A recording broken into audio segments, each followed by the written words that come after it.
missing hardpoint. As a matter of fact, I have got you a lead on it and those guns, she said. We have access to weapons registration databases maintained not just by the Guild, but by other powers in the...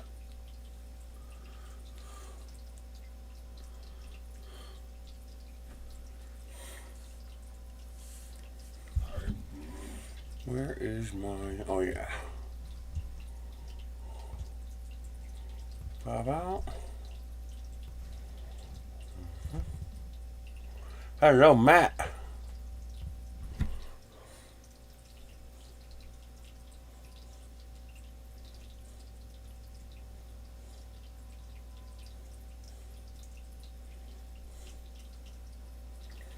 That's not too bad.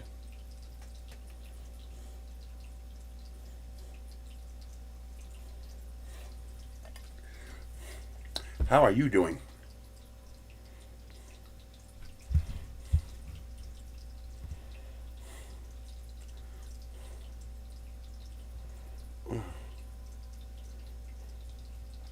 Ew, that one's gooey.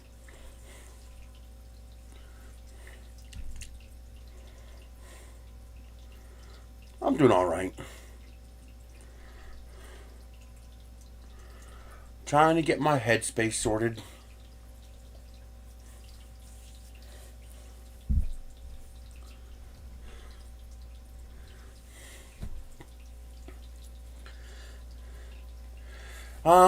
No difference. She's not getting worse, not getting better, although her toes are getting better. They think she either ripped a toenail off or has another ingrown toenail. They gave her antibiotics that cleared up the infection. And now we're just waiting for the actual podiatrist to come in and take a look at it and see what else needs to be done to correct the problem. I'm guessing she ripped a nail off.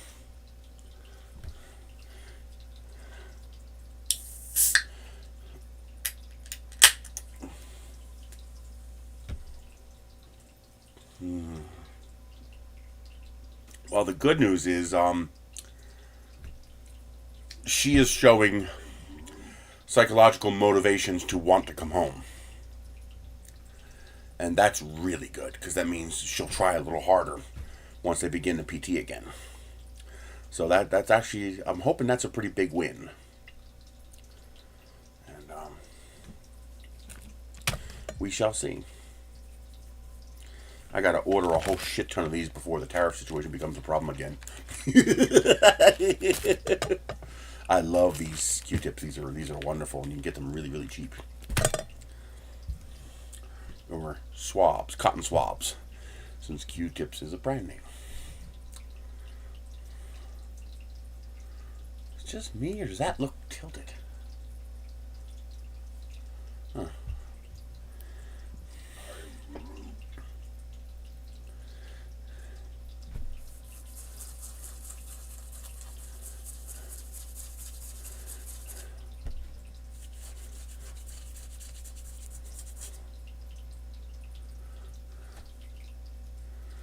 So what have you been up to?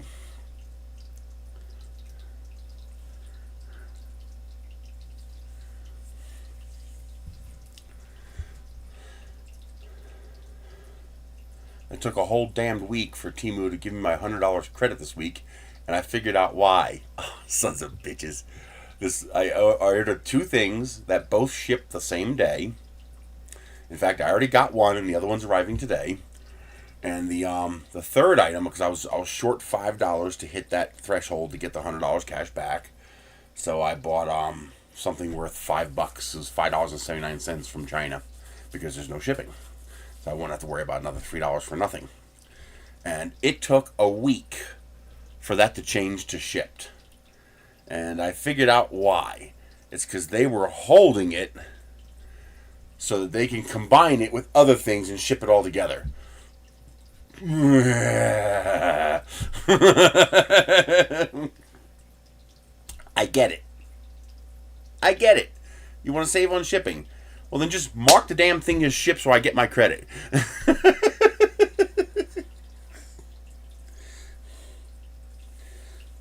3D CNC, how are you doing? Hi, baby. Yeah. How you doing? I got my kitty cat right here. There's my kitty cat. Yeah, he's a good boy. He's a good boy. I love my cat. He is such a good boy.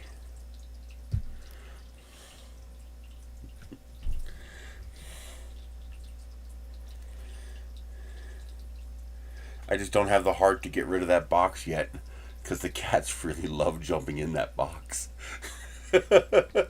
10 times a day they're jumping in and out of that box. When I want to stop them, I have to put that other box on top of it so they stop jumping inside of it.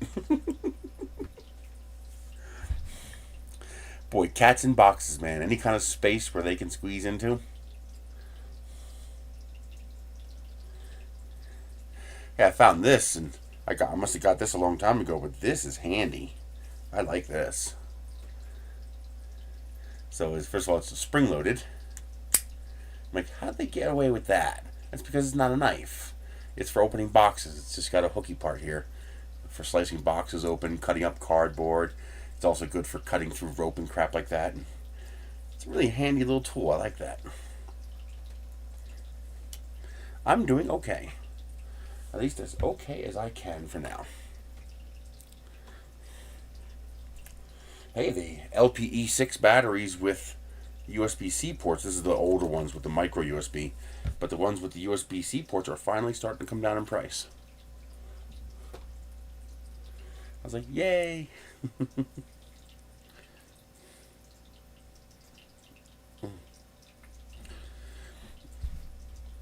I got some more goodies from Temu using that $100 cash back. And it looks like they're continuing to offer it, so the moment I have some money in my account, I'm going to do it again. But I got a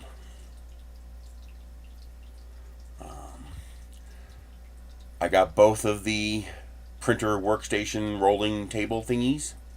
I haven't built them yet because I still have to finish clearing out space in here for them. But I got both of them. I got a replacement table for here, one that's half the width because I don't need it to be this deep, and so it'll make it a lot easier for me to get through here. So I'll have a more narrow table. I'm working on clearing out this freezer so I can take it offline and get it out of here. And I also got a gas range. I found this really neat little 4-burner gas range. It's on a pedestal. It's got a cover and everything. It's like $80.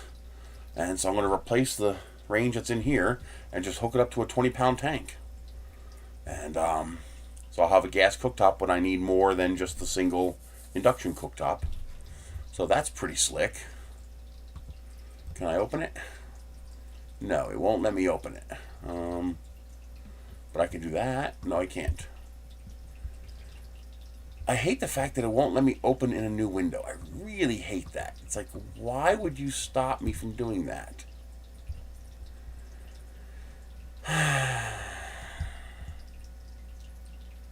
Let's see. Duplicate. Duplicate. Let's just do that.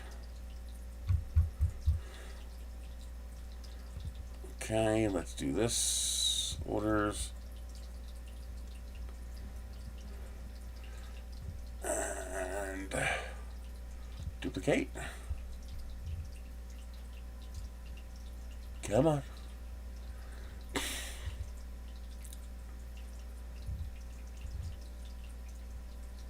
There we go.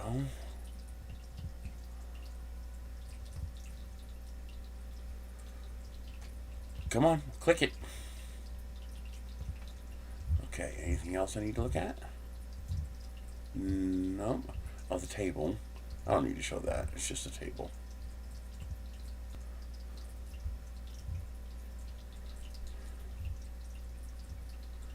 I wonder if they're actually going to ship this or not. They asked me to cancel it, and I can't cancel it because that would invalidate my reward. So I'm not canceling it. But they made a mistake and put a whole bunch of earrings up for 12 cents each. So I ordered every single one they had. Well, it says a transfer request and stock transfer is happening, so we'll see if they actually ship it. I don't care if they cancel it. It's just I can't cancel it because that would break the rules. But we'll see if they actually send it.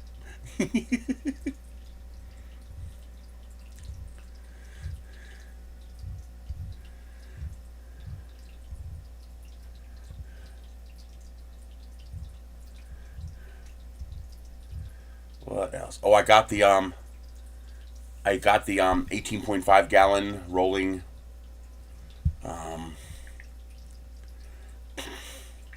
hamper for my whites.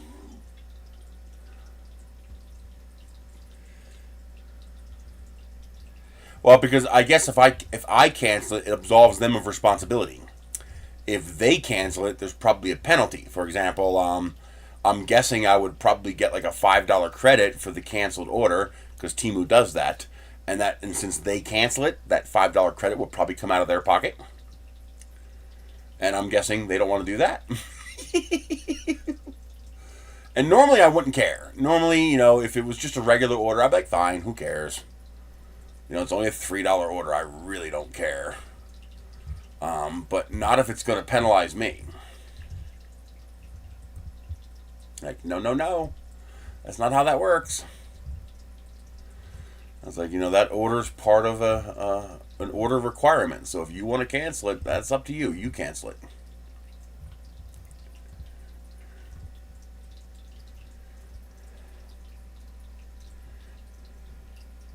I'll bring it up and show it to you. Just why not? But now I know not to order anything else until my single item ships, so that they don't hold on to it and delay. Because I know at some point they're going to stop offering this incredible deal. At some point the ride's going to come to an end.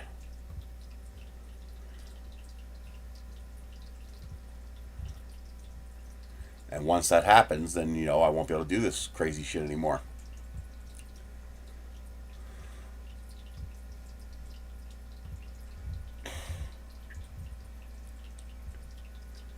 Hey, my shirt finally shipped. Nice. I'm glad that wasn't part of my order requirement. Whew. That took like 2.5 weeks to ship that.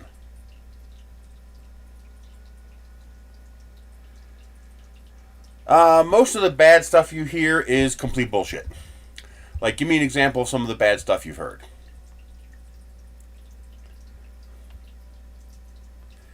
Network bandwidth is low. So, who cares?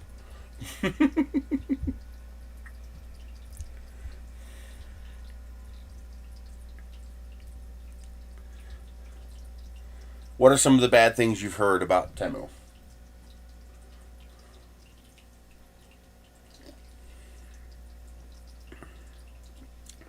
Nice. As long as there's things that you want, it's great. Like I said, the way you game that is make sure you pack your shopping cart. Fill it. You can put 400 items, 500 items. I got 556 items in my shopping cart. You pack your shopping cart with the kind of stuff you want and multiple examples of the kind of stuff you want. And it will populate your free gift list from that promotion page with things from your shopping cart. That's the only way. I hear people all the time saying, they just show me shit, garbage. I was like, well, what's in your shopping cart? Nothing. It's like, that's why. And they're like, what do you mean? I was like, well, how's it supposed to know what you want? Read your goddamn mind? Well, first of all, quality is a direct linear analog to price. So if you're looking at something that normally sells for $20 and it's selling for $3, you can probably take a guess the quality's not going to be as good. That doesn't take a rocket scientist to figure that out. So are you willing to accept a lower quality for a substantially lower price? I am, so it's fine. It all depends on what you're ordering, of course. There are certain things I'm not willing to compromise on. For example, if I'm buying memory cards for my 3D printers, I don't give a flying fuck what the quality is. It's a 3D printer. read the file back, make sure the file reads correctly, and put it in the printer. Exactly. Now, if I'm putting a memory card in a camera, yeah, no. I do not buy the cheap memory cards that you find on Temu. I won't even buy a legitimate memory card from Temu because you can't tell the difference. I will only buy from Amazon or Walmart or Best Buy or something like that. And I will only buy if it ships either directly from the actual manufacturer or if it ships directly from Amazon via the manufacturer. Because even Amazon gets fakes. And sometimes they mix them up. But that's just the nature of that. But when you're looking at something like this, it's metal. I mean, there's only so much you can do to screw that up. It's metal. It's all metal. It's 100% metal. It's all metal with bolts and threads. And so far, everything I've ordered like this has been absolutely fine. $117 is a great price. It's showing $12 because I have $100 in credit. But stuff like, I have 2 of these, so they're sitting out in boxes out front right now. And once I clear out the space, I'm going to build them, set them up in here. And when I get those Neptune printers, this is what they're going to go on. This will allow me to move them aside and get to the desk behind. I'm also looking at getting a new vanity cabinet and sink. I really only use the bathroom sink to shave and brush my teeth. So I don't need a gigantic Romeo and Juliet his and her sink setup. So what I'm going to do is on this little corner right here, I'm going to put a little triangular sink that fits in the corner of a wall, and a little triangular cabinet, and a little triangular corner, vanity mirror setup, which I'm going to use these $100 coupons to get off of Temu.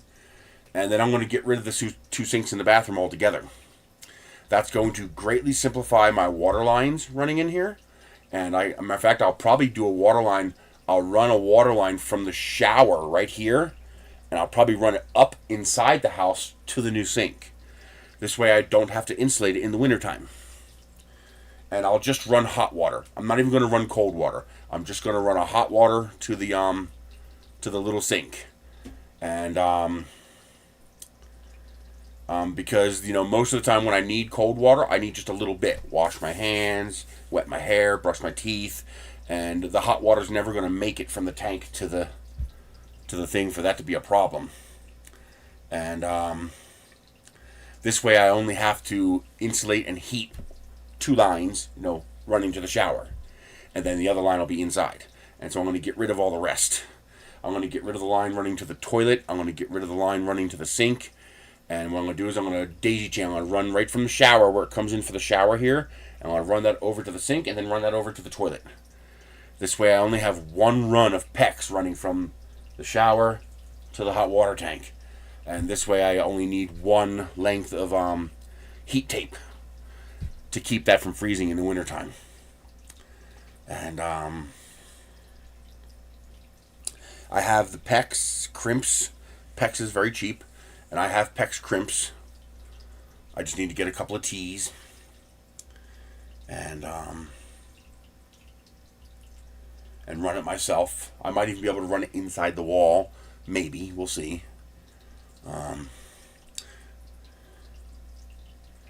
Hello, Sun Turtle Camper. So am I showing you my screen? Yes, I am. So I have 2 of these.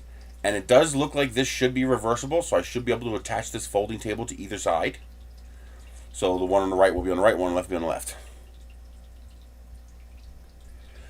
Just do a search for 3D printer stand, and then just look for this picture. Also, here, do a screen capture. So right now, hit print screen on your computer. Okay, hit print screen, and then copy this. Okay, if you have the screen capture utility installed, I have one called Take Screenshot. I can just highlight this like that. There we go. Download that. Now you have to do this on your phone. Okay, it won't work on the PC, but on your phone, if you go into the Temu app, If you look carefully here, let's switch over to this. Do you see the little right there? Come on. Come on. There it goes. See the little camera icon right there? You tap that camera icon, load that picture, and it'll find everything that's similar to that. It's pretty effective. So I've got 2 of these now, which are it's going to be very handy. It's going to be very nice. I want to get rid of the 2 sinks in the bathroom, and that's going to be 1 solid countertop all the way across the back of the bathroom. So that's going to be a nice workspace. You can picture search, and you can, on AliExpress, you can do it on the app and the PC, but for some reason you can't do it on the PC on Temu.com. You can only do it in the Temu app. I'm not sure why. But yeah, you can do a picture search. And you can also do that in the Temu app as well. So if you find, anytime you find something, like say for example, this shirt. So, you know, that's a cool looking shirt. I like it. What you do is you tap on a picture of the shirt, and then you tap on that little camera search icon right there, and it's going to find every instance of that graphic, and you can find the cheapest price to get that shirt. It's capitalism at work. It's actual real capitalism.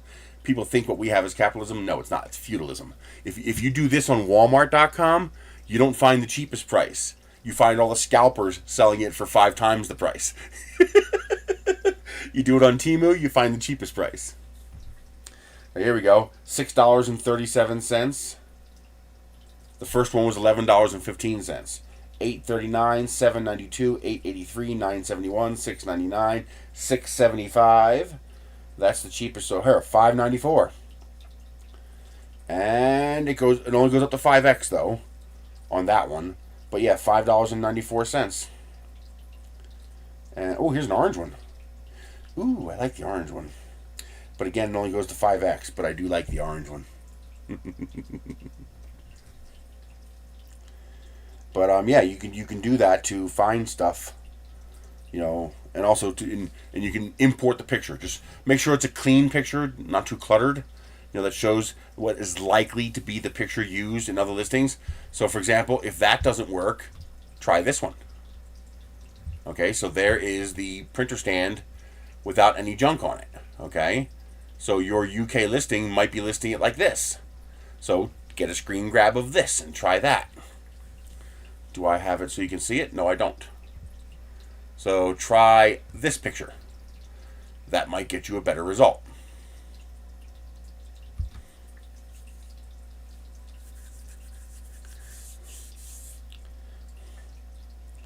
Boy, it's amazing how different the color of my 2 arms is. I've been ordering some sleeves, but not all of them fit right. Obviously because, you know, a lot of these things are designed for Asian women. But it's these sleeves to put on my arms to because I'm worried about melanoma. I'm seriously concerned about cancer. The doctor told me I need to really be careful with that. But yep, so I got 2 of these. I'm looking forward to building them.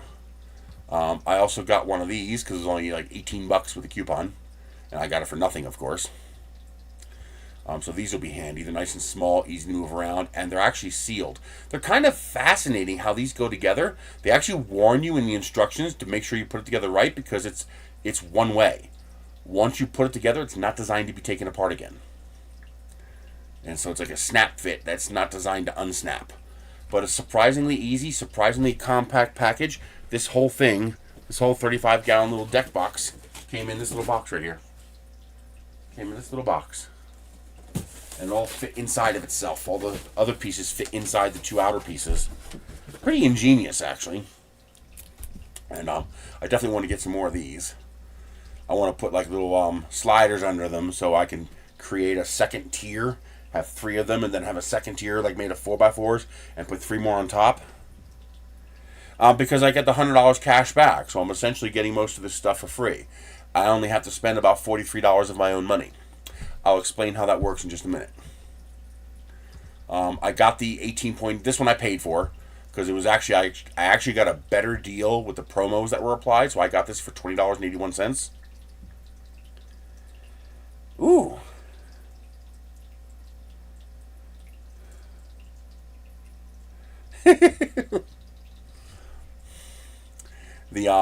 So this is the little 18.5 gallon one. So this would be perfect for my whites, underwear, t-shirts, towels, and without being huge, I got the 45 gallon one right over here. So I have a 45 gallon one of these in mint green, and I waited to get this because I didn't want the black one. I hate black. I hate black so much. It's such a boring color, and it dulls the room. It darkens everything. Ugh. So I finally got the creamy silver one. So I was even willing to pay more. I didn't care. I got this table. I want to get a couple more of these. These are really nice. They're not the best built. Half the screws that hold it in are coming out, so I got to tighten up all the screws. Yeah, I bet. And you have to dry it out before you unfold it, or you'll get mold. Something that might help you out. I don't know how effective this is. I don't know if you have a similar product where you live. But we have this product called Rain-X. It's designed to cause water to sheet off of your windshield. I'm wondering if you applied Rain-X or even wax or something to that kayak, if that would help it sheet off the water and dry much faster. Something to think about. I'm not sure if that'll work or how cost effective it is, but it's an idea. But yeah, I got one of these, and besides the the low quality construction, but it's not bad, So what? I take my freaking screw gun and I tighten up the screws. Whoopee. But yeah, I got one of these, so it's going to take up a lot less space than this. Oh, it's got fabric. Okay.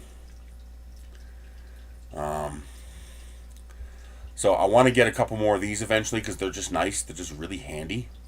And it doesn't fold in the middle, so it's nice and sturdy. I also got 2 of these. So I got one sitting out front, and I got another one that should be arriving today. And I'm hoping to get at least 2 more, because I think 4 of these would be enough for me to empty the bus, to take all the filament out of the bus and put it on racks. Which would be nice, because then I can use my crates, because I have 4 of those crates, which I'd like to be able to use. And but yeah, I got 2 of these, and I'm hoping to get 2 more. Then I also got this. It's a range. It's literally a gas range. I mean, I got the white one, of course, because I don't want black. But yeah, this is pretty slick.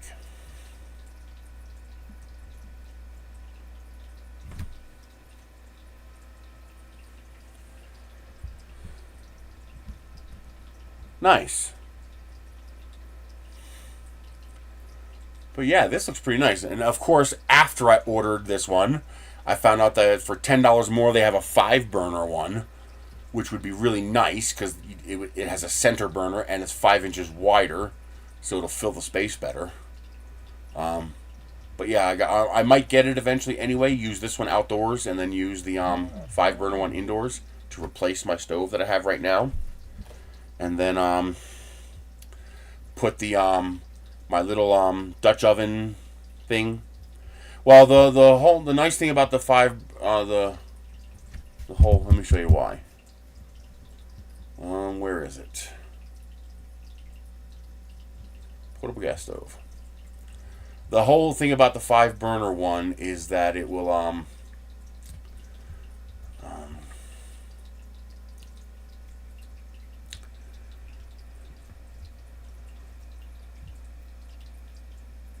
the reason I want the 5-burner is because it has this center burner. It's got this larger center burner, so I can put a large pan there or a large pot there for like cooking pasta and stuff like that, which is a lot more stable than using these corners. But also, the big thing, it's 5 inches wider.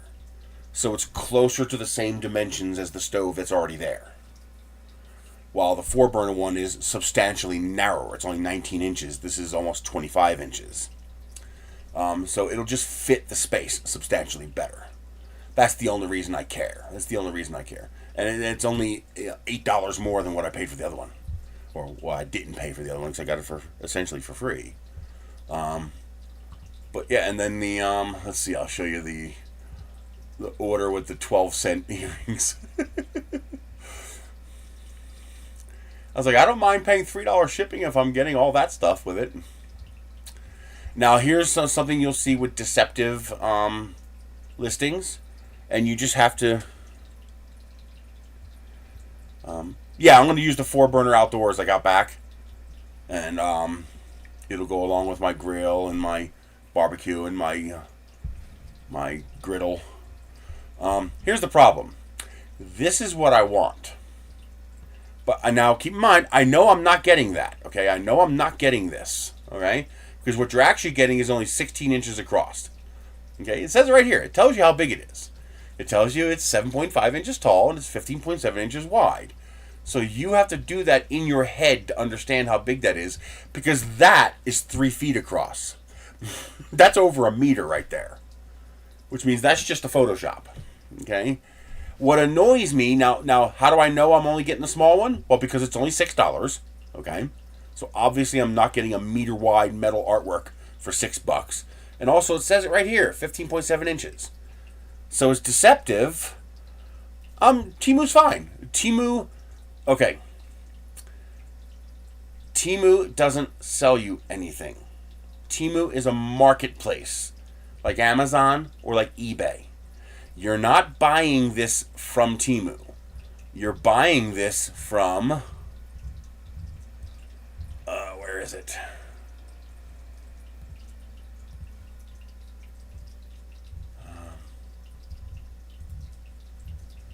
Really? Come on, show it to me. Where's it at? Where the hell is it? I'm used to the app, so I don't know where everything is on here. There it is. You're buying this from Ryugen Art Deco. Okay? This is the guy you're buying it from. You're not buying it from Temu. It's like going into a mall. Alright? And you go into a mall and you're buying from individual stores. You're not buying from the mall. The mall's just where all the individual stores set up shop. And so he set up a shop in the Temu mall. Now, the nice thing about ordering... Exactly. Now, the nice thing about ordering from Temu is that they're trying to break into the world market, which means they want you happy. And if you order something that ships from China and there's something wrong with it, tell them. They will refund your money and even tell you to keep the damn thing because it costs too much to ship it back.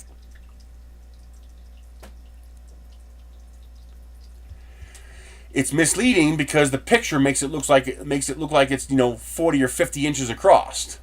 But when you click on the actual dimensions, it says 15.7 inches by 7.5 inches.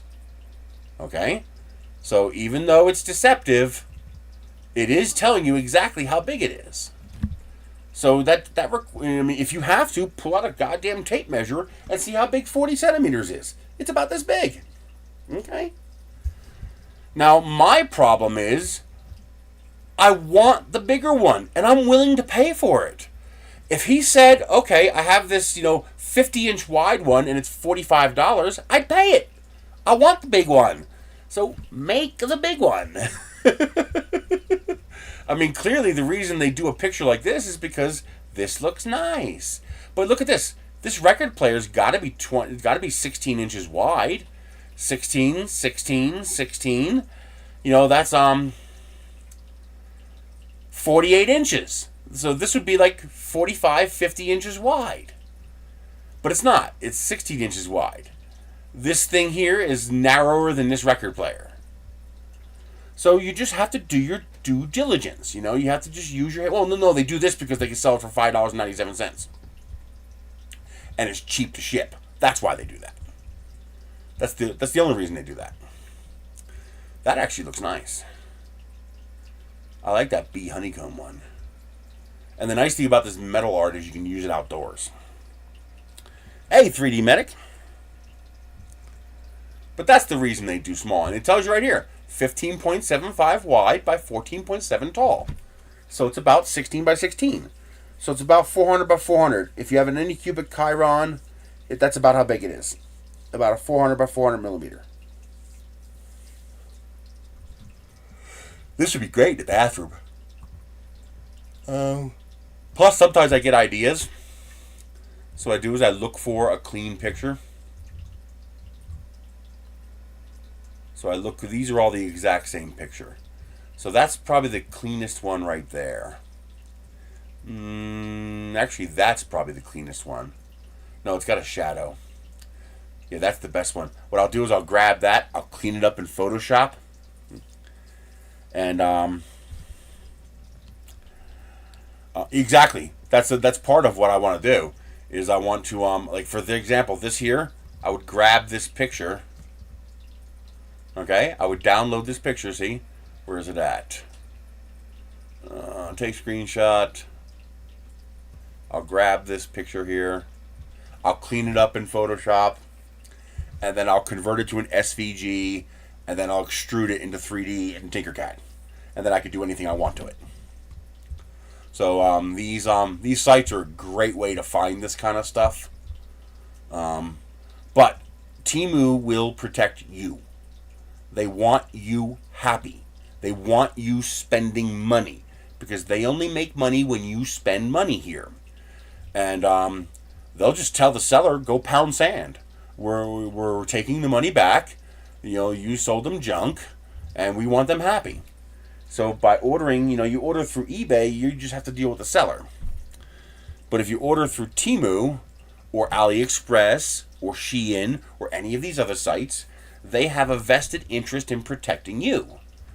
And, well, their backers, their venture capital backers, or whoever's backing Temu, they're throwing a lot of money at it.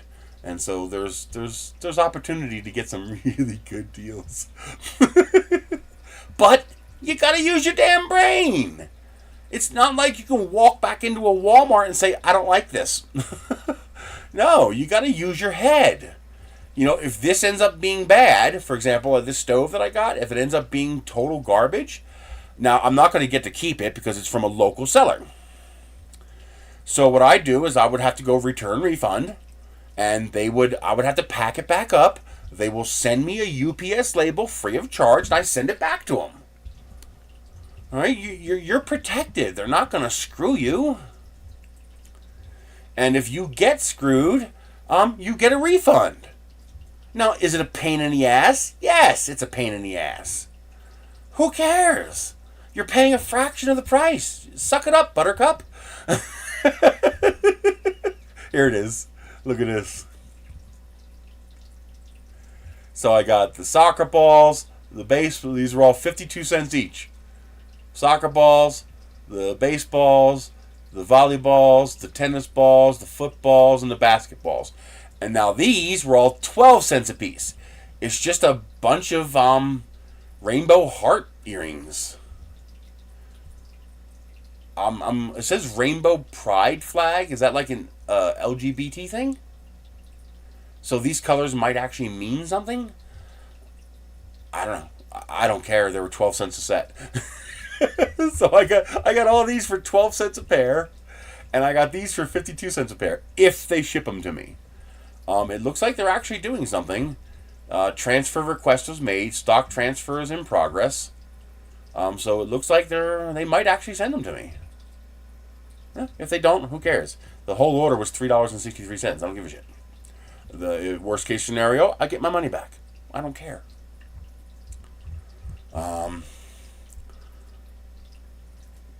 Let's see.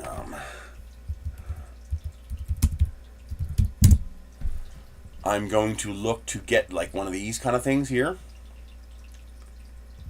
Yep, that's actually one I'm saving. There should be a white one because I don't want black. Yes. So I'm looking at getting one of these to put in my bathroom. So I have just the most minimal sink. I'm going to put it right there in the corner there. And, because all I need to do is brush my teeth, brush my hair, wash my face. That's all I need to do. I don't need a gigantic sink. And, it's 13 by 13. And it's got a little cabinet underneath it, which is perfect. Absolutely perfect. So I want to keep the space underneath it clear, because that's where I put my step stool. And then corner vanity, I think is the right word. Yep, right there. Here it is. And then I want to get this. I might even get both of these in the same order. It won't be maximizing my savings, but that's okay. And then here's a little tiny corner vanity. So, it's a little tiny vanity cabinet that, has a little bit of space inside. But this is perfect. And then I can get rid of those two sinks back there altogether and make that one big giant house-wide workbench, which would be very, very cool. That might actually give me enough space to set up 3 of those printer workstations, do a center one without that fold-out table, and then have the 2 side ones with the fold-out table, and then I can just move them as I need to. So basically, this half of the bathroom will be, toilet, sink, and shower. That half of the bathroom will be printer workspace. If I ever expand my breaker box, I might even run 2 20-amp circuits into there. One on the left, one on the right. Dedicated circuits. So that I can not have to worry about power consumption. Oh, but yeah, this is something I'll probably do. Oh. I'll probably get these on the next order if I can. But yeah, the corner vanity and the corner sink. So yeah, grab this. And actually this by itself would get me the $100. Because $138 is enough.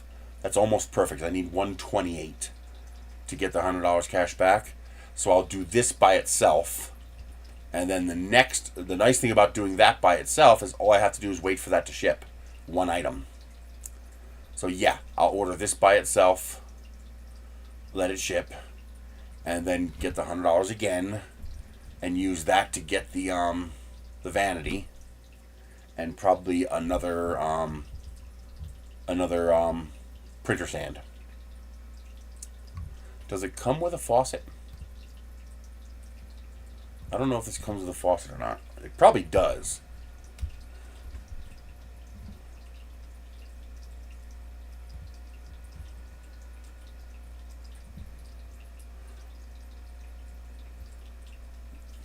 I would assume it does. Simply because it's a specialized little unit there. But let's see if there's a description anywhere. Ceramic, wood, artificial board.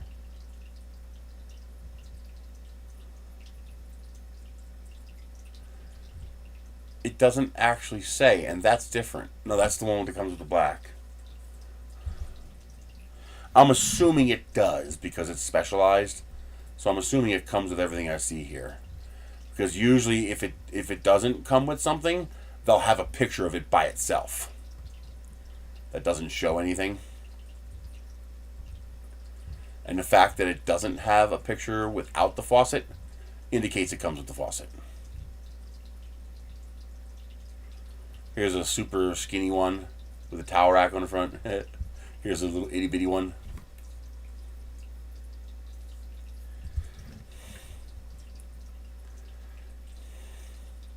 I was thinking they have little sinks like this that go on top of your toilet.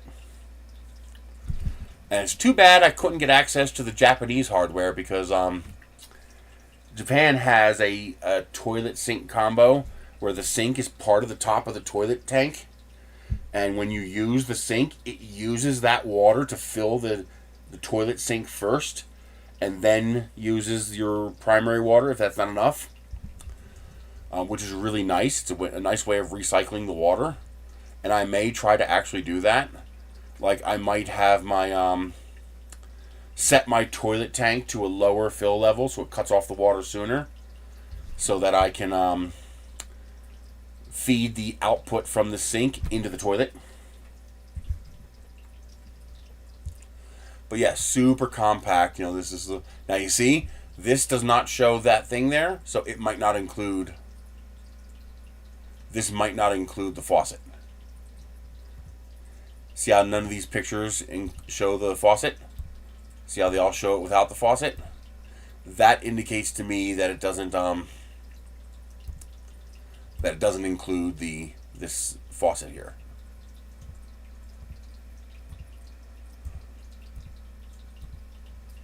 So that might not include the faucet.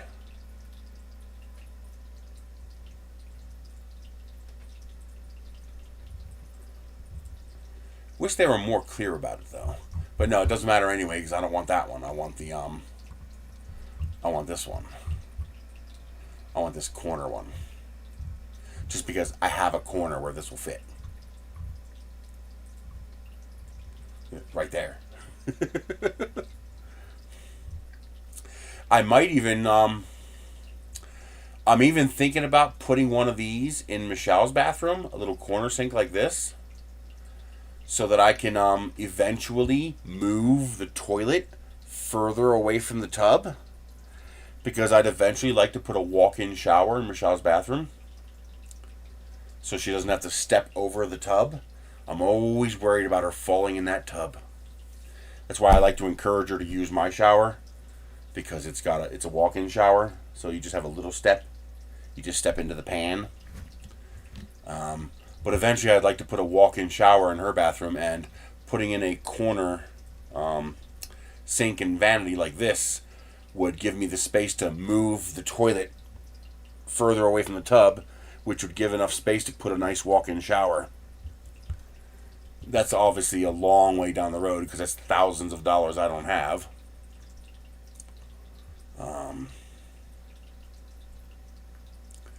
But yeah, this would be nice. So yeah, my next order will be just this. If I can get it, this should show up in my the promotion page. I can't do it now because I don't have the money. I have the $100 in credit. Credit balance. So you can see I got the $100 in credit. But I need another $40, $50. I need the $10 order to get the 5 coins. See here, earnings, win credits. I spent this $20 that I had $20 in price adjustments and late order fees, but I used it. There's a T-shirt I just had to have.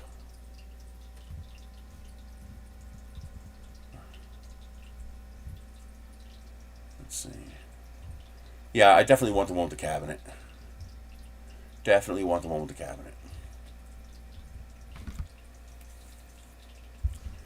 And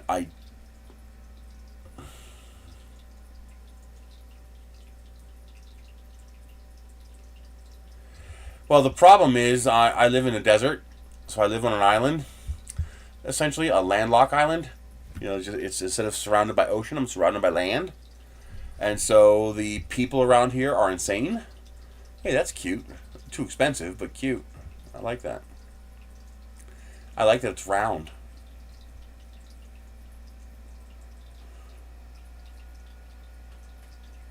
And it uses plywood instead of MDF.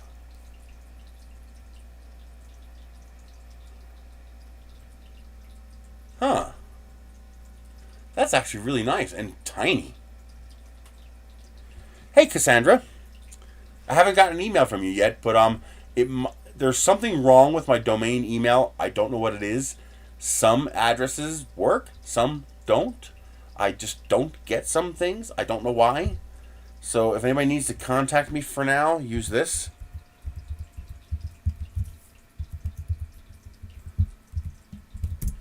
I don't know why my regular email is not working. It just isn't.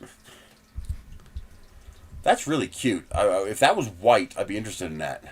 But not for $241. It doesn't make sense when I can get the other one for $138.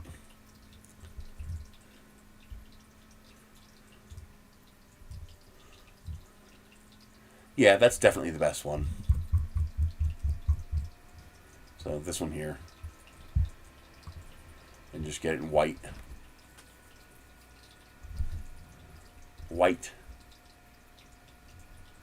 White. You're just not going to change, are you? There you go.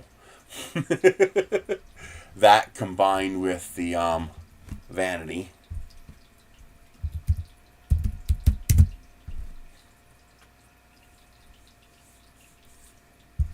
Which is this one. I think would be absolutely perfect. And that will give me more than enough workbench space in there to set up whatever printers I want to set up.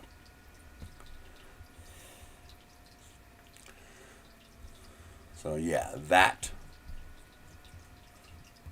In fact, it'll look just like this. Yeah, just like that. It'll look just like that. This is almost exactly the sink I'm looking at. Right there. That is the sink. Just for some reason they have it black in here. But yeah, that sink, that cabinet, done. And that would allow me to get rid of those two sinks altogether. And really open up that space in there nicely. I'll keep the sinks. One nice thing about having your shipping containers and land is I can keep everything.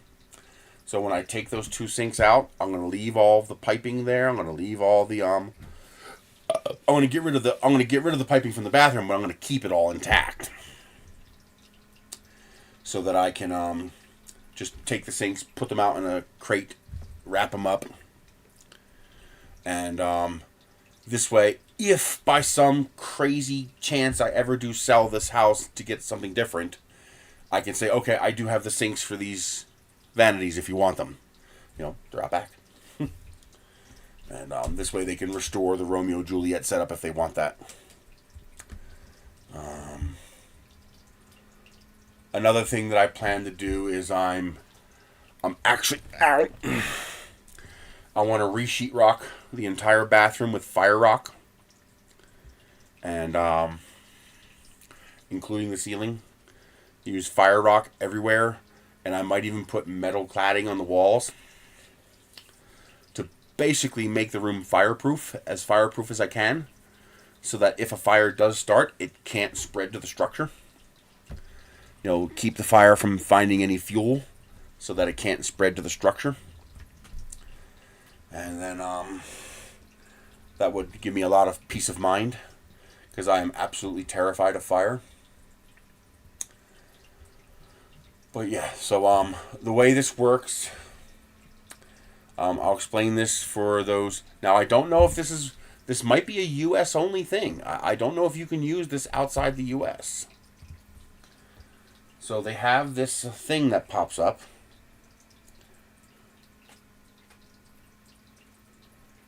Okay, it's not popping up for. Oh, there it is. It just popped up.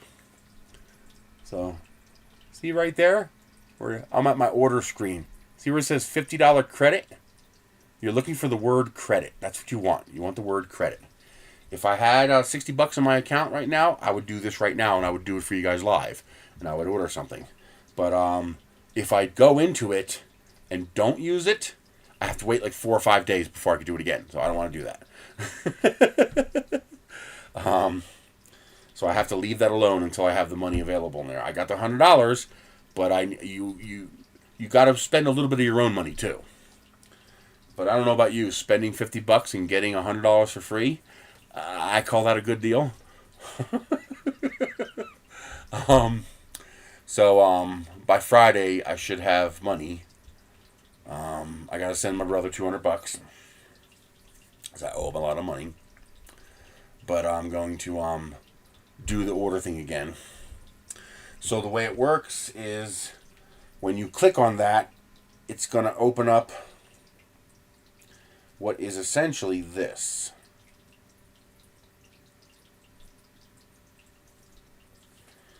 Now mine is, oh shit. I don't want to do this. Yeah, I can't do that yet. Okay. Yeah, I can't do that until I'm ready to use it. Before you get the credit, it just tells you to wait for everything to ship. So here's the way it works. You cannot do this until you're ready to spend all the money at once. The way it works is you need $100 in coins to get the $100 in cash back. The way you get the $100 in coins is you spend money and you get cash back credit based on what you spend. Once you hit the 100 coins, you get the $100 cash back. You get 2% credit for everything you order. So in order to get 2% credit to get the 100, now the first thing it does, it says, you've placed this many orders, and it gives you that many coins. And it says, you're a valued user, you get this many coins. And you're a VIP premium Temu customer, you get this many coins. So it bumps you right up to like 91 coins. And so you need 9 coins to finish. Now, that's going to require you to spend $450 to get $100 cash back, which actually is not that horrible a deal. That's almost 25% discount basically on anything you want to buy. But there's a way to game that, to make it a lot better, because it's all about a game. They're on spinning wheels and all that crap, and they gamify everything. So here's what happens. When you click on it and you spin the wheel, it's going to, instead of landing on $50 credit, it's going to say double rewards. And so all the rewards are going to double. And then you spin the wheel again, and of course it always lands on 100. It even tells you at the bottom, game is for illustrative purposes only. Everybody gets the best reward. So you're going to get the $100 credit. And then it's going to do the coin thing, and it's going to say, okay, you need 9 more coins. At 2% cash back, that's $450 that you would have to spend to get the 9 coins. But of course, they make it a little easier for you. So the first thing you do is the first order you place. You have 3 days to place the orders. You're going to do all this in 38 minutes. So the first thing that pops up, it says, okay, your first order, you get a bonus 5 coins on top of the 2% cash back. Okay. Actually, I think I just got it. Yes, I got it from you.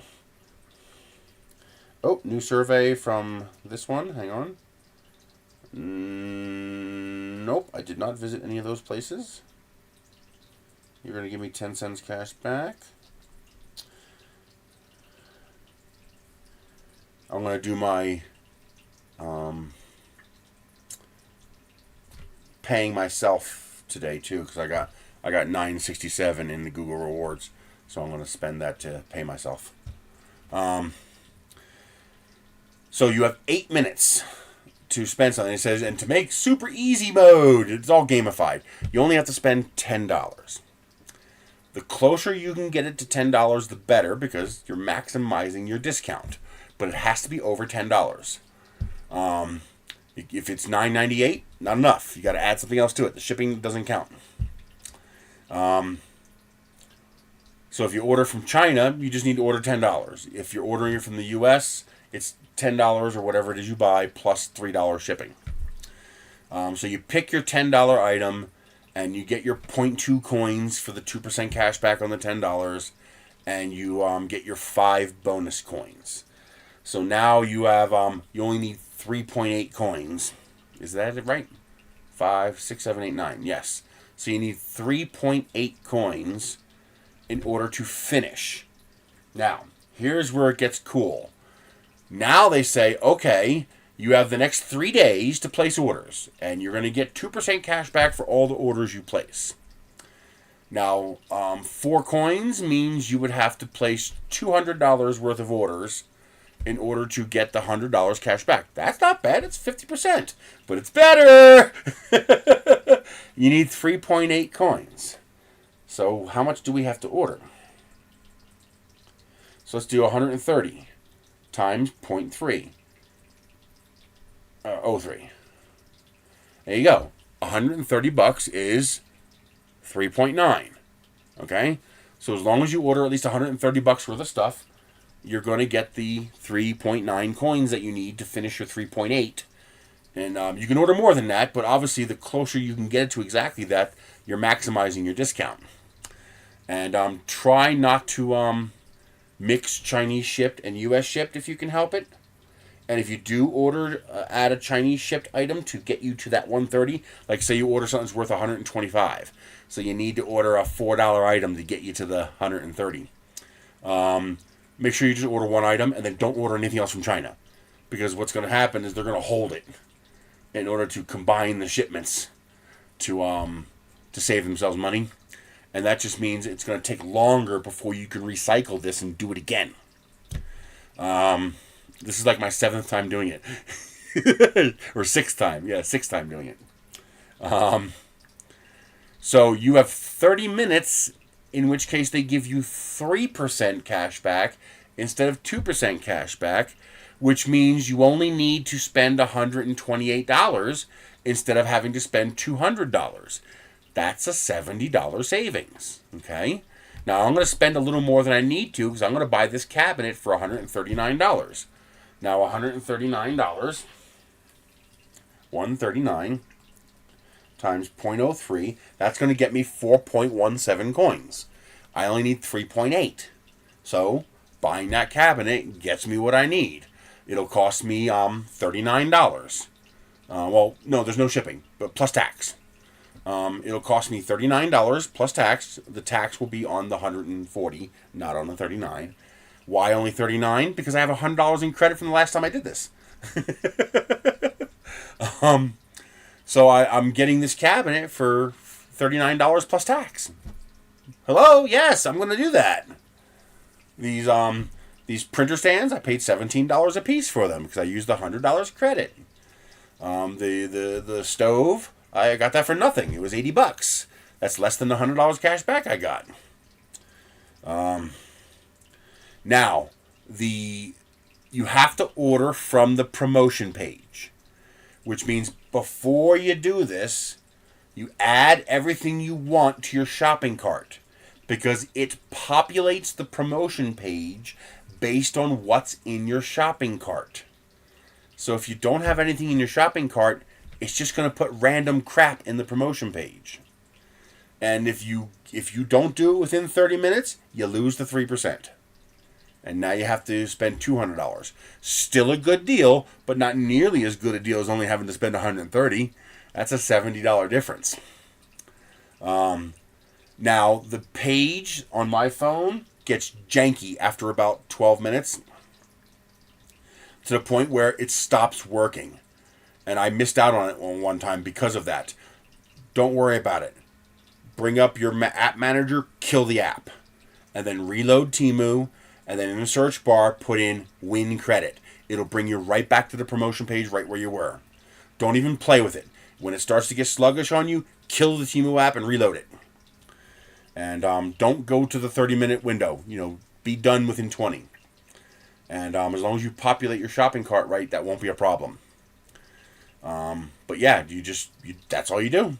Within the 30 minutes, you spend $130. You get your credits. Now, you don't get the $100 right away, because once they give you the $100, you can spend it right away, and then there's nothing to stop you from just canceling the orders. Now, of course, they're going to probably ban your account if you do that, but you still got $100 for nothing. So the one condition they have is that you don't get the $100 credit until the orders ship. Once the orders ship, then you get the $100 credit. So if you can do single items like what I'm doing here with this $139 item, well, then all you have to do is wait for that one item to ship, and then you get the $100 credit, and then you can do it again. You do it again, and then you wait for the items to ship, and you get the $100 credit, and then you do it again. And you just keep doing that. If it doesn't give you the credit option when you're ready to do it, just close the app, give it an hour, try it again. One page where I found out I tend to get this credit a lot is I go to I click on the person icon down here, and I click on your orders, and it usually pops up right here. Usually it pops up right there. Mine cycles between 3 different coupons.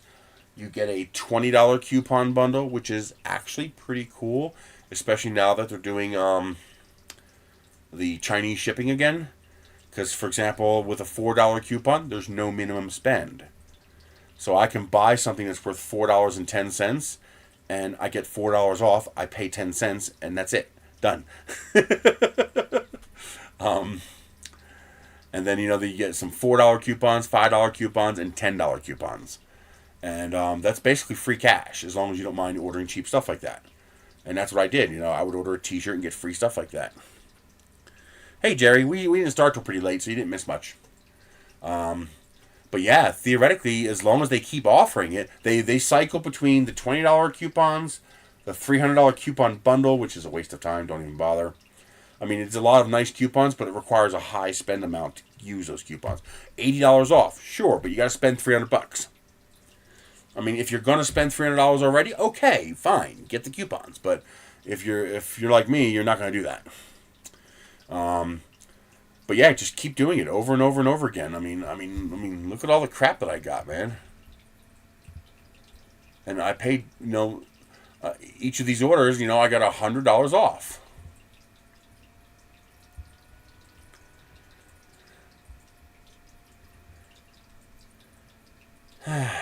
So that's the shirt I got. I got the stove for free. I got 2 of these for free. I got this table for free. This is the other one that I got for free. I got the printer stands for free. I use these, so you can see here. One item, 0.03 cents, because it was $4.12, and I used the $4 coupon to get it. This one, one was $1, one was $2.50, and one was $1.50. So it was like, it was $5.76. And I used the $4 coupon and got it for $1.76. This one was $6.75. So it was actually $10.75 or something like that. And I used the $4 coupon. And so I got that shirt for $6.75. I used the little coupons to do that. And this was just a padding. So I ordered this and this, but that only came to like $121. So I needed another $5 to buffer it. So I added this, shipped from China. And that was my mistake, because what happened is they waited until this shirt, these stickers, and this shirt were all picked together. And they shipped them all together. The tariff situation is fine now. They are building the tariffs into the price. So they just basically add the tariff to the price, and they're taking care of the paperwork on their end. So the price you see is the price you pay. This shirt.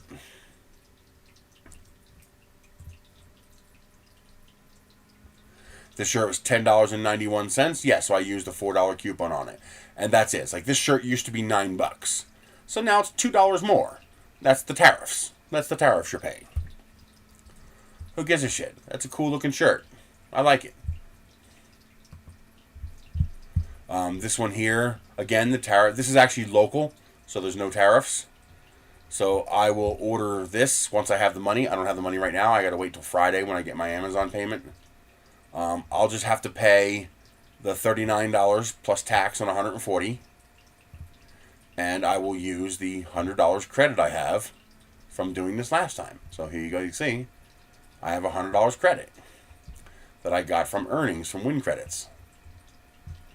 And when I order that, using this $100 credit to buy this sink for my bathroom, I will then get another $100 credit, which I will then use to buy this mirror. And then something else. Like, this is 52, so I'll get this, and I'll get another one of those printer racks. I'll get another one of those filament racks. So another one of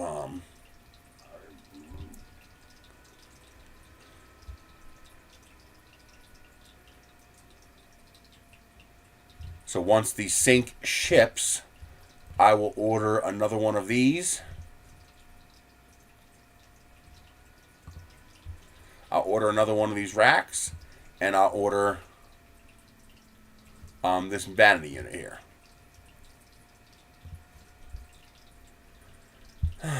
This is actually what it'll look like, because that's the sink I'm going to order. God, their site is so slow. There it is. So I'll order this little vanity unit, and I'll order this filament rack. So that's 75 plus 52.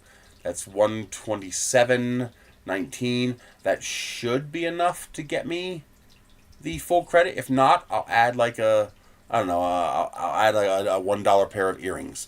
I'll find a $1 or $2 pair of earrings and I'll add that.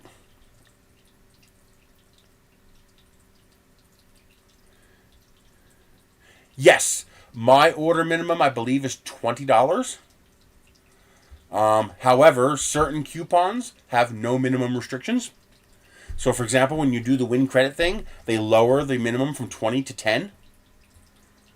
And that's what you want to do. You want to spend as close to 10 as you can to maximize the value of the coupons. And then, for example, if you get that $20 coupon bundle, like 6 or 7 of the coupons in there have no min. So, like the $4 coupon, you can order a $4.10 item and you'll get it for, like, I did that. You'll see what I did here. Let me show you.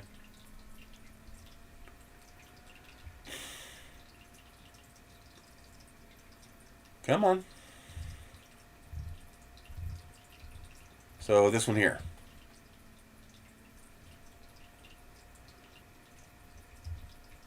Here. It was $4.04. Okay?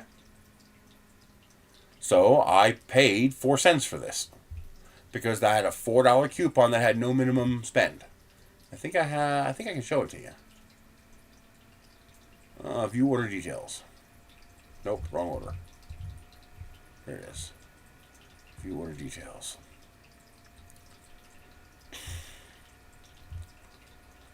There it is. So it was $4.03. I used a $4 off coupon. I paid 3 cents. And that's how much I actually paid. I think I actually paid I paid $4. Yeah, I paid $4.04. But then I got 1 penny back as a price adjustment because they lowered the price by a penny. So I got the penny back. I can show you that too. Make sure you do this, man. I've gotten hundreds of dollars via price adjustments. Hundreds of dollars. Let's see. Can I do it on here?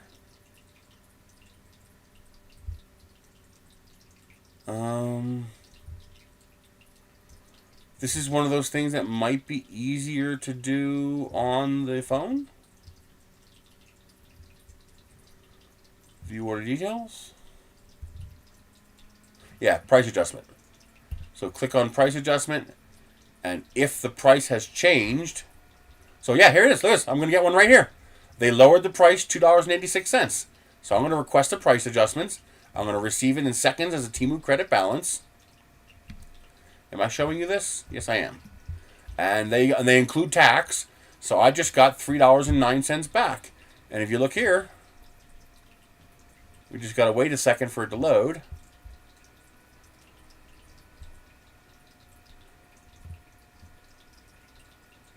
It'll take a couple seconds. I'll come back later and show it to you. So yeah, I just got $3 cash back on the stove that's sitting out front. And you could do that for 30 days. So if they change the price on something, you can get credit back for that price difference. So it looks like you have to go to it in here. Yeah, it's awesome. Now you can turn on notifications and they'll notify you. So here the price hasn't changed. Now, they do not give you a price adjustment compared to other sellers. It's only if this seller with this item lowers the price.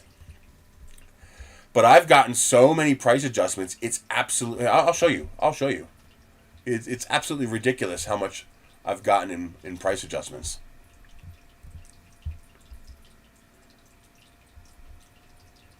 So that's a price adjustment. That's where I spent some money to buy that t-shirt. Price adjustment, price adjustment. So what was this on? This was a price adjustment for the printer stand. I got a 30-cent price adjustment, and I got a $6.18 price adjustment because they lowered the price from 117 to 112, and now it's back to 118 again. I love when I get free money. It's literally free money. And because I ordered 2 of those printer stands, I got that price adjustment twice.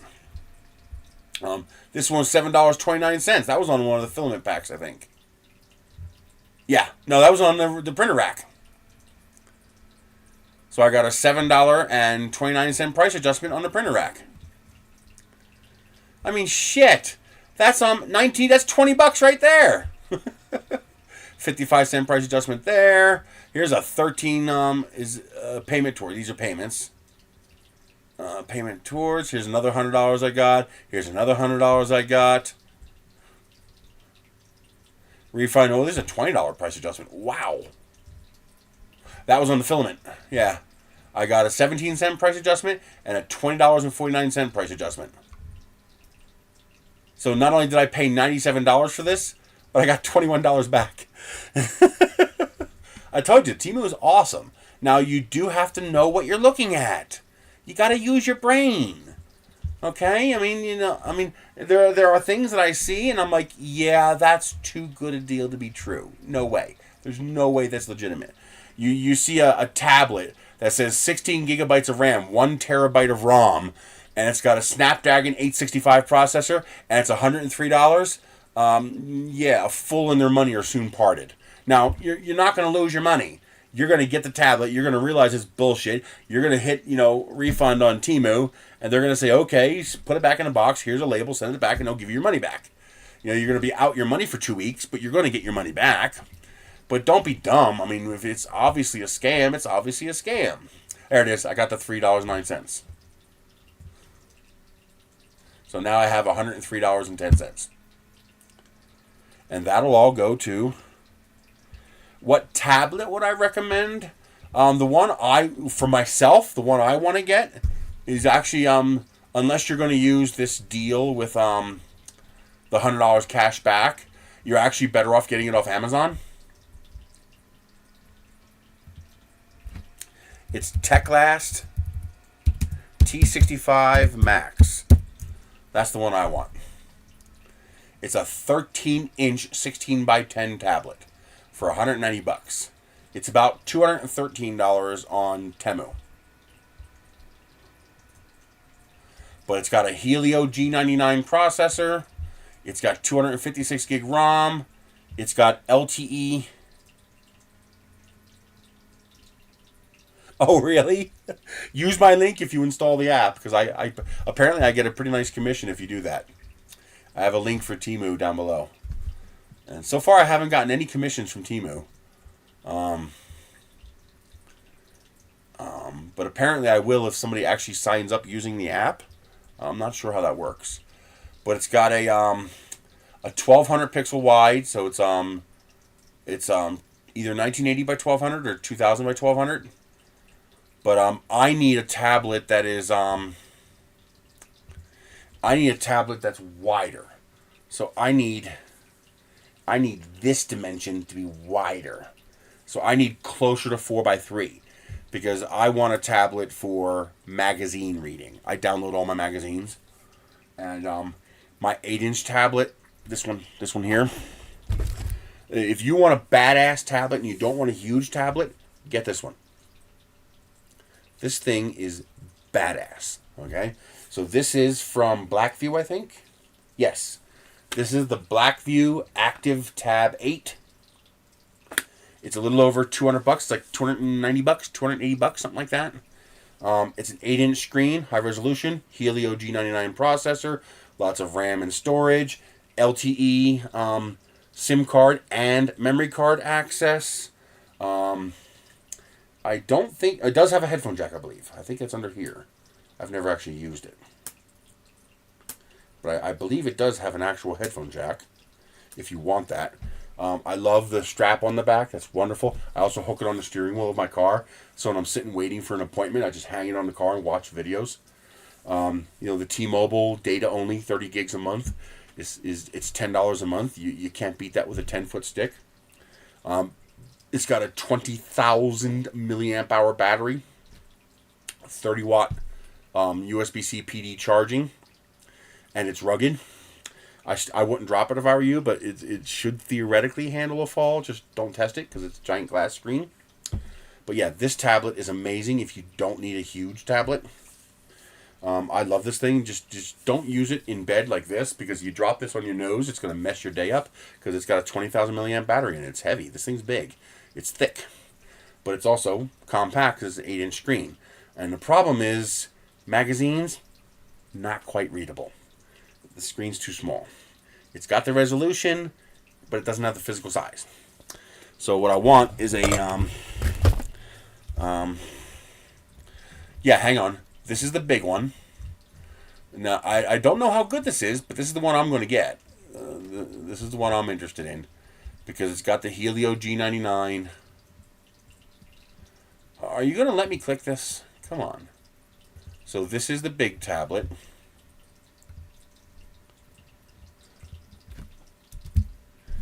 And then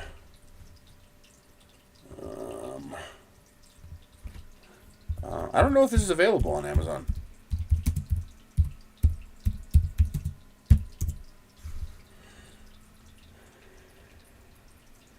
Here's the 10-inch version of it, and here is the 8-inch. That's a lot of money. That's too much. There's no reason to pay that much. Okay, so this might not be worth getting off of Amazon.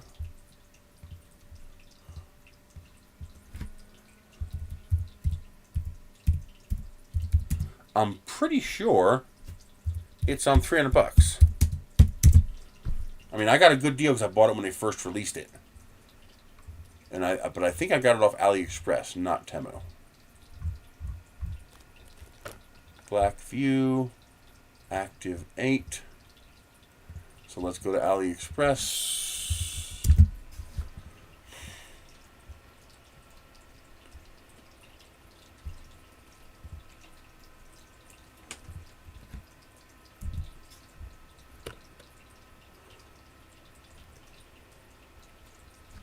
There it is, $345. Okay, so I guess that is about the right price. I paid like $297 for it, but that's because I bought it at the premiere when they first released it. So I guess $340 is the normal price. Okay, so $337. Here's one for $276.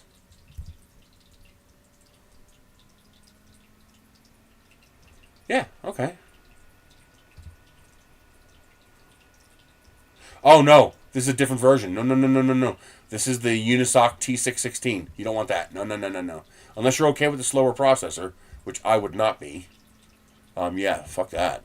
I want the... Okay, that's the difference. Okay, this is not the Pro. Is it?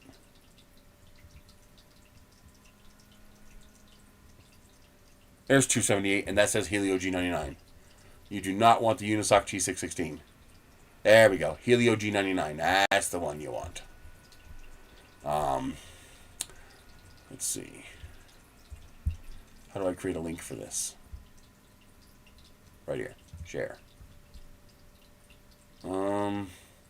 Seriously? I don't want this shit.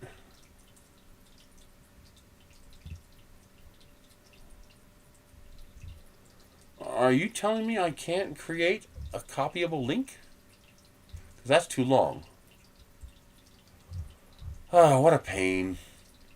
So that means I have to do this and then this. Wait for it to open up here. Wait for it to create a message. Come on. This is not what I want.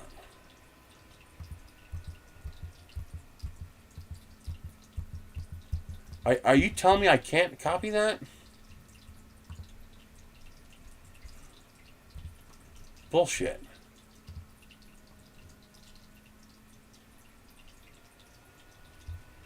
I don't have an account like that.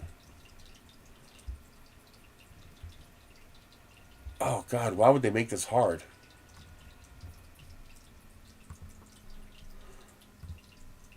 Why the hell would they make this so hard?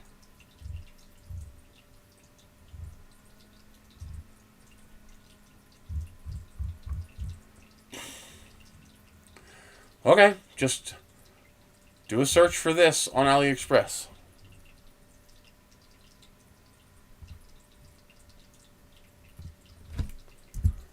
What link? Oh, there it is. I see it.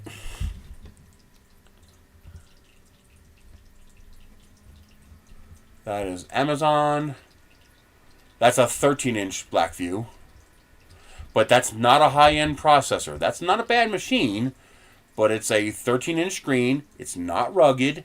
It's only got an 11,000 milliamp hour battery, 18-watt charging, and it's a Unisoc T620. So that's not a high-end processor. I don't think it's a garbage processor, but it's not a Helio G99. It's not a flagship level processor. So that is a very different kind of machine. So be careful.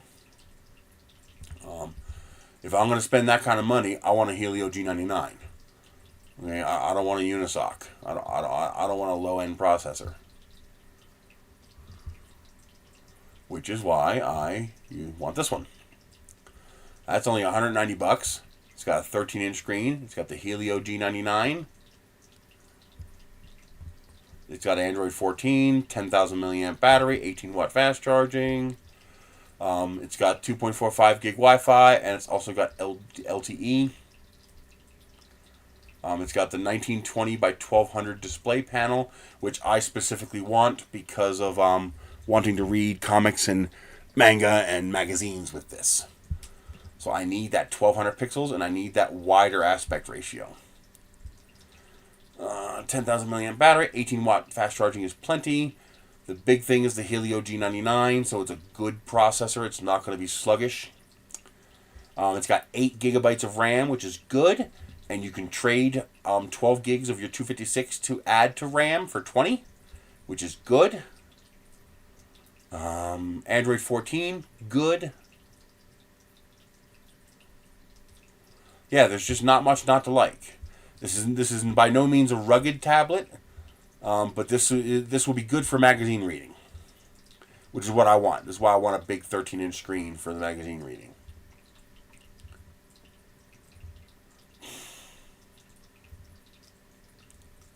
You have these 15.6-inch screens, which is really nice, but they're incredibly expensive. They're twice the price. Although that's nice. 14-inch 1920 by 1200. Ooh, that's nice. It's also a Helio G99. It's only got 6 gigs of RAM, but that's alright. Slightly bigger battery.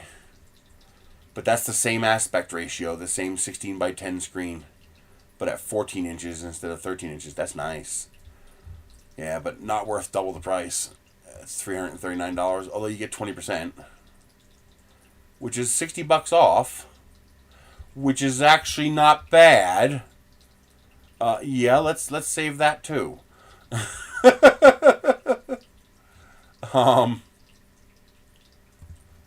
Okay, what is that with 20% off?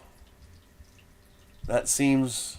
you can see I keep adding a bunch of crap to my shopping cart even though I have no money. So I don't lose it. Calculator.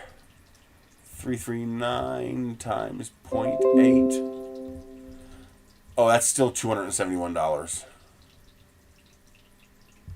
Yeah, that's still well beyond what I can afford.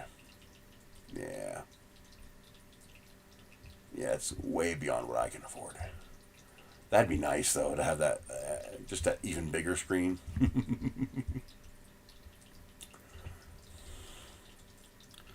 So if you want a small tablet, I suggest the Blackview Activate Pro. Make sure it's the one with the Helio G99 and not the Unisoc T616. And this is probably what I'm going to grab. Where is it? The other one that I linked.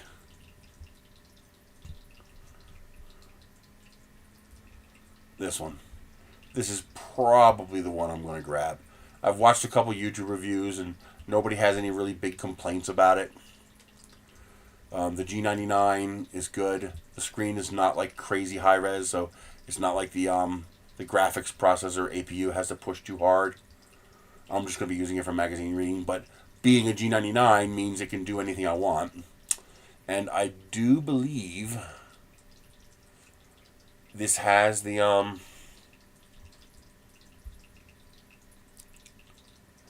LTE socket, meaning you could put a SIM card in it. I think. Dual SIM, yes. So you could put 2 SIMs or 1 SIM and 1 SD card. And it's also got supposedly decent speakers.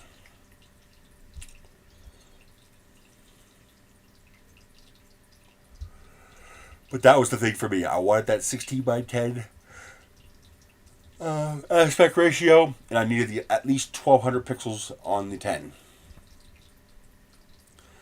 So that should be large enough and high resolution enough to be able to read magazines full screen without having to zoom. Meaning, this is about the size of an actual paper magazine. I found it on Temu, but it's more money.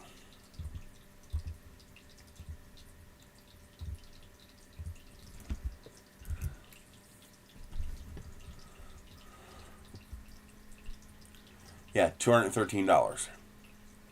They have a 12-inch version that's a lot cheaper, but obviously I want the 13-inch version. But yeah, there it is. Dual 4G SIM, 18-watt charging, 1920 by 1200, 13-inch, 8 gigabytes of RAM, 12 expandable, Helio G99, 10,000 milliamp battery. And now, if you're going to use the $100 discount, then obviously it's worth paying the extra, $25 because you're going to save $75 with the $100 cash back. That's that one there. And that's a local warehouse, so you don't have to wait forever for it to get here. But, yeah, that's nice. That's what I want.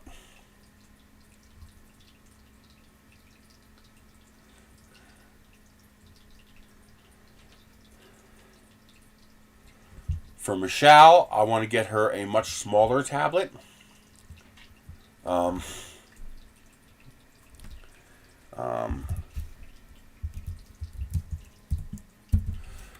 Because she might drop it, she might damage the USB port. Although I might try to put a magnetic plug on it. So if she tries to hold it by the cord, it'll just pop off.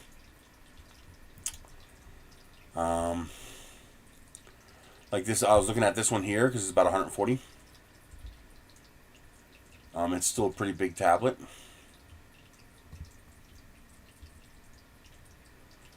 Helio G99, 2000 by 1200, so it's a 16 by 9.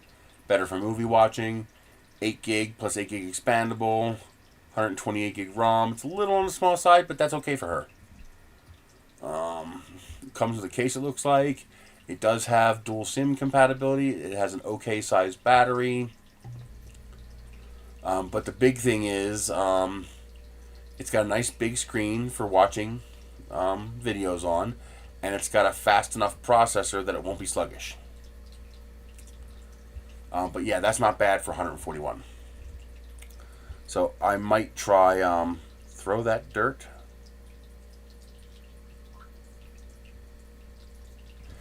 Cool, let's talk crap about him. Oh, screen. How did I miss that? I'm an idiot. I'm sorry. Yeah, I see it now. I'm sorry. Usually I catch that. But this is the one I'm looking at from Michelle. It's got Android 13, so it's relatively current. It does have the LTE support, so I could eventually do that. It has the G99. It's a pretty big 11-inch screen. I'm thinking about making her getting a clamp stand that can clamp to her little rolling table thing. So instead of holding it, clamp it to the table she has in front of her, so she doesn't drop it.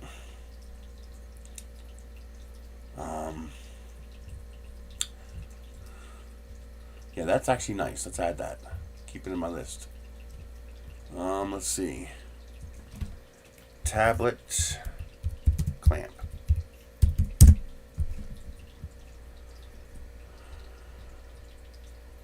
See, I don't want one that's like this. I want one that has more like this, where it screws in. Like this. Here we go. There we go. That's what I want right there. Yeah.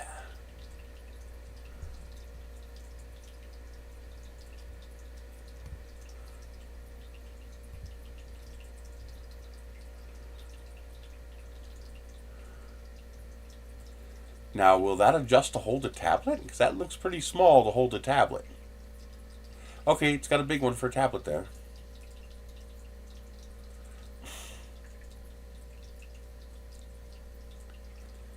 Okay.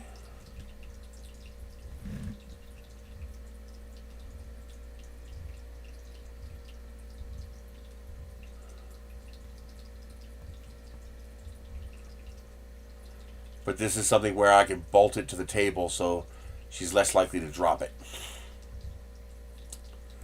The only problem is it's coming from China.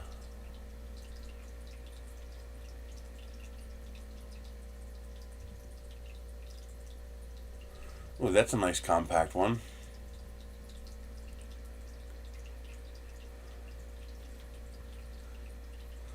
Does that actually screw in?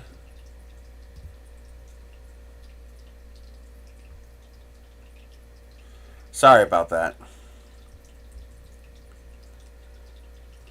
Boy, I didn't know I didn't have it switched all this time. Okay, that one does not actually screw in. I don't like that. Okay. But one like this that has a an actual screw clamp would be nice, because then she'd be a lot less likely to drop it. But yeah, if you want a small tablet, I'd go for the Blackview Activate Pro. Looks like it's about $340. But this is a really high-end tablet. It's a really nice tablet. I think you can get it for under $300. So this one here claims to be $278. This is AliExpress. And it's got the Helio G99. Be careful, there's a version of this with a Unisoc. You don't want that. Oh, it's a 10-inch screen? I thought it was an 8-inch screen. I thought Active 8 was 8 inches. Huh. I didn't know this was a 10-inch screen. I thought it was a 8-inch screen. Actually, now that's pretty silly now that I think about it. Because this has a nearly 7-inch screen.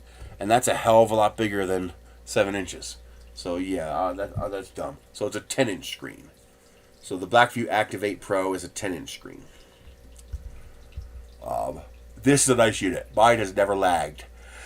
I have never wanted for performance. But yeah, this is nice. I like this.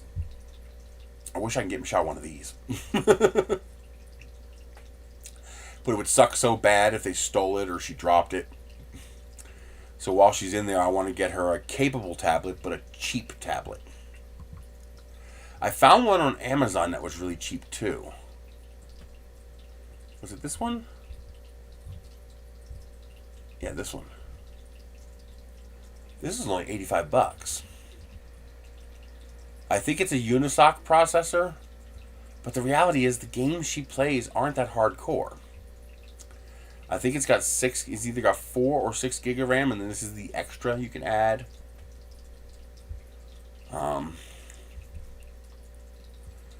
But my big concern is, oh wow, $67. Wow. Yeah, I'll never, this will be gone before I can claim it. It's not that much cheaper. It's only a little bit cheaper than normal. But still, $68. Holy crap. I can't use my Temu credit here, though. But, it's got an 11-inch screen, Wi-Fi and Bluetooth, 18-watt charging,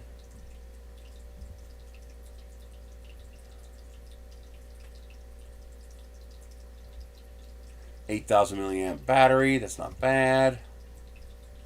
12 nanometers, so that's a unisoc.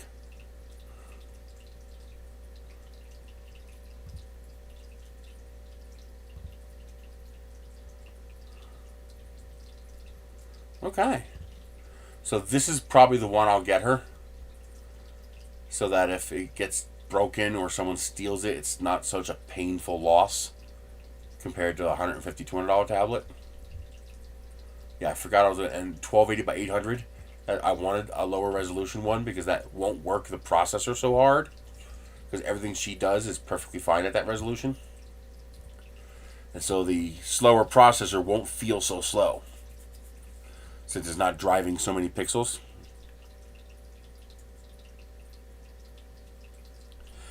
No, this is not a Helio. This is a lower end tablet, but it's also a very affordable tablet. So right now it's on Lightning deal. Let me get you a link. I gotta make sure I save this too.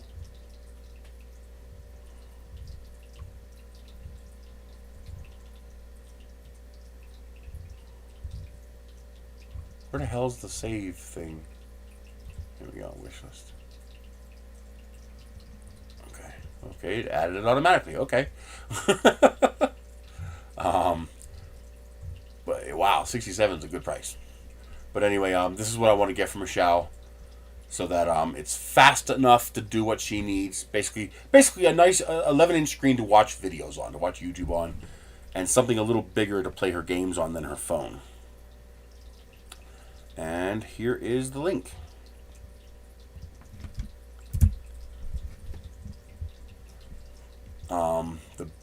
That is the little tablet. Well, it's not little, it's 11 inches. It's a pretty big screen.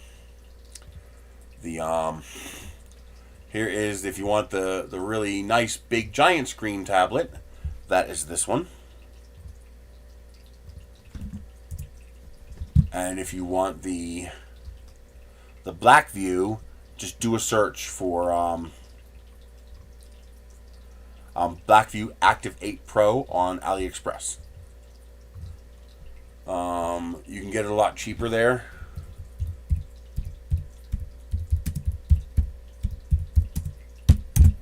It's a lot more expensive on Amazon. Yes, well, $319 is not bad. Okay. Which processor is it though? Yeah, $40 coupon. Okay, so that's not so bad. Which processor? It is Helio G99. Okay, so that's not bad. And you can get the orange one or the black one. It's just trim. Well, okay, so that's not bad. That with the $40 coupon, that's not bad. You're only paying $30 more than AliExpress, and you're getting it from a reputable source. If you want a 10-inch tablet and you want it to be high-end and rugged, I'd buy that one. This is the one that I have right now. That's this tablet right here. So $319. And that's this tablet right here I'm using to see my chat. And this thing is just, it's badass. 2.4K screen, 20,000 milliamp hour battery. I charge this like twice a week. Sometimes once a week. It's got such a big battery, it's ridiculous. It can be a little finicky about what charger it'll accept. Like, it'll charge at like 38 watts, but not on every charger. So it's a little picky sometimes. But I have my 480 gigabyte SD card in here. The one that's a little less than 512. And then I also have my T-Mobile SIM card in here. And so I have my, my unlimited internet access on here too. So it's a little hard to beat. It's really hard to argue with that kind of pricing. Now that's not a cheap tablet, but it's also a very good tablet. Mil-spec conditions, 2.4K screen, dual 4G slots, 256 gig ROM, 33 watt fast charging.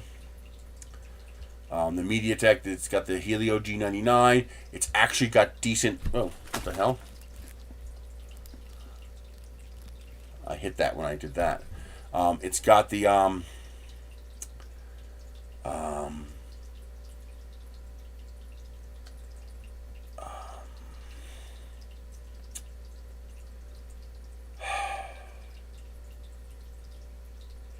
it's actually got usable speakers. They're actually loud. It's actually, you can actually listen to this in your, sitting in your car, just put on your steering wheel and listen to it. Just don't drop it on your face. It really hurts. But yeah, if you want a badass 10-inch rugged tablet, that's worth the money. I love my tablet. I'd never give up my tablet. I love this thing. Where is my mouse? Oh, it's over here. Why is it stuck over here? Oh, I'm touching the screen.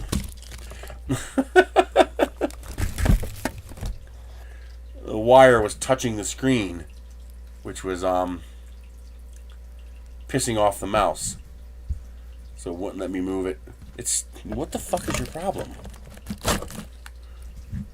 What is touching? I don't understand.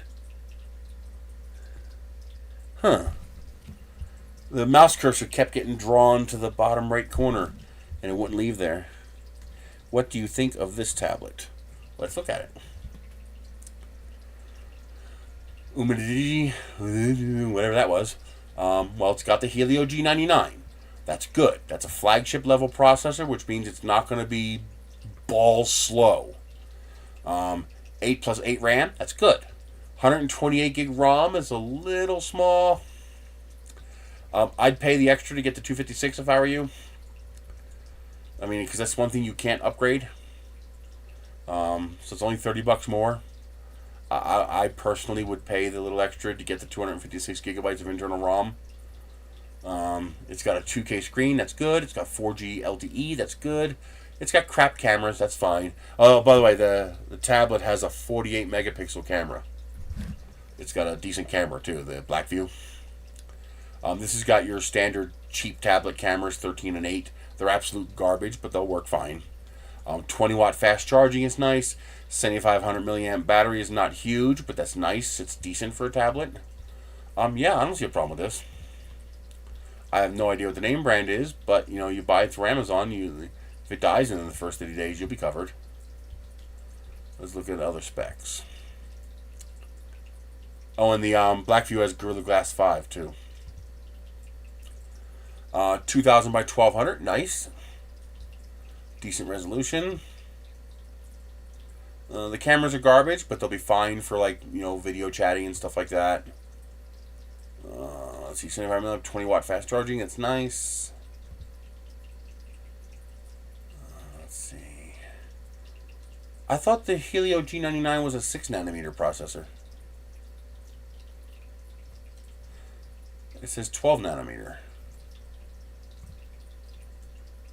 Okay. At least they don't have a bunch. Why does it have two cameras on the back? I'm guessing one of them is fake or one of them does something else.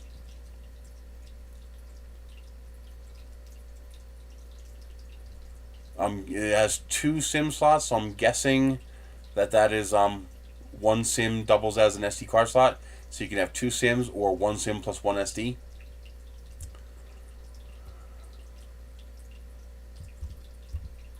Really? Stop doing that. Search.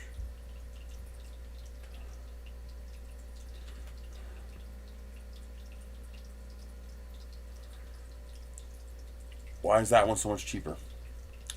It's probably not a G99. No, it's not. It's a 2 gigahertz A53.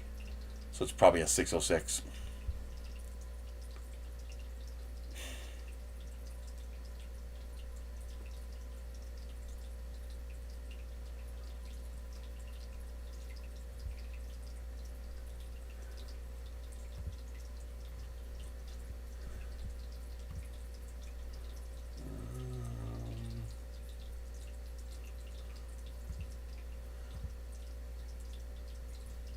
Oh, that's a crap. You don't want that. That's a garbage processor.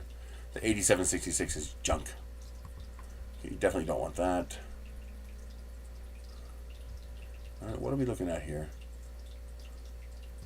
Does this have a model number? No. No, it doesn't. Omigdi A15. That's what we want to look for.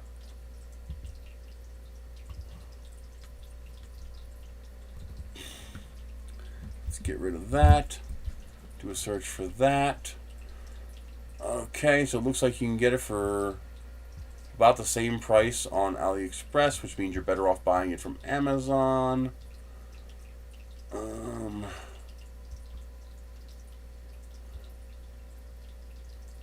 Yeah, Amazon's $159.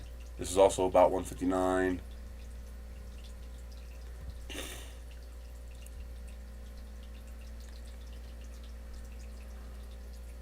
See, that's something I'm worried about. I thought the G99 was a 12 nanometer processor. This says it comes with a Unisoc T616 processor. I mean, it's not the worst processor in the world, but it's not a G99.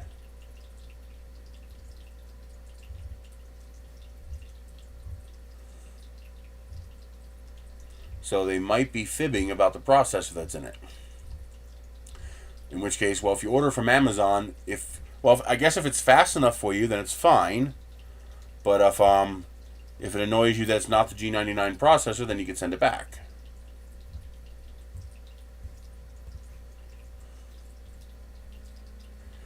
Yeah, see, 12 nanometer.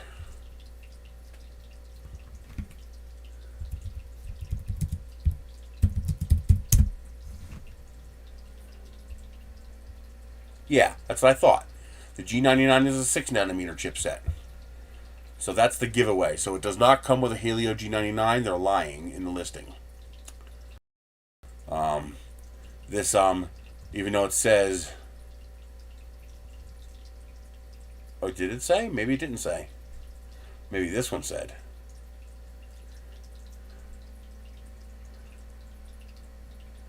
Now, why? Now that says it has a...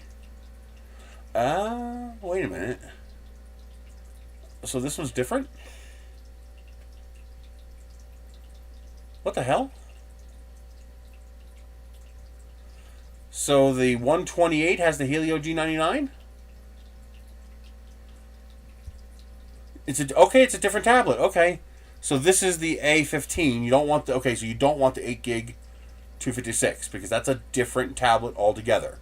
You want whatever this one is. This one has the Helio G99. The 256 is not worth the downgrade of the processor. So yeah, just make sure if you order it, you order the 8128 and not the 8256. The 8256 is a completely different tablet.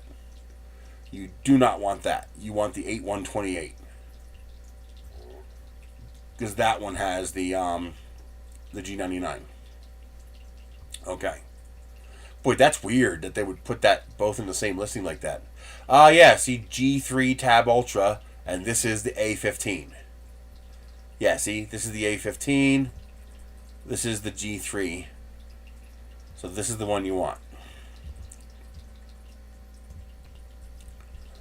Let's search for that. Let's get rid of all this extra crap. Really? There we go. Yep, about the same price. You can get it from Walmart for $120, or Amazon for. Okay, that's not the Ultra. See, it's only got 3 gig, 32 gig. The Ultra is 110, so about the same price. Let's check here. Okay, this has the Helio G99. Okay. 8 plus 8 is fine. 128 it's fine. At this price point, that's fine. 10.1 inch. Yeah, it's hard to argue with that. I mean, I don't know how good the speakers are. It's got a low-res screen, so if you're just watching videos, that'll be fine. But if you're going to put a lot of crap on the screen, this here would be a turnoff for me. 1280 by 800. I would not want that because of that screen resolution. But it depends on what you're using this for. If you're just using this to watch YouTube videos and play some basic games, then the screen resolution is fine. Now, if you're playing some high-end games, Well, there's a pro and a con. At 1280 by 800, you're not going to push that graphics chip very hard, so your game's going to run at a pretty high refresh rate, but it's not going to be ultra high resolution. And on a 10.1 inch screen, you're right at that point where you can tell the difference between a 1080p and a 720p panel. It all depends on how much of a pixel hoarder you are. I like pixels. I like lots of pixels. But if you don't have a craving for lots of pixels, that screen resolution might not be a problem for you. The big deal is the G99, the modern version of Android.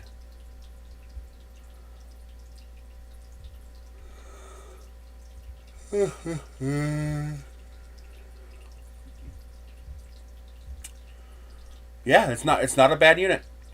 It's as long as you get the G3 Tab Ultra.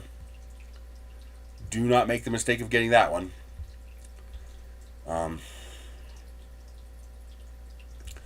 Well, the thing is, the cutoff for Android is like 11. It's where apps start to cut off compatibility with older Android. So you want to make sure you're a couple steps above 11. And this is at 13, so you've got a few years before it's outdated.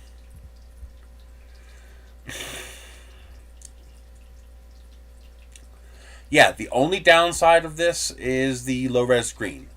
So if the resolution of the screen is not a problem for you, then this is a perfectly fine tablet.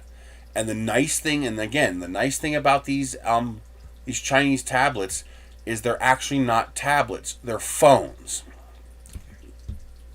And that's a really important distinction, because you can buy a prepaid SIM card and stick it in one of these and it'll work. But if I were to stick a prepaid SIM card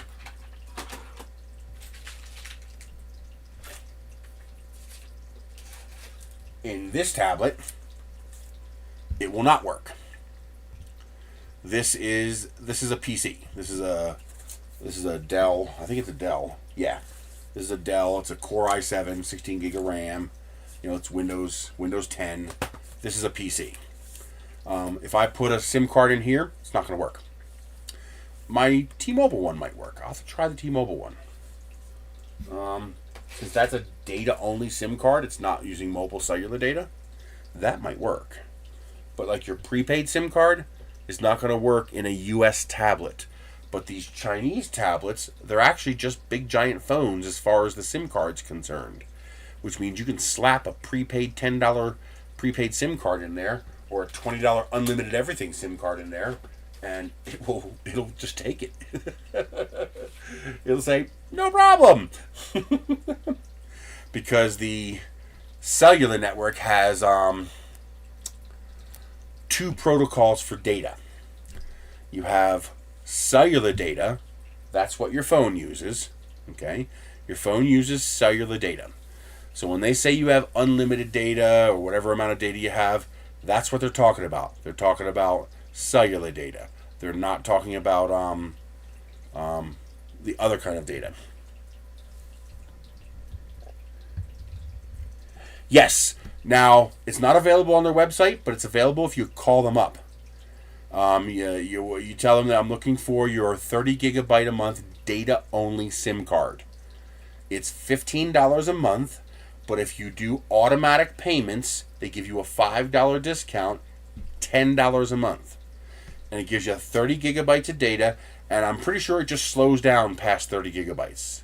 You get deprioritized if the network gets busy, but come on, most people never use more than 5. So 30 is plenty. It's effectively unlimited. Now here's the really cool part. I'm afraid to call them up and say anything because I don't think they're supposed to give me the discount they're giving me. I have two. I use one in my phone, and my phone has two SIM cards because I have a triple SIM tray in here. So I have a 512 gig SD card, plus I have two SIM cards. One is from Whoop Mobile, which I pay $6 and change a month for, and that gives me unlimited talk and text and a little tiny bit of data. And then I have my T-Mobile card in here, which gives me my 30 gigabytes unlimited data. And the second T-Mobile card I have inside that tablet there, so that my tablet can have internet whenever I want. So not only do I get the plan for $10 a month, but they also gave me a $5 discount for multiple plans. So I'm paying, tax included, I'm paying $15 a month for both 30 gig cards. I'm not saying anything. I am leaving that like it is. I mean, hello? Yes.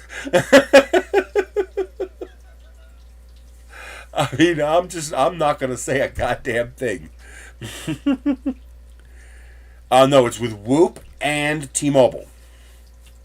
Now, keep in mind, I can only do that on this phone because it's got a triple SIM tray.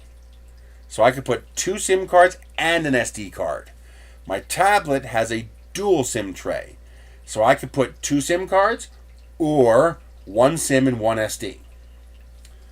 But to do this little trick that I'm doing here, you need 3 tray card because I need my memory card too. Now, the only thing is, I can't use data while I'm on the phone, even though it's VoLTE. I think it's because it's a separate SIM card. I think it can't access both SIM cards simultaneously. So, because I'm telling it to use the phone on one SIM card and data on the other SIM card, when it's using the phone SIM card, it can't use the data SIM card.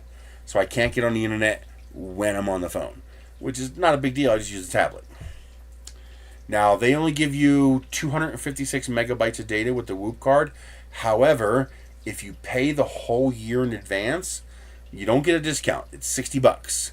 Well, you do get a little discount because the taxes and fees end up being cheaper when you pay it all at once. You save like $6 or $7 just because of the way the taxes work. But if you pay the year in advance, which I haven't done yet because I don't have the money, I'm gonna get Michelle a SIM card first before I do mine.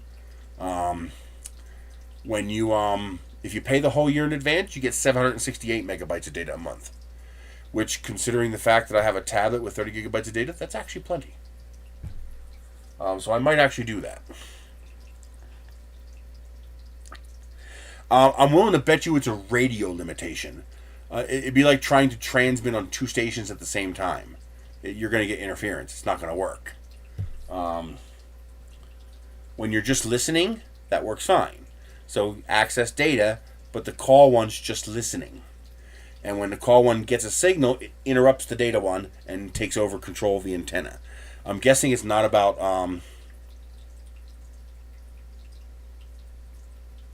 Yeah, and I'm always on Wi-Fi. And that's why I'm not worried about that. But, yeah, it's nice. I mean, cell phones is one of the few areas where we can actually get a halfway decent deal now.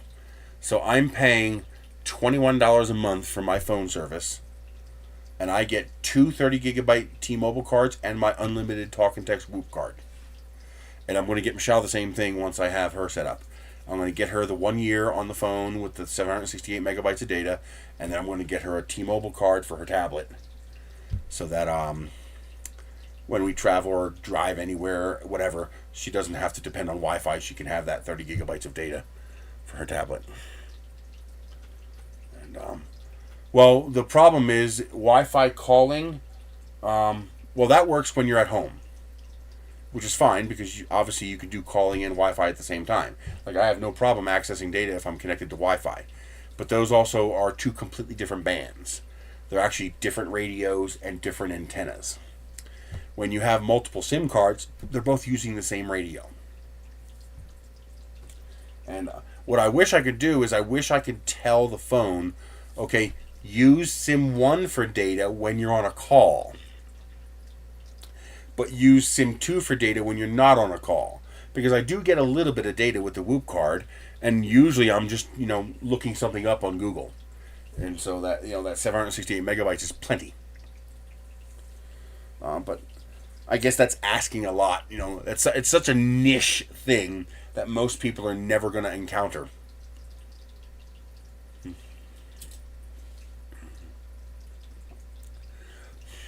I'm just gaming it because of the deal that I got. So I'm gaming this multiple SIM card thing because I'm poor. So it allows me to live beyond my means. It allows me to have very lucrative data access without paying a high price for it. I mean, obviously the best solution, the best solution, and this is what I'm going to do with Michelle.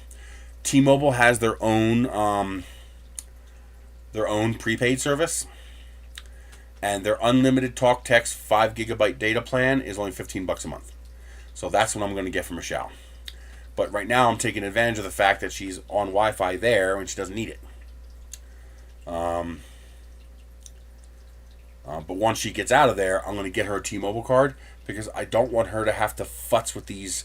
We had so many problems with these MVNOs when they started collapsing and going out of business because of corruption. We had so many problems with it. I don't want her to ever have to deal with that.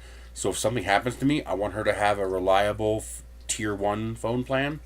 And so I'm just going to pay the $15 a month to get her the T-Mobile plan so that she doesn't have this problem in the future. So she'll never have this problem. I can deal with it. I'll deal with all the rigmarole and bullshit to deal with saving the money. But for her, I just want it to be reliable and stable and consistent.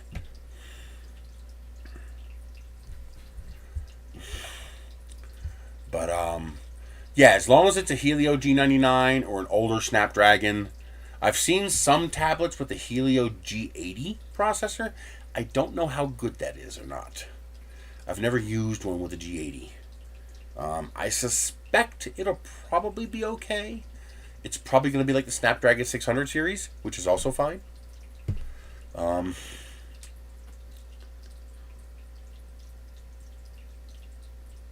Yeah, same problem here. Outside, I get pretty decent reception, but inside the house, it's pretty piss poor. The Whoop card is giving me 2 little bars, and the T-Mobile card is giving me 3 bars from here. Nope, they just both went down to 2. But I'm on Wi-Fi, and I'm using Wi-Fi calling, so no big deal. Now, I do have I haven't set it up yet because I'm worried about lightning strike. I've had 2 lightning strikes at this house here. It's fried some of my UPSs. It's fried routers, even though they were on a UPS. So I am worried about lightning strike, but I do have a cell booster. So it's a cell phone unit that has 2 pieces. One piece goes on a pole outside, and then the other piece goes in the house, and it rebroadcasts the LTE signal in the house, like a repeater. So I do have one of those, which I'm eventually going to set up. I'm actually thinking about just setting it up down low. Just keep it below the roof line of the house so it's not susceptible to lightning strike.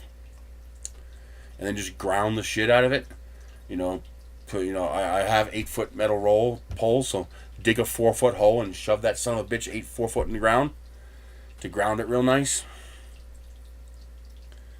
But yeah, I want to get that cell phone repeater set up because just being outside makes a huge difference. And just being 5 or 6 feet up in the air is going to make a huge difference. Because as soon as I step outside, I get full strength. It's just in the house, it's crap.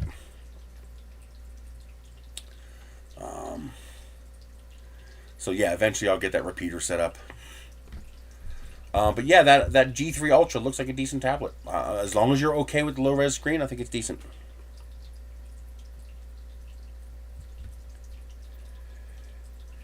I hope they eventually get mesh networks working properly, that home mesh networks where they're a little bit more reliable. Because the problem with repeaters is that it's 2 different Wi-Fi networks. Yeah, I know. You're supposed to be like 8 feet down. I know. But I figure it's better than nothing. But 4 foot's about as deep as I can get. Now, I could go 4 foot down with the pole digger and then put a T-post in there and use a driver to drive the T-post 4 feet down. That'll be 8 feet.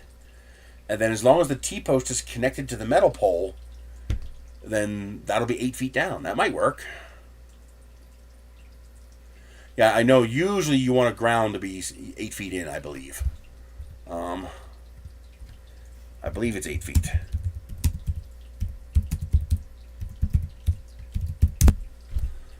How deep for ground? Yeah, 8 feet.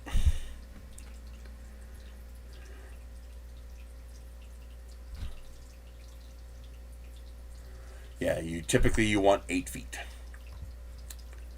which is really hard to do out here. At least 8 feet.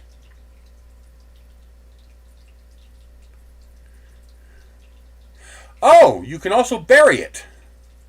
So it's about surface area. So you could turn the rod sideways and make it 30 inches deep, but as long as you have 8 foot of underground contact. Now that's interesting. I didn't know you could do that.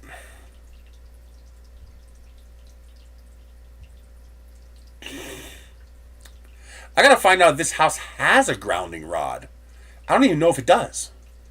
But if this house has a ground, maybe it doesn't. You know, I heard the guy did it himself when he put this house on here. So it uses the same Wi-Fi name?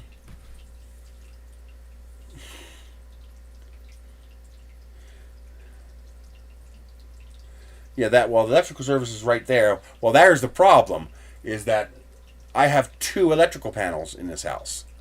All right? One is the 100 amp panel right here in the house, or 150 amp panel, whatever it is. It's the panel in the house here. But then I also have another panel that just has 2 breakers in it on the pole outside. So my house, the wire comes above ground to the pole, down to a breaker box. Like the first time I lost power here, I didn't know I had a second breaker box outside. I'm sitting here waiting for the electric company to do something. I finally called them up and it says, well, we don't see a problem to your house. And I was like, well, I have no power. And she's like, did you check the breaker? I was like, yes. You know, I got the breaker here inside the house and it seems fine. Because she was saying there was going to be a cost if they came out and it was my end. And she's like, well, wait a minute. You have a mobile home, right? And I was like, yes.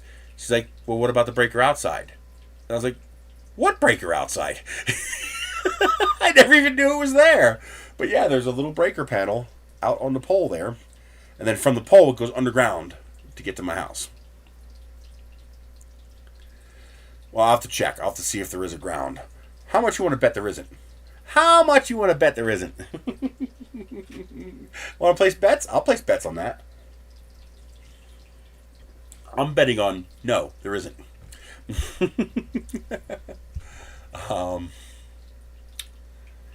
There is something I want to design. I want to make a cover, an enclosure for my mini split. The big mini split out back, which doesn't work right now, doesn't need one because even though it's less efficient this way, I had them installed under the carport out back so that it's protected from the elements. But the one in front is just sitting there on the ground. And I would really like to protect it. At least a little bit. And make it look nicer. And make it less likely for somebody to want to try to do something to it. But,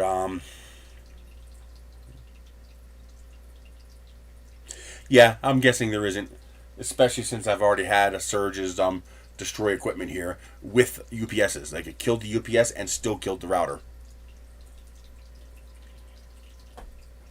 That hurt. That was expensive. It's amazing how expensive UPSs are nowadays. I've got half my UPSs are dead and I can't replace them because they're so expensive. I don't get why they're so expensive. Let me close up some of these tabs. Oh, for the bonuses for Amazon, thank you very much. You guys got me to the first tier here, $100 above $32.50. So I will get $100 extra in August from Amazon, and we have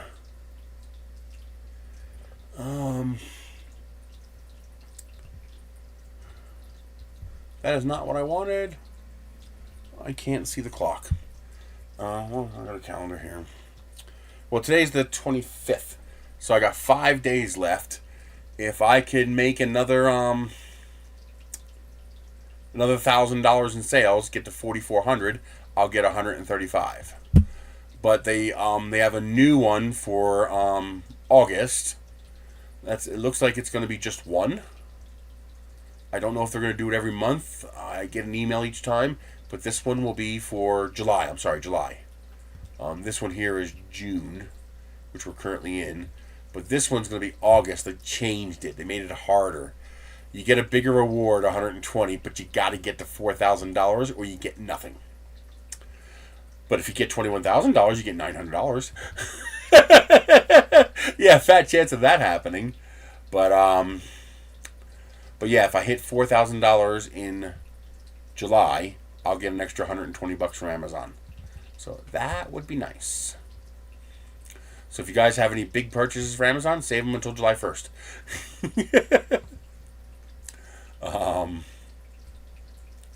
So the total I got from this program is going to be 530. We did amazing. We got almost 10 grand in April. I got 330 the maximum, and then we got 100 for May, and we'll get 100 for June. So that's awesome. That's $500 I didn't have before. If you use the Temu link and then signed up with the app, I should get credit. Let's check it out. So far, I've only been getting credit for doing the online things that they have me do as an affiliate or whatever. But I haven't gotten any credits for the commission. So I don't think they give commissions. Or maybe you have to link directly to products to get commissions. I don't know. I really don't know how it works for Temu. Either which way, the commissions can't be that great. Oh, yes, of course. I forgot. That doesn't work anymore. Something is stopping. I keep trying to open up this link. It's trying to open up a new tab, and it won't let me. Even when I oh, that worked. I middle-clicked it, and it worked. Okay. Yeah, see, it's still just $10. But it says here that new app user, meaning it's the first time you download the Temu app, or you reinstalled after 14 days. So if you uninstall the app and then don't use Temu for 14 days and then come back? Yeah, okay, whatever. It says I get a $5 reward and 20% commission on whatever you order for the first 30 days, apparently. I've never gotten that, so I don't know exactly how that works. This $10 is just from the random crap I do here. This stuff here.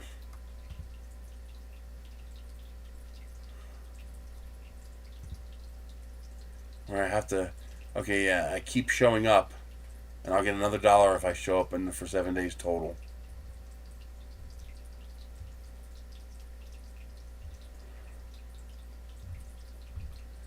I don't know how all this works.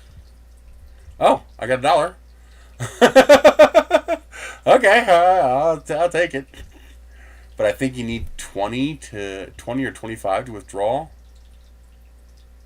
$20 minimum to withdraw.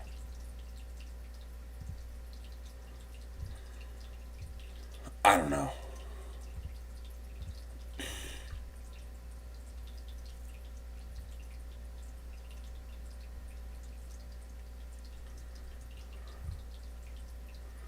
Yeah, I don't know how it works. I don't seem to have ever gotten anything from it. Yeah, see? Check-in perk, welcome back gift, first share, welcome gift. So none of this is commission. I've never gotten a commission from anything. Data center? It says there was a click.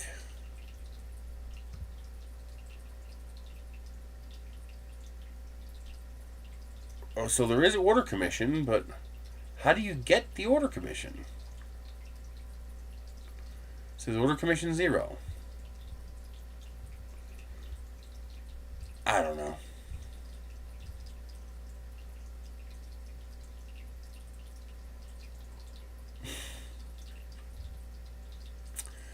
I have no idea how this works.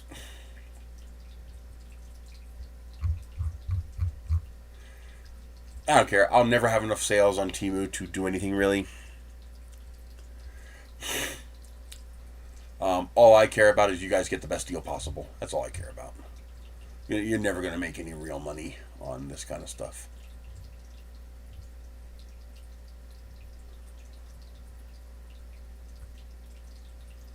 Ooh, pretty hats.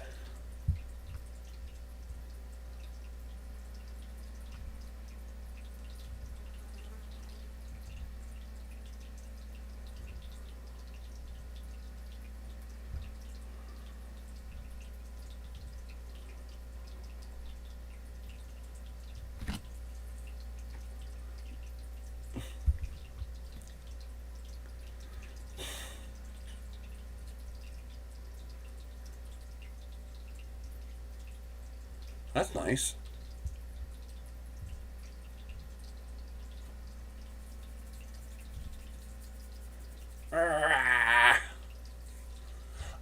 Something else I can't find. If maybe you guys can help me find it. DIY 500. So you can get these kind of things. So these are all DIY earring kits. So these are all different, setups to, these are the studs and the backs to, so you can make your own earrings. So that when you print out earrings or something like that, or you make your own earrings, whatever, you have the actual stainless steel hardware to, to turn them into earrings. What I can't find and what I'm looking for, and maybe you guys can help me with this. What I'm looking for are these.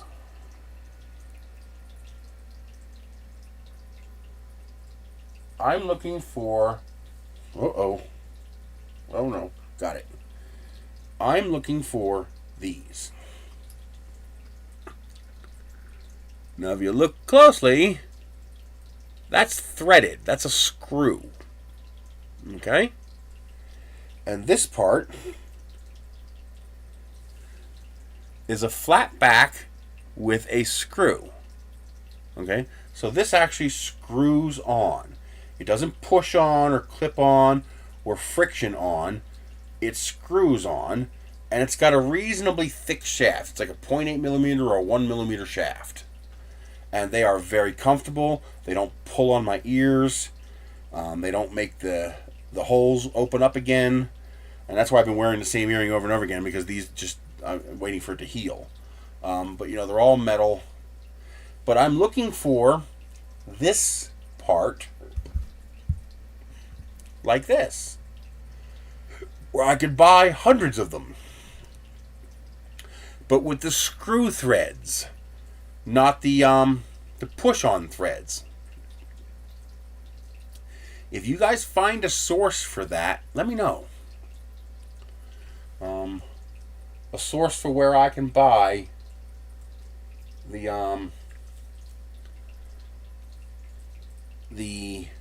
DIY earring backs that are screw-on, that are threaded. They don't snag, they don't hurt, they don't pull, they never fall out. I never have to worry about them. I can sleep with them. They're perfect. But I've never found a DIY version like this, where I can buy a kit. Now these are interesting. They're stainless steel, but with a brass ring. I think that's so you can braze them, because you can't braze stainless steel, but you can braze brass. So I think that's why they include brass on the. But what I'm looking for is this, but instead of this push-on post, I'm looking for the screw-on post, and I can't find them. I've done searches. I've looked. I've typed different keywords. And so far, I cannot find screw back DIY bulk order, where I can order 500 pieces and have them be the threaded. I didn't use the word threaded.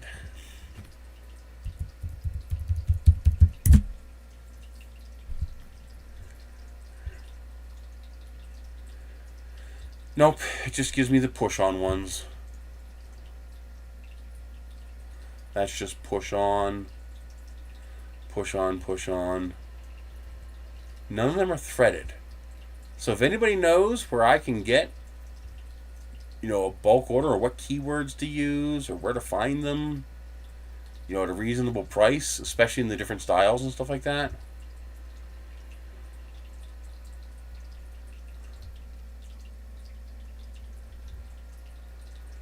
But yeah, if I could find that, that'd be great. But I have not found them yet. I have yet to find them.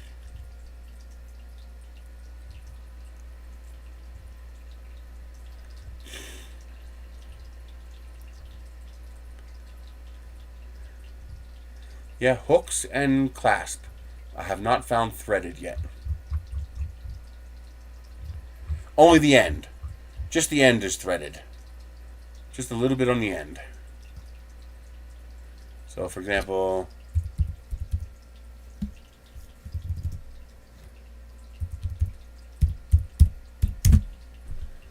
screw back will find them usually. Here we go. Let's see. Can I find a picture? Yeah. So here, this is a different style, but just the tip of it is threaded. And this is not showing you the threading.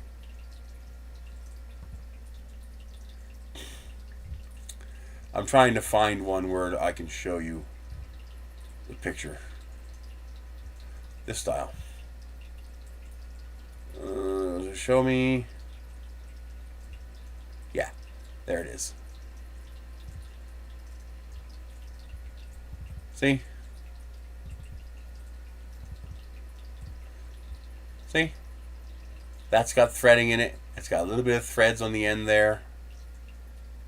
That's it. I haven't been able to find that. I can find plenty of earrings that already have it, but I haven't been able to find, like a 500 pack of nasty. Oh, I hate that so much. I've seen this style. This is a little bit different. It's called a safety back or something like that.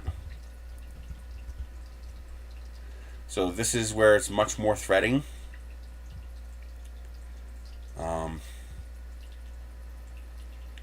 So it's a different style, but I'd take that too. I don't care at this point. I want the threaded. I'd prefer that other kind like I just showed you. But I haven't been able to find them. Earrings, screw back. Let's do 100. Maybe there's not as... Only the end. Yeah, just the end of the shaft. Yeah, see, as soon as I add the word screw back, that's it. It goes away. It'll find individual earrings that are screw back, but not... maybe even 100's too many. Let's do 50.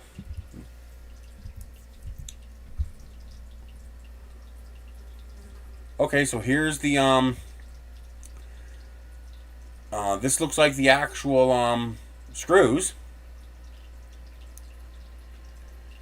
Screw earring backs. Yeah. So here's the actual screws. They're available. Here's a 50 pack of them for $11. But where do I get the shafts?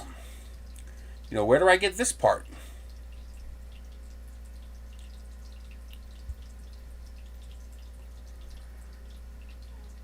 So I'll probably get these eventually just so I can have extras in case I lose some. But so far I have not found any way to buy the actual shafts to use in my own projects.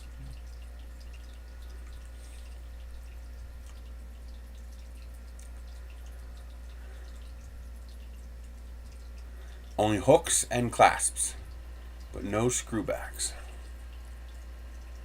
Exactly. Obviously they have to exist. Obviously they exist. It's just a matter of how do I find them.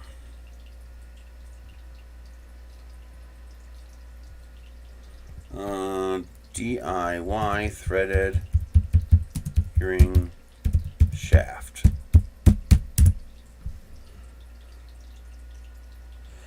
It was censored. Hang on, let me fix that for you. Hang on. I've met you, so I trust you. There we go. Standard moderator. Okay, now you can post links.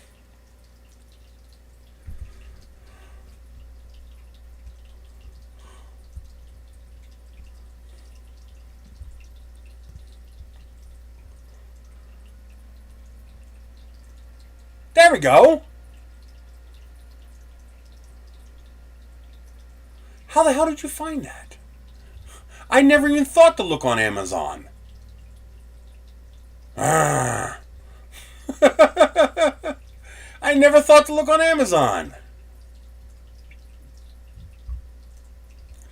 Okay, add that to the list.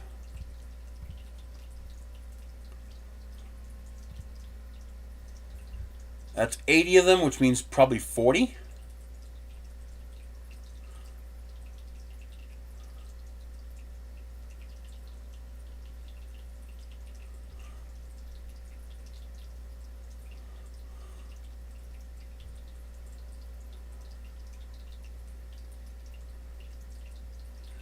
I'm guessing this is 40 of them. 40 backs and 40 posts. Which is still not bad. I mean, that's a lot more expensive than the other kinds, but I don't care.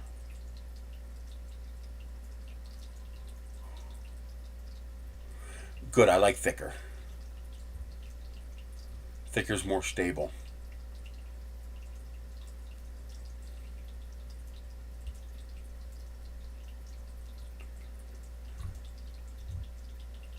I don't mind thicker because they're more stable that way. Awesome. I never thought to check Amazon. I don't know why the hell I never thought to check Amazon.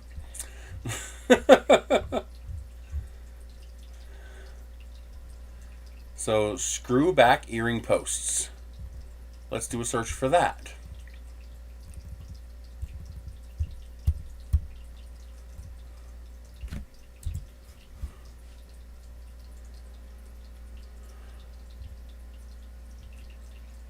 There's the actual screws, which we don't even know if they're the right size, but no posts. Let's paste and go. Jewelry making, 0.7 stud posts. That's a different kind. That's more expensive. Yeah, the 80 piece is the best deal. Here's just the post, but very expensive off of Etsy.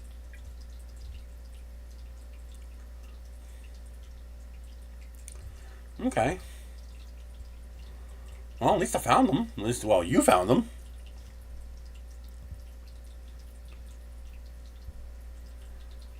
Okay.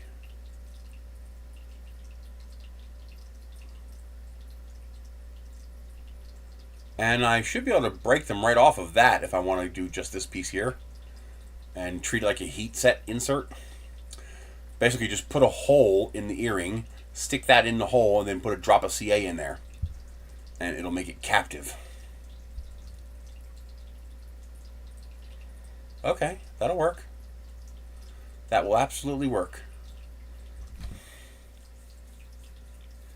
But does it... I mean, I guess it doesn't matter. I'll just have to order it and see what I get. But I'm assuming that it's going to be 40 backs and 40 posts for a total of 80.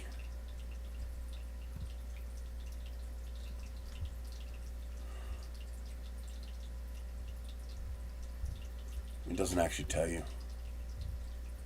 Okay. Awesome, awesome. I so much prefer the screwbacks. It's so much more comfortable. It's absolutely ridiculous how much more comfortable they are.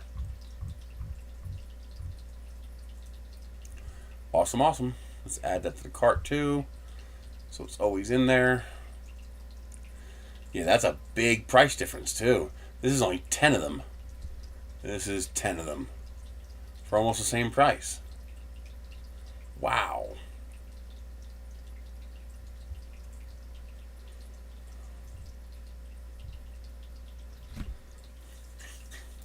So I guess the real question is, Where the hell are they getting them from? That's what we need to know is where are they getting them from? You know something?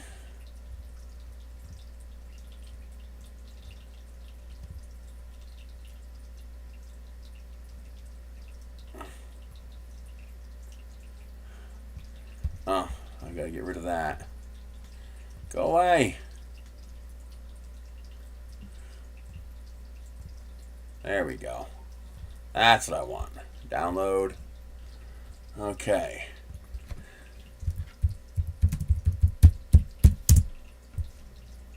That's exactly what I'm gonna do. That's exactly what I'm gonna do. Because I'm guessing they're not using their own pictures. They're usually too lazy. They never use their own pictures. At least rarely.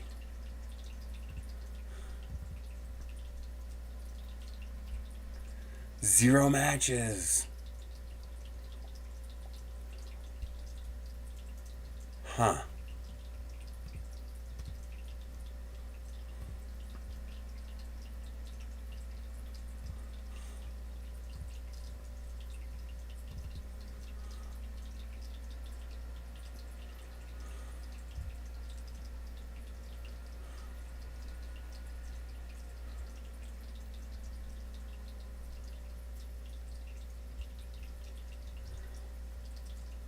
It did find the one,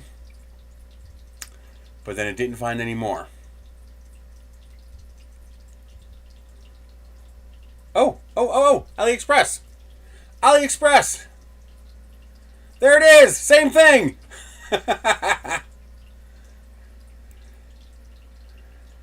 So they're not making much of a profit, plus it's $6.84 shipping, but I'm still going to add it to my list.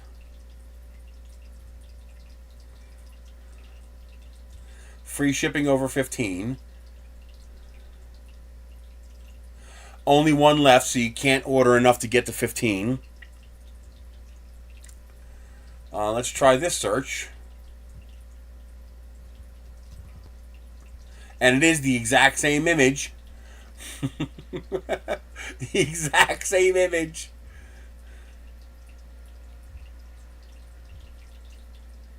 That's push on, push on, push on. Okay, these are all push on. Now, what do they call it?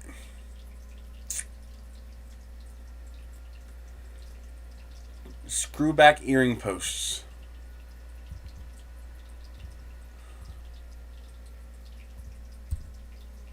Let's do screw back earring post DIY.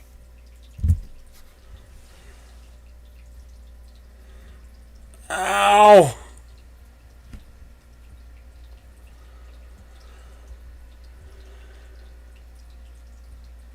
I'm guessing these are not threaded. These are probably push on. Yeah, those are push on. Yeah, that's it, just the one. Well, we're getting a little closer. I'm betting you I can contact them and say how much to order 500 of these. And then I could just have a lifetime supply. It probably cost $20.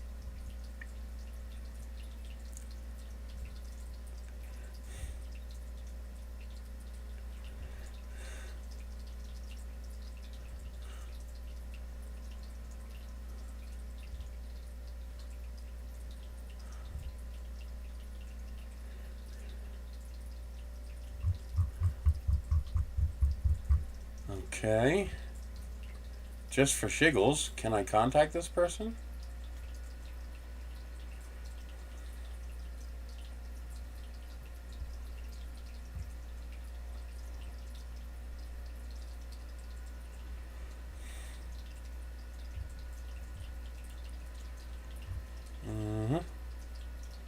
Is this what I wanted, or?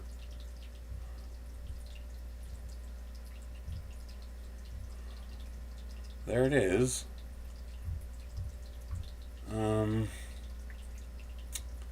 Feedback?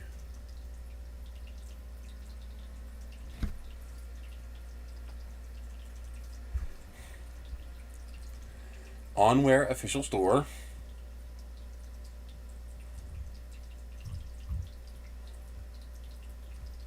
Is there no way to contact them? Oh, contact now.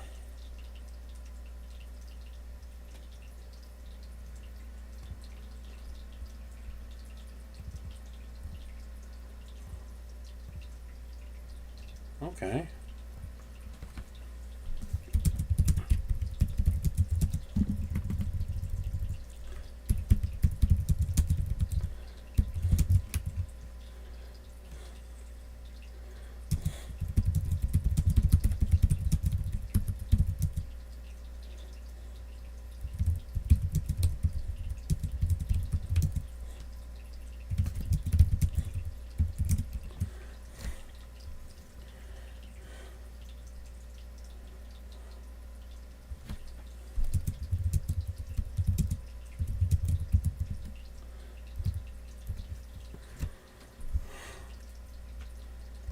Let's see what they say.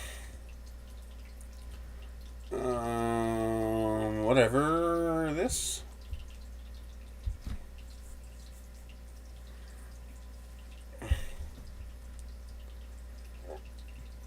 Let's see if they reply. Worst they could do is say no or ignore me. Okay.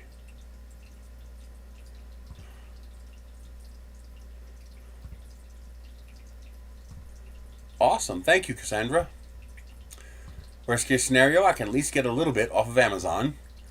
Do you actually make earrings, or is that just something you did once? Oh, something else. Meaning if I get a good deal on a big order, do you want some? Ow, ow, ow, ow. Yeah, these are the more expensive ones. Much, much more expensive. Because you only get 10 instead of 80.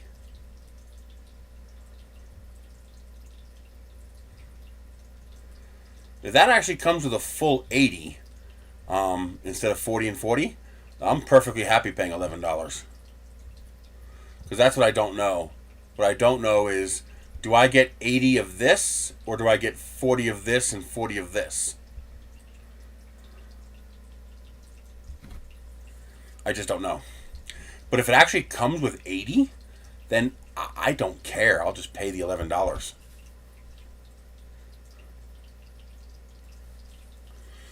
You know, $30 worth will be a lifetime supply. Awesome, awesome. Wow, that's a big one. What was ordered that day? Full report.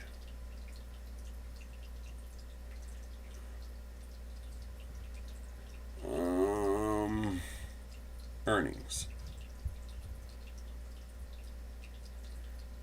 $28.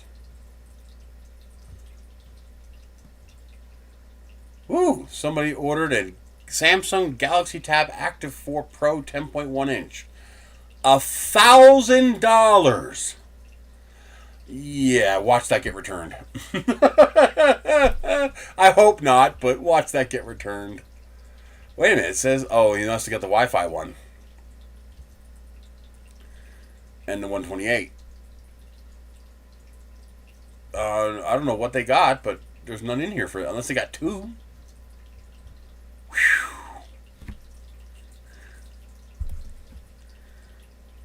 Wow. That's a beast.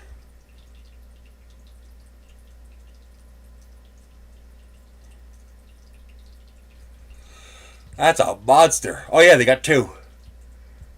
Holy crap, that's a beastly tablet. I mean, a rugged tablet from Samsung? Nice. Something tells me that's a monster of a tablet.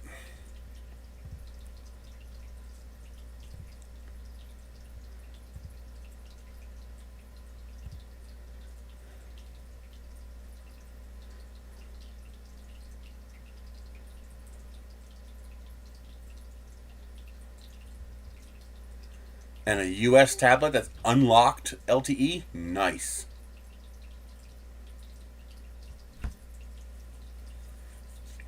Now that is a cool feature, where it'll draw power from the power supply without putting the battery in between. That's actually a really cool feature, and it'll stop you from killing your battery. Wow.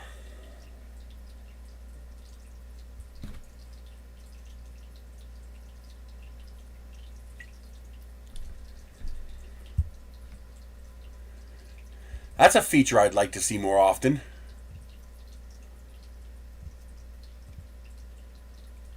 I mean, for a truly rugged situation, it's worth the price for that feature alone. Because you're not going to burn up your battery.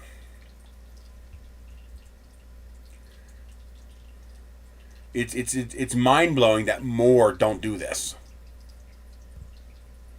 Very cool. So I'm guessing they got... No, they didn't get that version. Maybe they got this version? Nope, they didn't get that version. I don't know. The prices must have changed. Oh, it's on sale. That's why. So it's a different sale price. Huh. Boy, I hope they like it. Boy, I hope they like it. Well, they already have it, and they haven't returned it yet. Because if that gets returned, I lose my commission. I lose the $25, and I lose the $100. It should. Nice. Yeah, just remember, you go to my homepage, Nerys.com. Okay? You click on Amazon shopping page. And just remember, if it's already in your shopping cart, I don't get credit for it. So what you got to do is open up a new link, delete it from your shopping cart. Okay? Go to my homepage, click on my link. Now go to this link and click Add to Shopping Cart. And now it'll work. If it's already in your shopping cart, I will not get credit. Very, very important.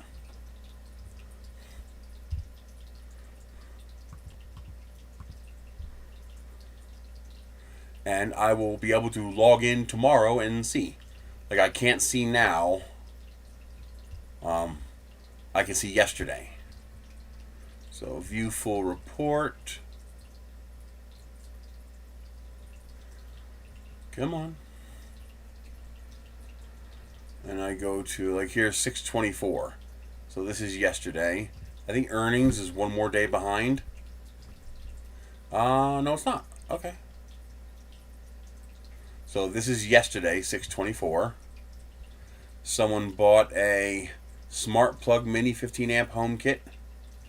I got 50 cents for that. And someone bought a 2-pack of magnetic golf cart rechargeable fans. I got $1.71 for that.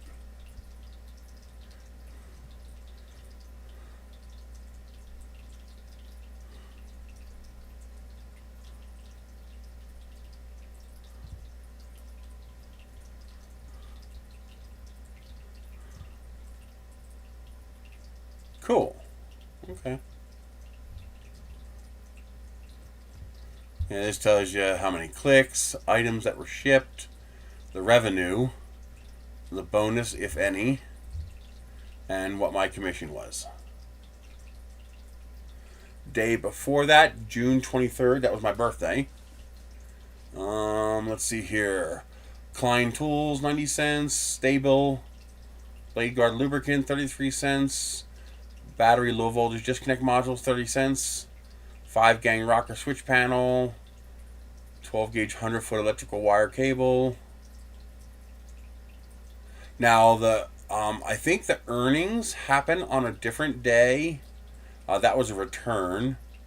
Someone returned 18-piece impact socket extension set. So I got a negative 75 cents for that. But if I go ordered items and 6/23, this is what was ordered on the 23rd. Galaxy Note 20. So that means I did not get a commission for that yet. I either won't get a commission for whatever reason, or it hasn't shipped yet.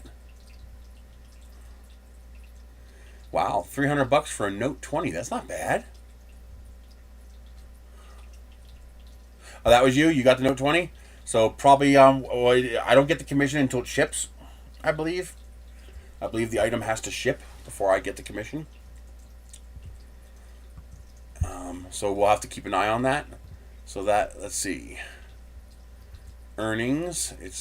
Oh, here it is. I got $0. I wonder why I got $0. It says no commission. Yeah, no, it says it's got it right here, but it says I got 0. I wonder why.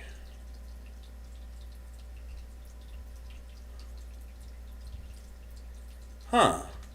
I mean, it's in the list, which means it knows that you use my link, because it wouldn't be here if you didn't use my link. Huh. I mean, nothing I can do about it, but I am curious. I guess not. Well, like, for example, I know anything Logan orders, I don't get a commission for, because they think Logan is my address as well, since I ship stuff to Logan.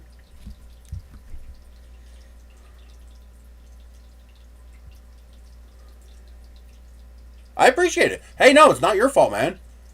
Hell no. I mean, you did everything you were supposed to do. I'm curious, just from an intellectual point of view, like, why is that 0? It says revenue 0, commission 0. I don't know why. It's got the price, but it says revenue 0. I don't know.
I don't know, but there are some things where you don't get a commission on. I don't know the details of how that works. Woo! It comes out of the seller's pocket. Amazon charges to list anything on Amazon and to put anything in Amazon FBA. That's that 30% that they charge for everything or whatever it is, and the commission comes out of that. So ultimately, the seller is paying it. Well, ultimately, you're paying it, but it's not, it's being added to the price of the product, but not directly. The seller has to pay that up front. So obviously Amazon controls who gets commissions, because if no one uses an affiliate link, Amazon gets to pocket that money. Because they're being charged it whether it's a commissionable sale or not. It's not like it's an extra fee. It's just part of the Amazon ecosystem fee. Okay, so we'll find out tomorrow. Be sure to remind me next week to ask me, Cat Prince. And we'll come back here and we'll look.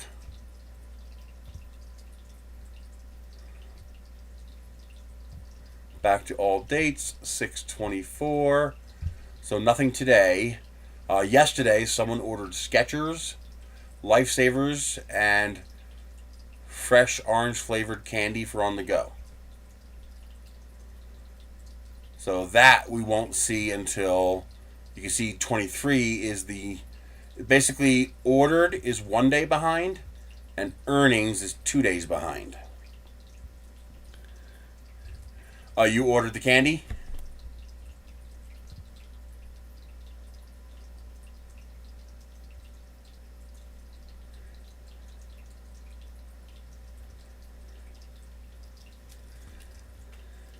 So what we'll do is we'll come back tomorrow or the next day, whenever it ships. Either tomorrow or the day it ships, it should show up in here. And Lifesaver Cherries is good. I love the Lifesaver Cherry. Oh, yeah. That's the one. The cherry is the stuff. Orange Orchard. Freshos. Interesting. It's a Lifesaver knockoff. I didn't know they had Lifesaver knockoffs like that. Currently unavailable. You bought the last one. There's the Lifesavers orange.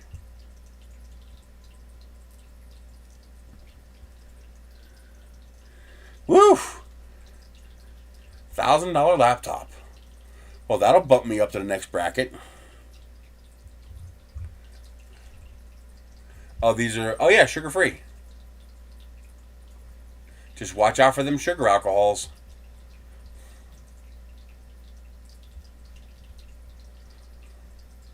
They're probably using maltitol, sorbitol. They're using sorbitol as their sweetener and sucralose. So sorbitol and sucralose.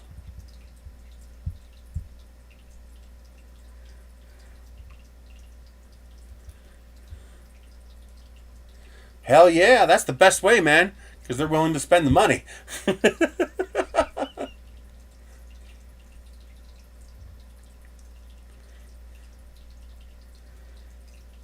Oh, they have strawberry too.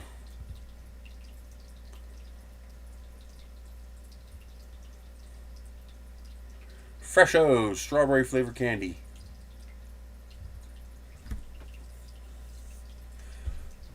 Oh, they have knockoff Tic Tacs.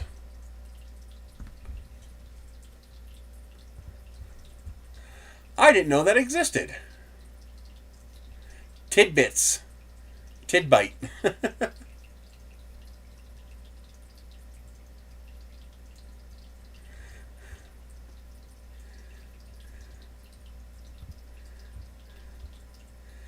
You know what blows me away?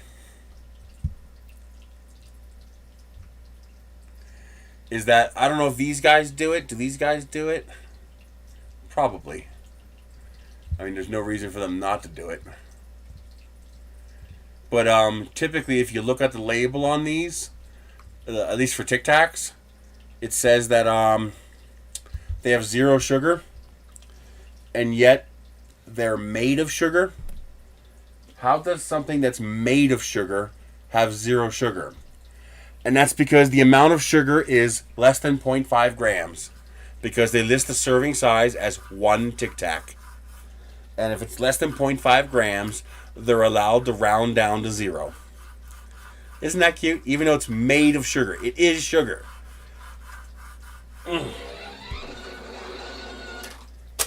Rawr.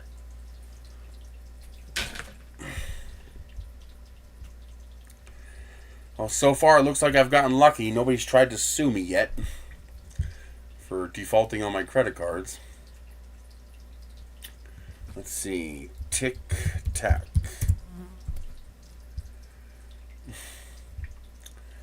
Tic a tac, tic a tac, tic a tac, tic a tac, tic a tic a tic a tac, tic a tac.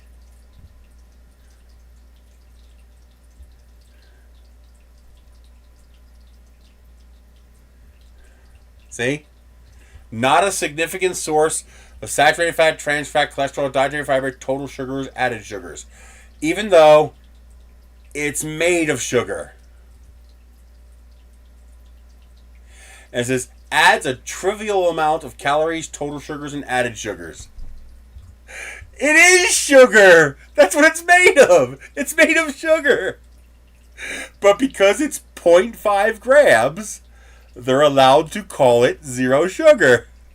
And they're allowed to call it 0 calorie. Because a serving size is 1 mint. Who the hell eats one Tic Tac? No one. You eat half the damn container. Oh my god. This is 17.2 ounces. Calories in 17 ounces of sugar.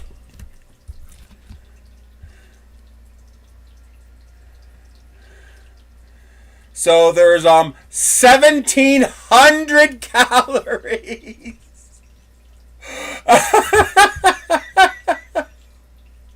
Oh my god. So it's 17. Let's call the 0.2 the non-sugar ingredients. So there's 1,870 calories of sugar in this bag. And yet they're allowed to market as 0 sugar and 0 calories. Oh my god, you gotta be kidding me. American bureaucracy at work. I wonder. EU Tic Tac nutritional label. I wonder if it's different.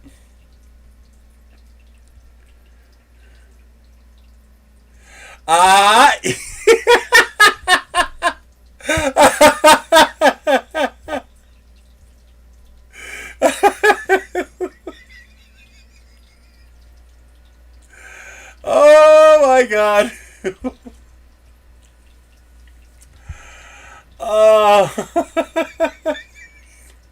They're 94.5% sugar. Oh my god, I need to find this. There has to be a European. These are all US because they all say 0. Any ones that say 0 is a US label. Where is the... Because the European, they're required to list per 100 grams.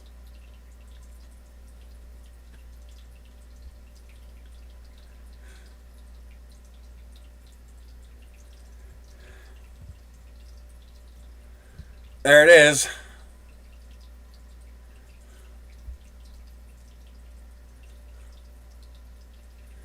So 110 calories and 28 grams of sugar, 220 grams of sugar. Oh my god.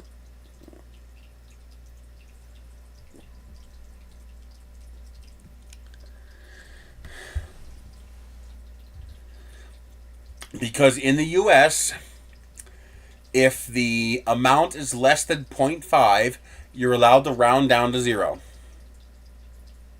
That's why I wanted to find it in Europe. Here it is in Europe. See, in Europe it says 30 pieces.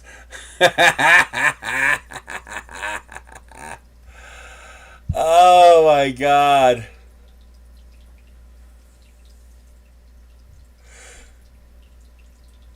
Here's a better one.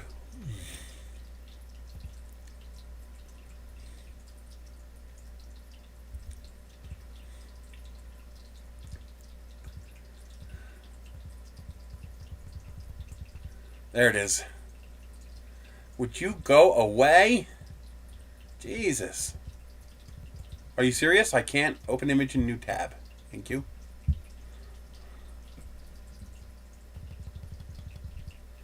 There it is.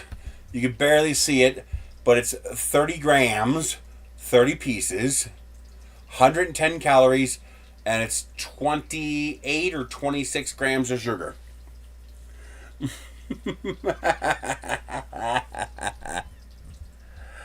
Well, yeah, for a crispy treat, that's a labeling mistake. But for Tic Tacs, it's a an FDA loophole. That, of course, they paid to make sure that loophole got installed. Of course, they paid to make sure that loophole was there. But in Europe, they said bullshit.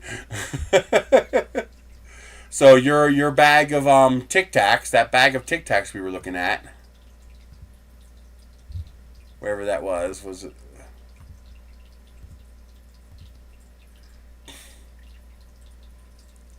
Here we go. So this bag of Tic Tacs that says not a significant source of sugar or calories has 1,870 calories and 17 ounces of sugar.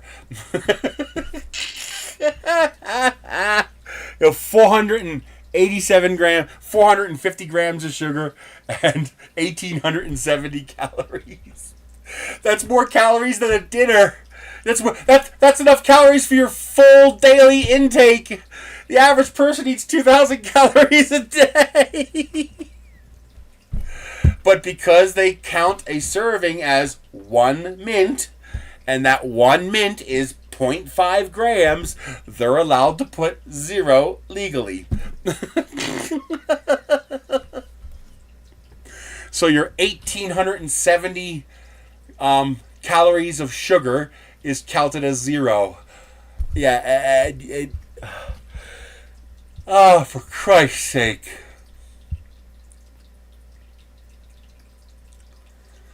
And this does work too, because Michelle does this all the time. She'll say, but it says, here it's only this much. I was like, are you going to eat just that much? Or are you going to eat the whole thing? Yeah, that's what I thought. They are starting to make some pushback. Let's see. 20 tea soda. Get out of my way, you punk. There we go. Mountain Dew, Summer Freeze.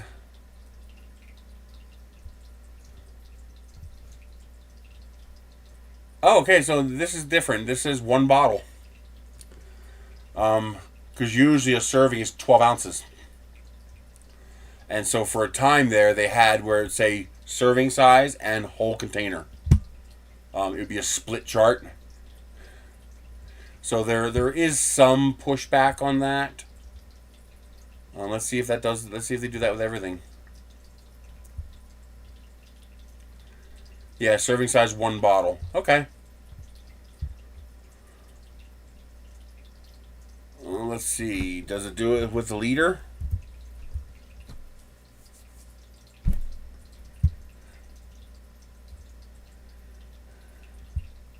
One liter. Let's see what this one does. Okay, so see, this one says 12 ounces.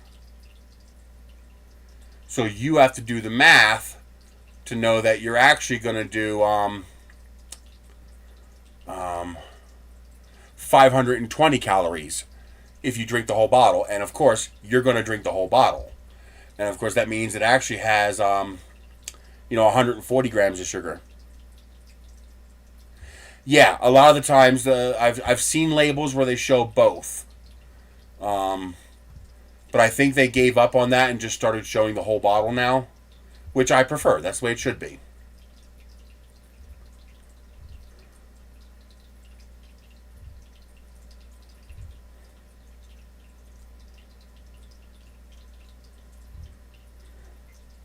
We don't do too much as far as liters around here.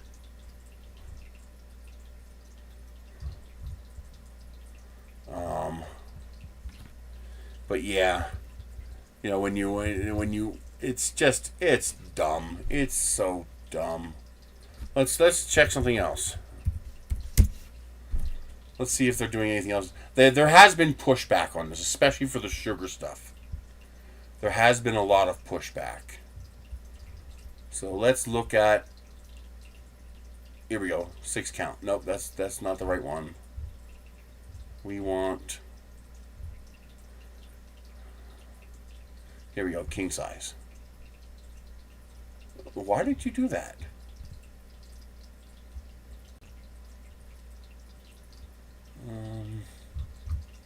Why are you trying to piss me off?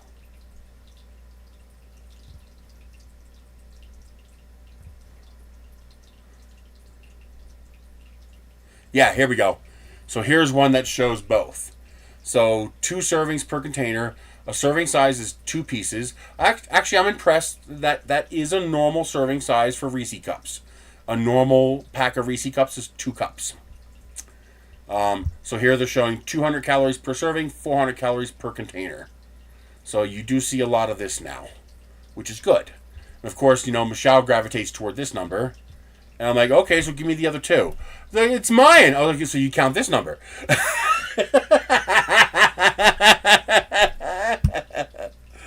Oh man. But yeah, at least they're finally, there is some pushback to enforce this kind of thing. But look at the Tic Tacs though, man. The Tic Tacs. Just, are you serious? They get to legally put this as 0 calorie and 0 sugar, even though it has 450 grams of sugar and 1,900 calories.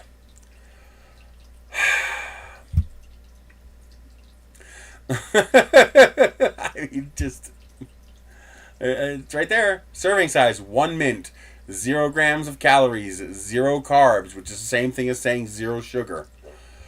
Not a significant source of total sugars or added sugars. Even though it's 1,900 calories and 450 grams of sugar. It's literally a bag of colored sugar. That's what Tic Tacs are. They're sugar. They're made of sugar. Maltodextrin, tartaric acid, gum arabic, all this stuff, you're talking micrograms. It's all sugar. And they even because people are taught that the ingredients are listed by majority. So the first ingredient is the most of what's in this. They have a little star, adds a trivial amount of calories and total sugars, even though it's 1,900 calories and 450 grams of sugar. Oh, it's literally a pound of sugar.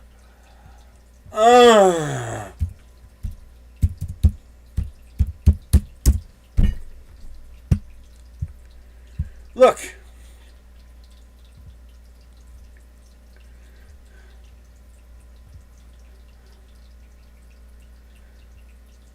Serving size, 1 teaspoon, 4 grams, 15 calories, 4 grams of sugar.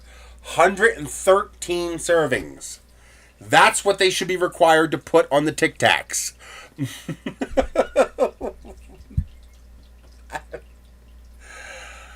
Oh my god. At the minimum, that's what they should be required to put on the Tic Tacs. But hey, that's our legal system here. What's this one have? Oh, see, now at least this one's fair. It says 4 pieces, 15 grams. Which I guess makes sense since they can't get it under 0.5 grams. Oh, but wild cherry lifesavers are so good. God, I love wild cherry lifesavers. I love wild cherry lifesavers.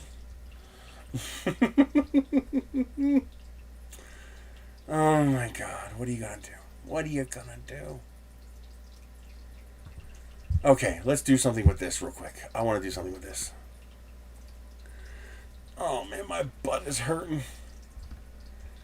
Let's go with the Mega Nova. I did screw this up, by the way. I gotta fix this. I scaled one part without scaling the other part. Actually, let's go to the Red Nova, since I did screw up the scaling on the other one.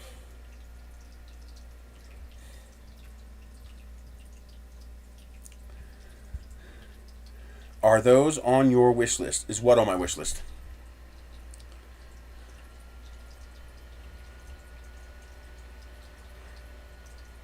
Ooh, it's taking a long time. That's what I need right there. That should have both. Yes, it does. Give me. Copy. File. New design. Cherry Lifesavers? No, it's not. Come on. Come on. Come on. Come on. Paste. I can add it, though.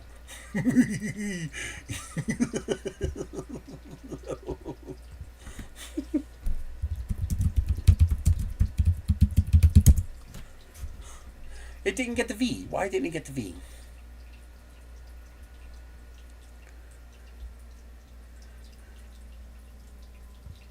I wonder why that one's cheaper.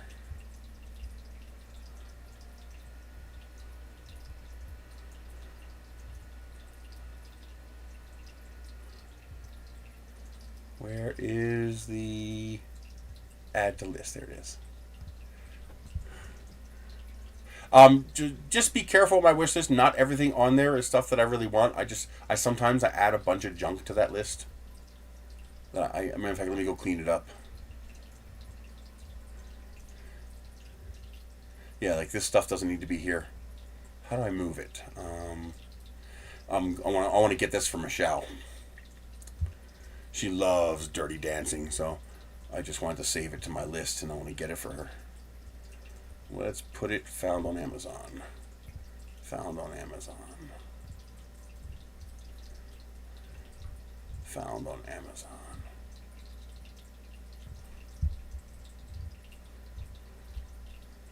This doesn't need to be here. That's a good deal, though. For Amazon, that's a good deal. That should go under my filament list. Filament. Delete. Hey, Lightspeed, how are you doing? That does not belong here. This does not belong here. Holy shit, a lot of this doesn't belong here. Sometimes I just tap the heart to save stuff. And I forgot that when you do that, it puts it all on your wish list and not to your generic found on Amazon list.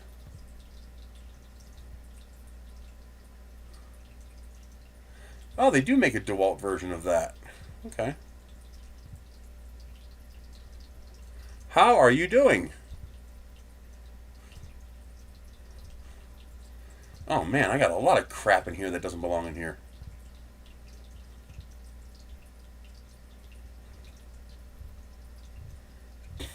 There we go. Oh, if you guys want a little tiny toaster for just doing one slice of toast, Walmart has a single slice toaster for, I don't know if they still have it, but if you get the blue one, it's $5.50. Single toaster.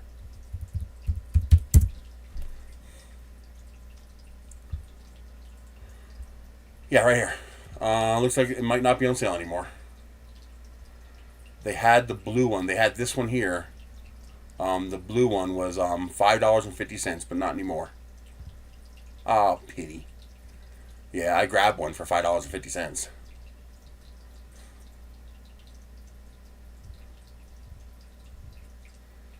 Yeah, every now and then they have crazy, wacky deals like that. It's like, what? $5.50? Yes, please.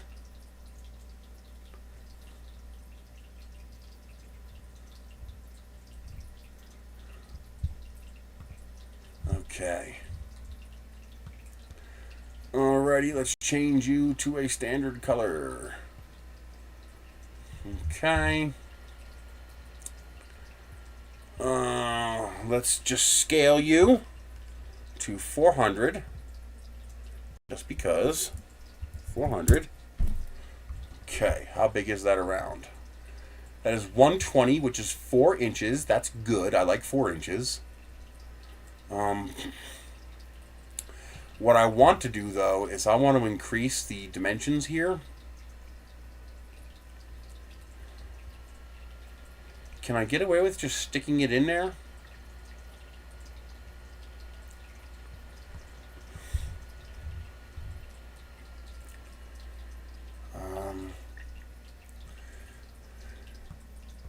So if I want to do this,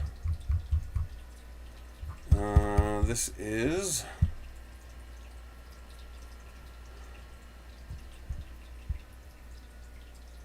yeah, that's a lot of crap. Okay, this is 358.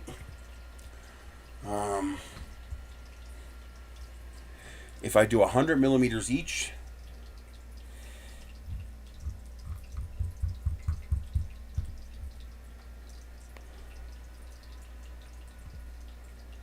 let's do it 5 millimeters thick.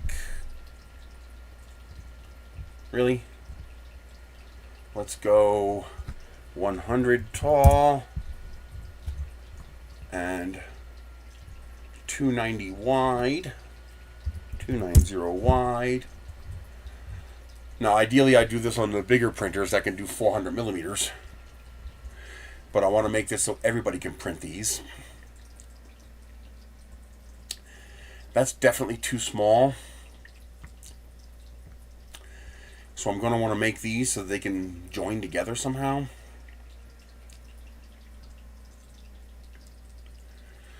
I got to figure out how I want to do that.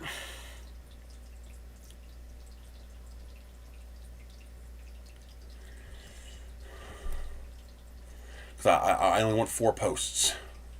Or no more than 6 posts.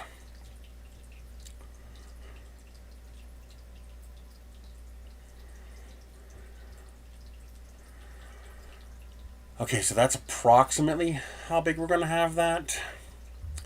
But now I also need to put feet on the bottom.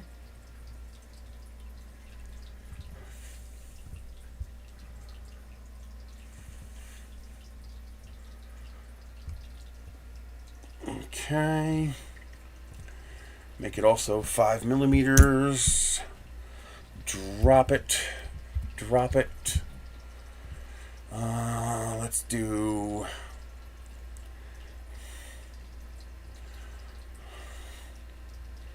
I guess 15 millimeters by 15 millimeters.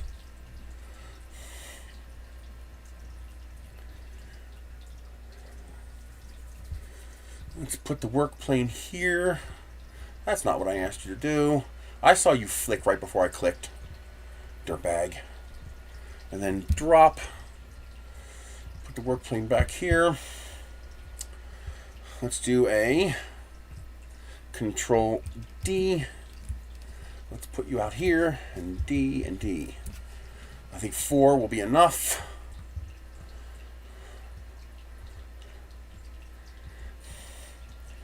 Grab the 4 of them. And why are you grabbing all the extra crap? I hate when it does that. See how it's grabbing everything else? It's like, why? Why do you insist on grabbing all this? That's a really annoying aspect of Tinkercad when it does crap like that. And it's still trying to grab it. Dirtbag. It's like, come on. Let's center. And join. Okay. Now, I need to create a joint edge over here.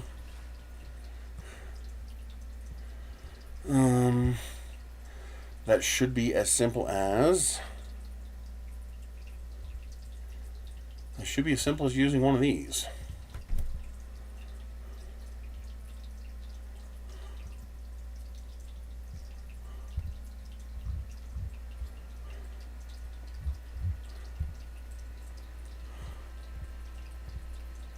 Okay, I did join them together. So now I take these two, align it on this and this.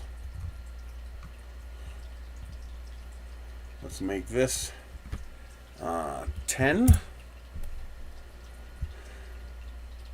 by 10.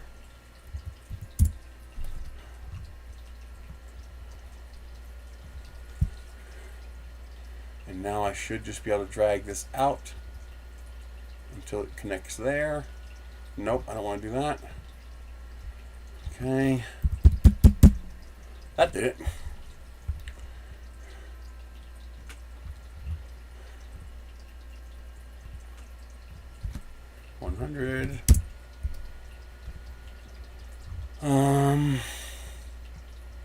I don't want it to be a sharp point, since that's just going to break things.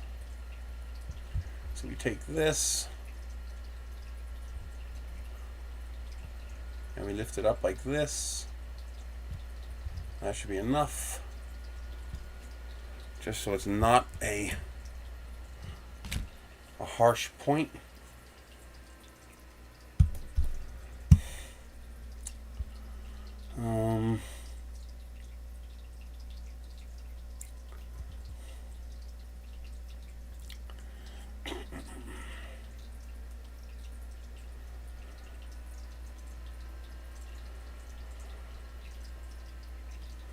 I think that'll work. Join. Control D. Put you over here. Take these. Join.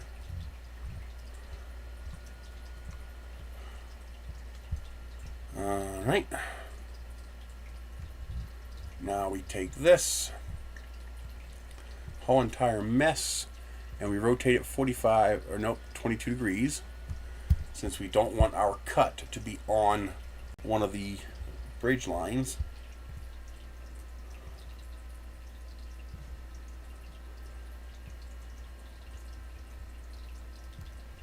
And then drop.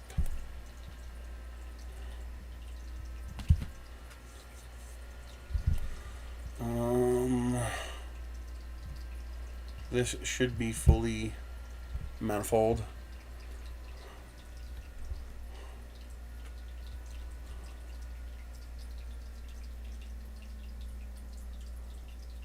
Now the only problem is I might not be able to thread these,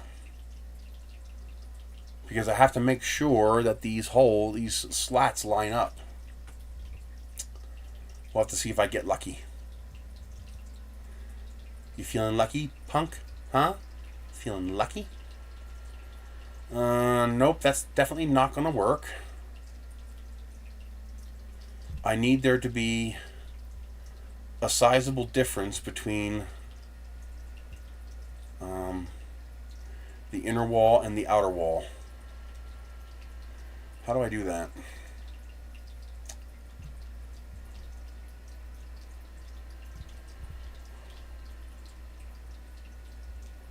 Oh boy.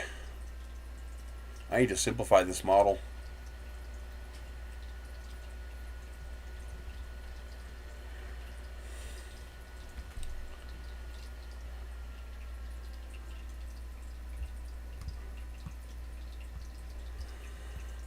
Okay.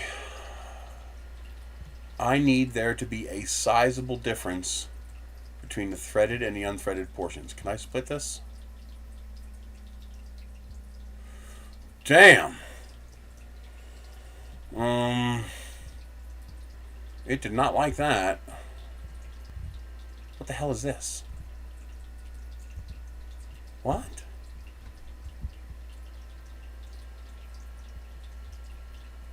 Oh, those are the cuts. Let's do this.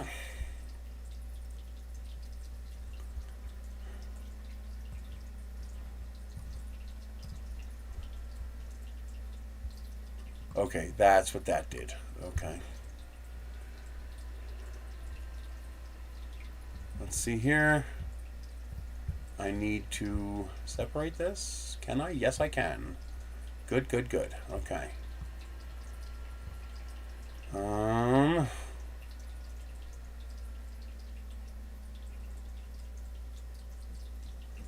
Technically, this is going to break the model.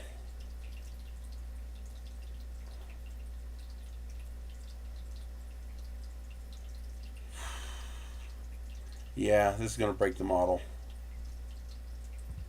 Okay. We will... Let's separate these from this. Okay. Delete all of you.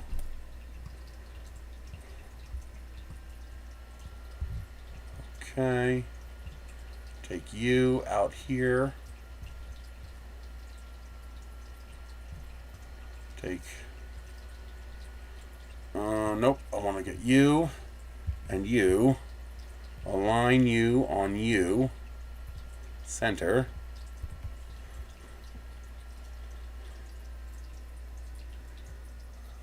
Huh. And then I also want to do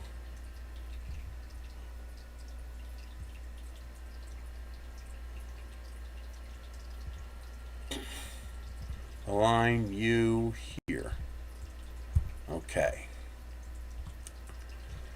Now I take the transparent and the yellow and I scale them down. OBS reconnecting, reconnected successfully.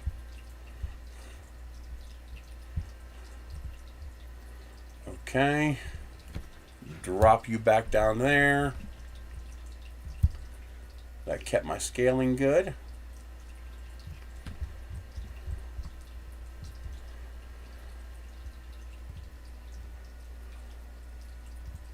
I think I need to do this.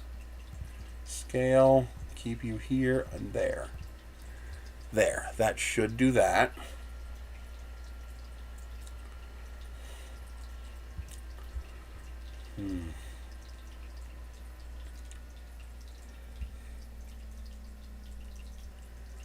Okay.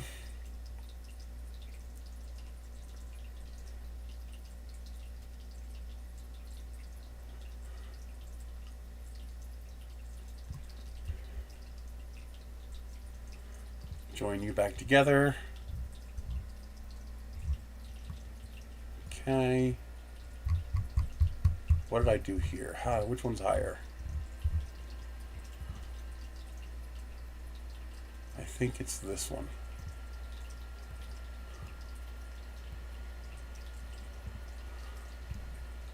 Let's go down. Negative 0.2. Come on. Okay. And join these. That'll get rid of that line. Okay. Okay. That takes care of that. Okay.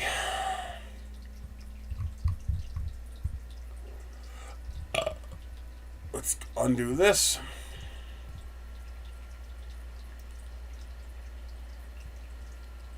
Let's bring you in here. Rejoin you.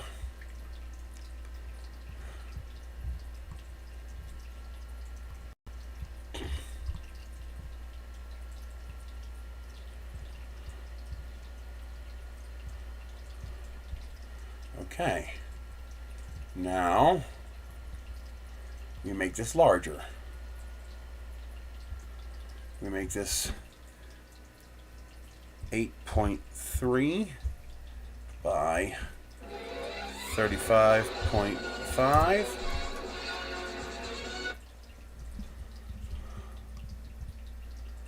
All right, we take this and this, this and this. We align it on this one centered.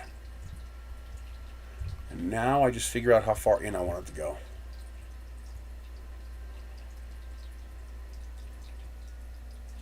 That should be enough. I think that needs to be a little bit bigger, 8.4. 8.4.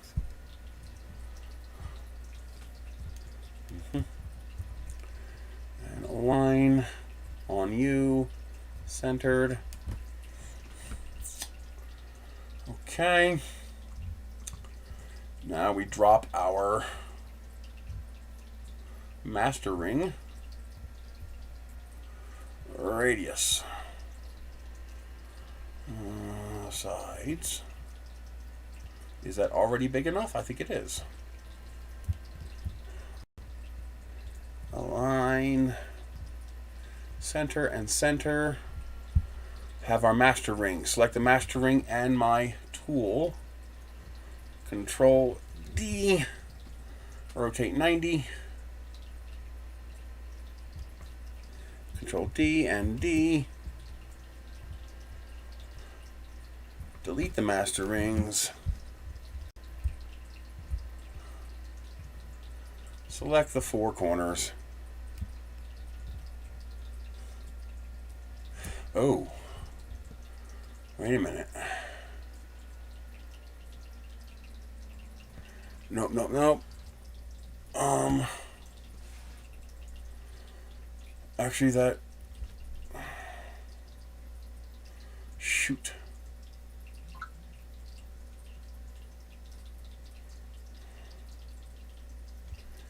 Okay, one of these needs to rotate 180.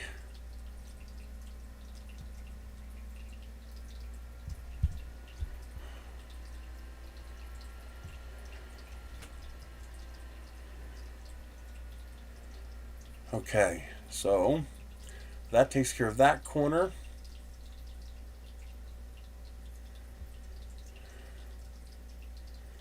Left corner and upper right corner.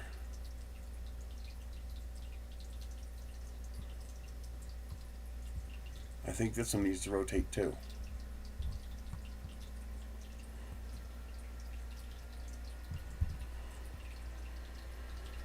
Okay.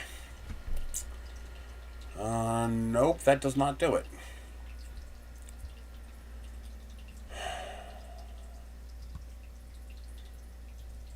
Oh, this is annoying. I don't want to have to do multiple top layers.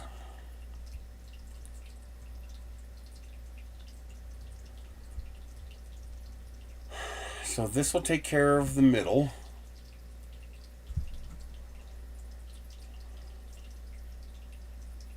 This will take care of bottom left and upper right. Yeah, I could just rotate this around. Okay.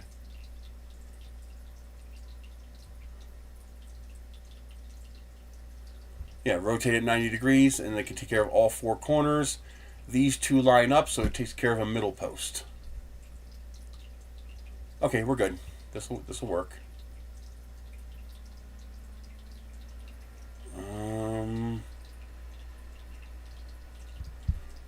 So, let's duplicate this, hide it, take all of this, join it. Nope, that's not going to work. This needs to be part of that. So I just got to do it all together. But this needs to have its ribs put in.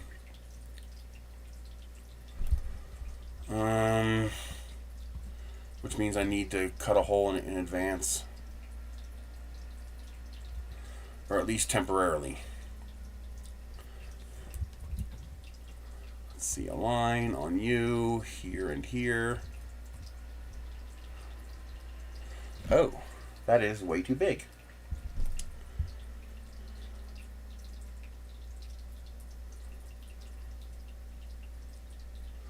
That is entirely too big. Okay, let's shrink it until it works.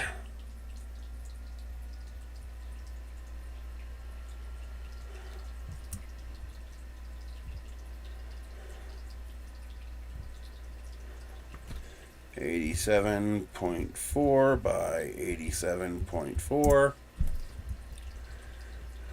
Okay. 87.4 by 87.4. All right. We need to center you here. Okay. That's fine. I can live with that.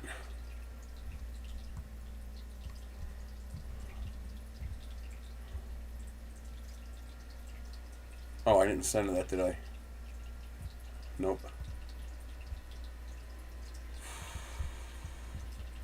A line on you, there and there. Now I can join them.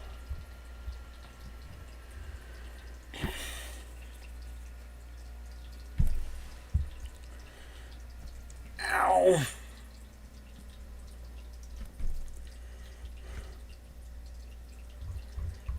Okay.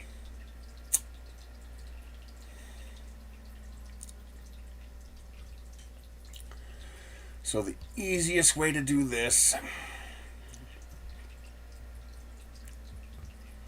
all right, this. Put the work plane here.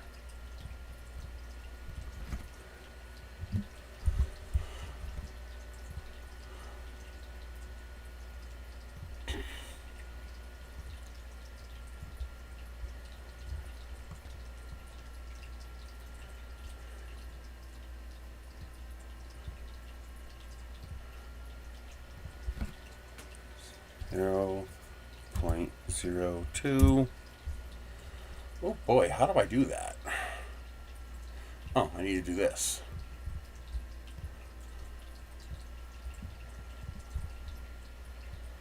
Okay.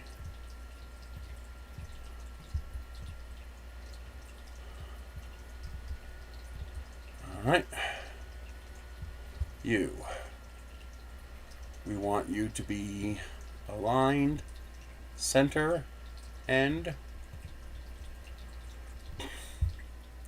I don't need this anymore.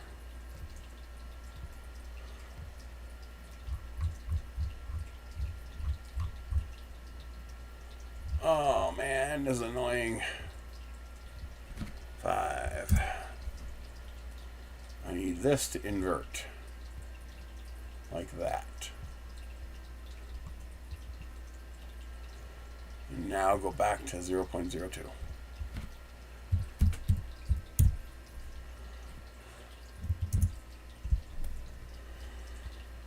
Okay. So this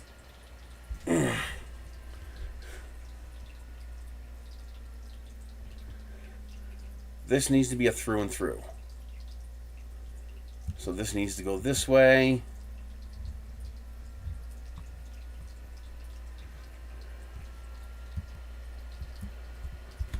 .5. Okay. Now we drop another master ring. Radius. Sides. Align, center, here, and here. We take this. Duplicate, and we are going to do 45.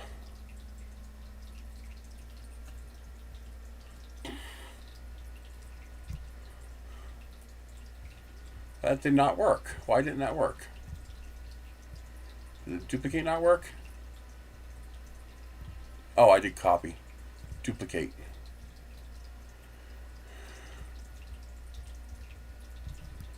And again. And now this one here needs to be a through and through. And 30. There we go.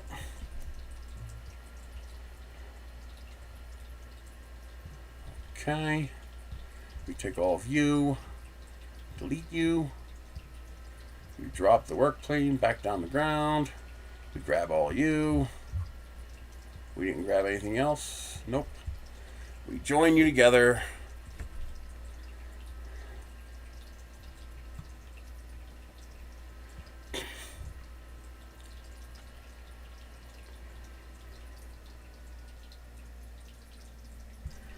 Oh, that's not going to work there.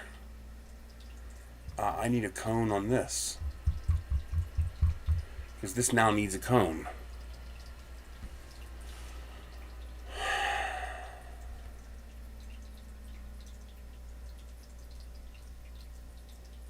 Can I do that? I think I have to have it though.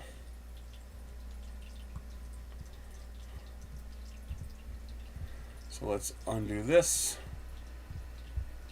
Let's undo this. Let's undo this. We're going to duplicate this and drop it. Okay. So we take this, this, and this, and we join them together. And we join this all together.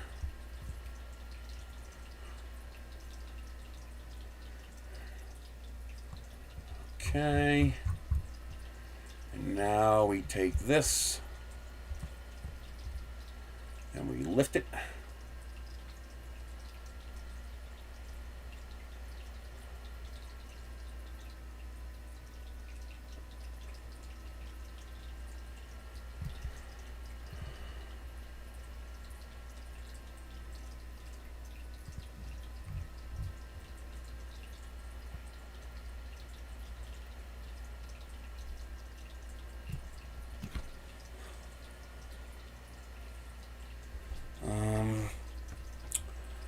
Okay, let's make sure I remember how to do this. I think the cone actually has to overlap.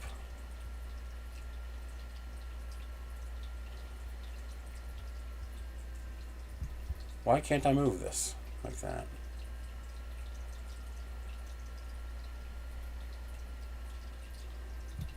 Okay, I think that's right.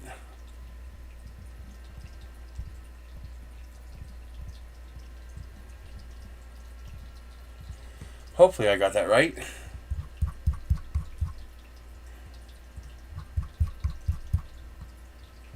Alright, now we take these two and this.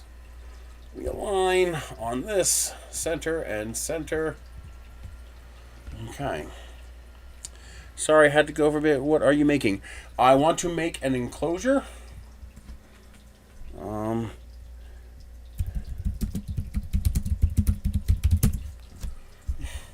I want to make something like this.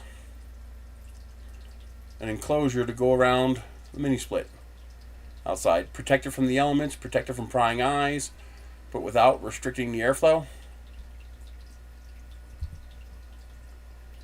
You know, it's $100. I could print it for a hell of a lot less than $100. Let's see, I can give you a better view. So yeah, this. I basically want to make something like this. It'll just keep the snow off of it, keep the water from going directly into it. Just some way of protecting it.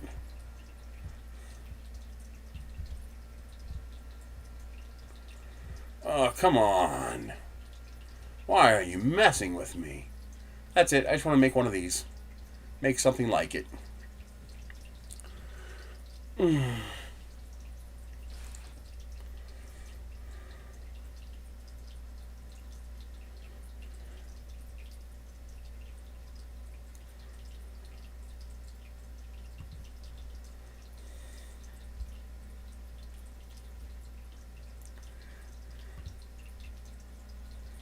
Something that'll stop you from seeing inside there, stop leaves from going in there, but not stop air from going in there.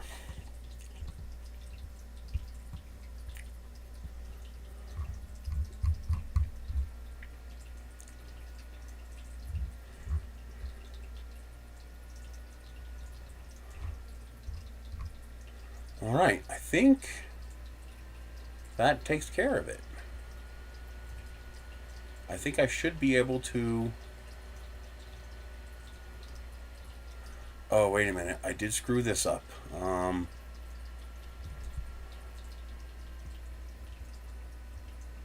bottom needs to have a 1.6 millimeter lip.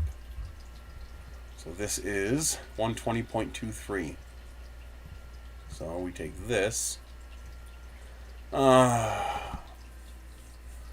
So for 120.23, oh man, that's going to be 60.12. I guess 60.13. With a wall thickness of 1.8 and maximum number of sides. You need to be a hole. You need to be a hole.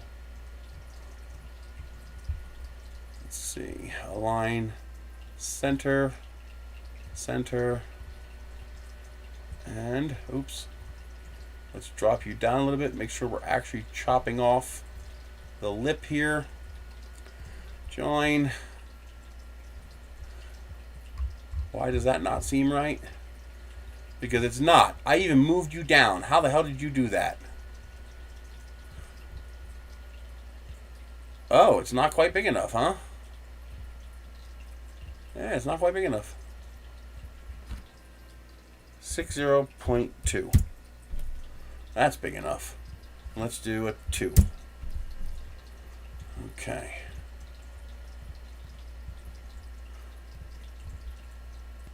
There we go. Turn the butt plug back into a hole.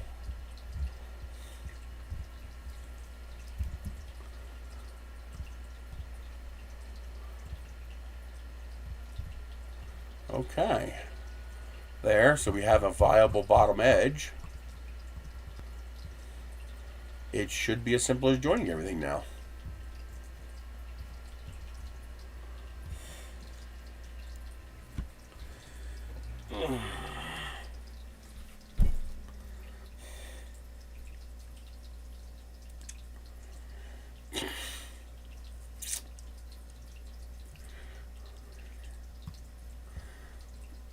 Now, ideally, I would print this at 500 millimeters tall since I'm going to have a few 500 millimeter printers, but nobody else does. And this is something other people would find useful. So I'm going to design it for 3/3/4.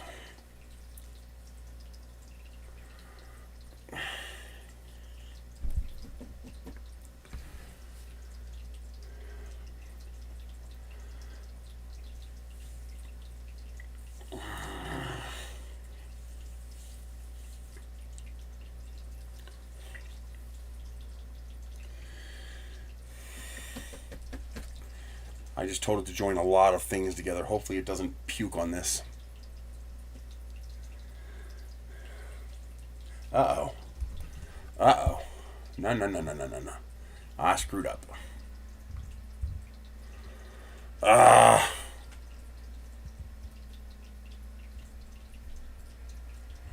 How did I do that?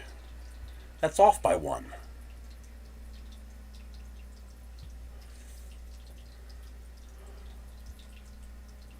What?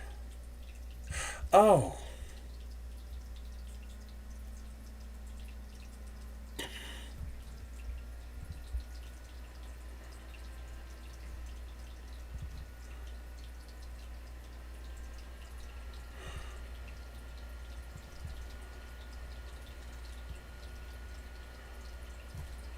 Hi. How you doing, baby?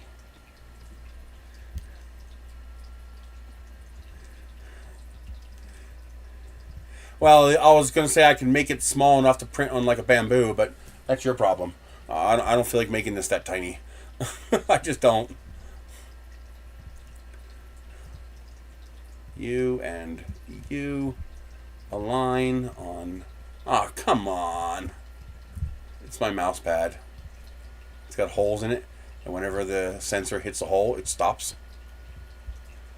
Okay. Okay, these need to be joined together.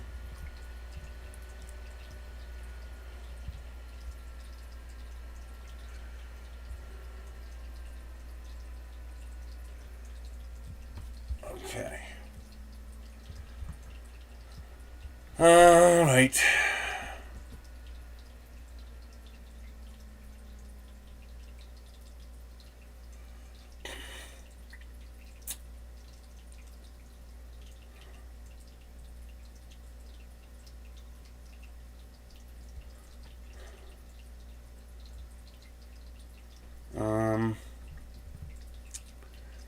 So I gotta redo this.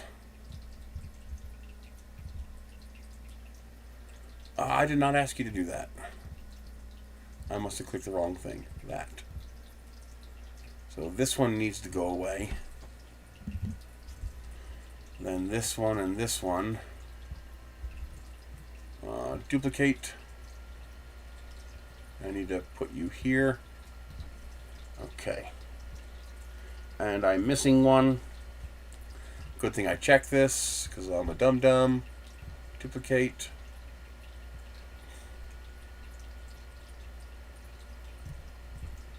Okay, now I have them all. Now what I need to do is select all of them, plus the ring. I need to rotate.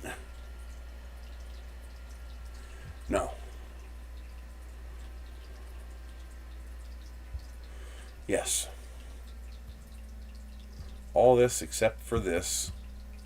I need to rotate so that it's on the same axis.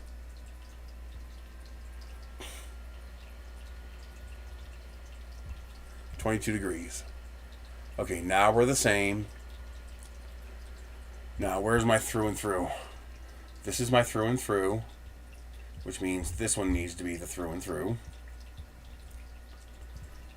Put you here, select you, make you 28, so that you're my through and through. Put the work plane down here. I gotta keep the threads aligned. If the threads aren't aligned, then the shafts won't line up. You're dead. That's what you get for landing on me. You shouldn't have landed on me. Now you're dead. Take care of that. Now we take care of this.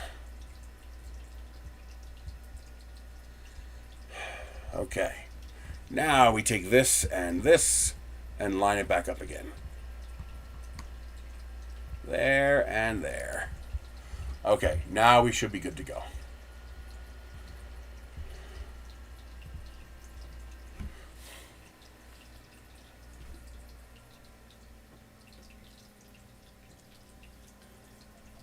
There. Uh-oh. I switch innie outie. Okay. That's fine. Okay.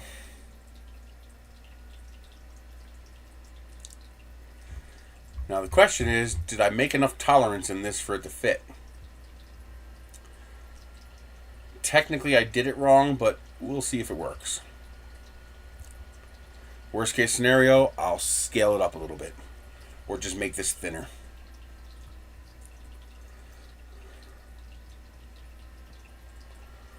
Okay.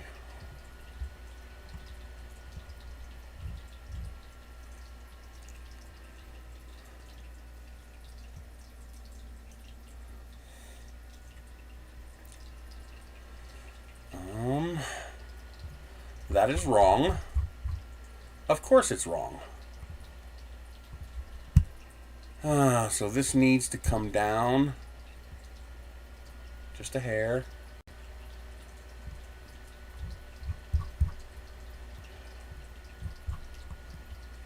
It was up just a hair too high because Tinkercad glitch. Hey Conrail, how are you doing?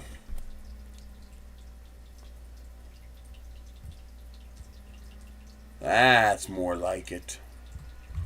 Now, do I have injection? Yes, I do, right here. Okay. All right, that should work.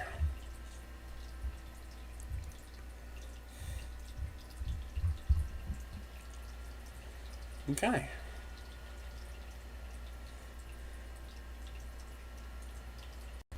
Although now that I think about it, because I'm going to make this just infill, it doesn't really matter which way these go. Okay.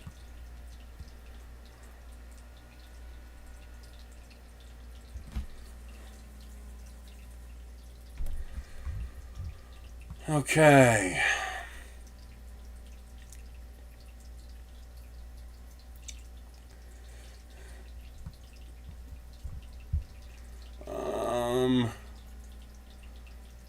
Duplicate.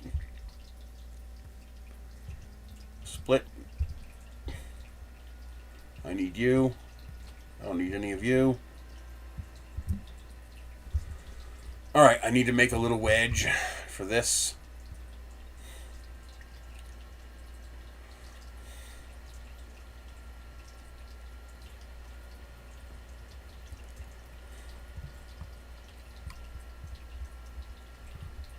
Okay. Split you. Duplicate, flip, mirror this way, and there we go. So that's what I need to print for that. Okay.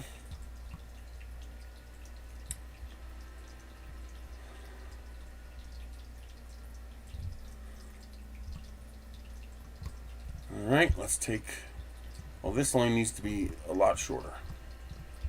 Come on. Why do you gotta mess with me?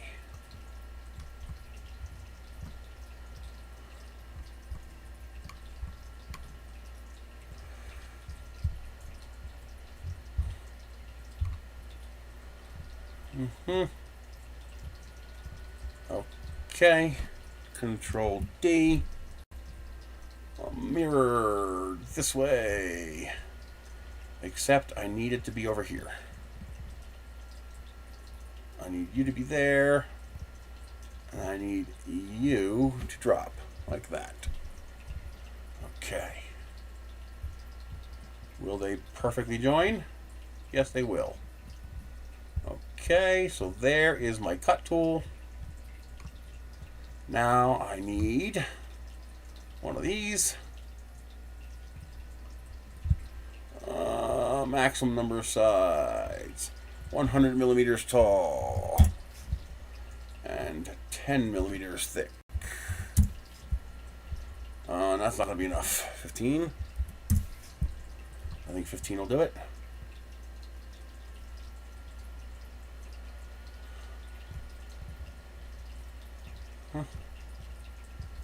Let's do this. And center. And center. Okay.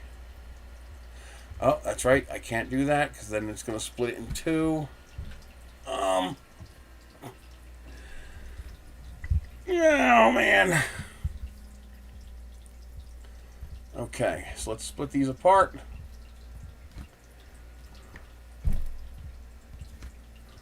One. I need to turn on the grid. 5. Alrighty. Join these back together. Turn into a hole. Recenter. There we go. Now in reality, this needs to come this way. I think that's about right.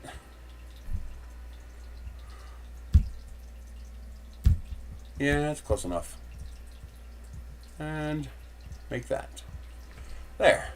Now I have little keyed units to join those together.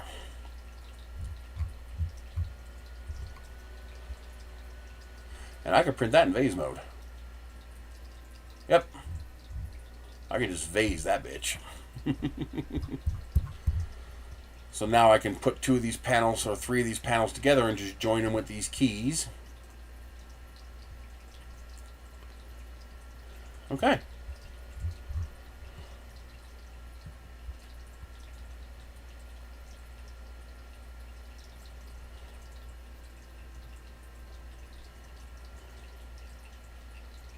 I like it. I think this will work.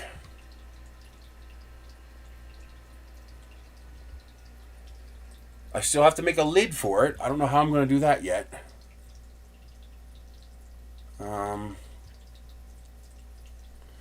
Probably have the lid just slot right over top of this and then have a screw cap to hold the lid on. I haven't decided how I want to do that yet. Because that's going to be a big piece.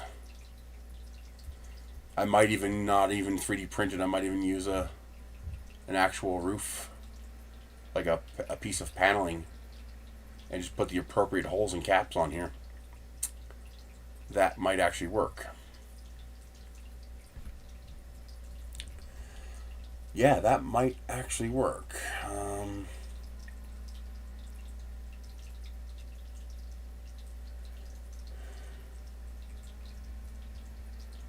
Oh, did I get this right? Let's do this. 90. Drop. And let's do it this way.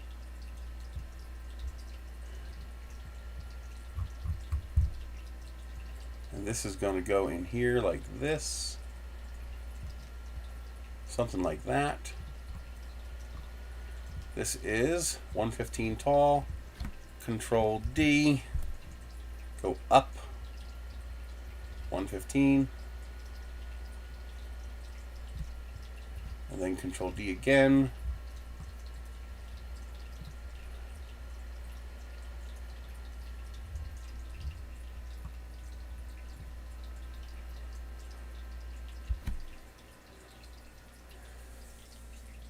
I would actually like them to overlap a little bit.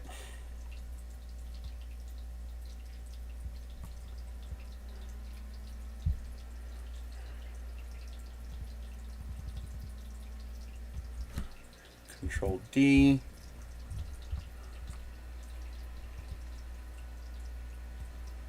Let's assume these do not fully overlap. Okay. Let's get rid of you.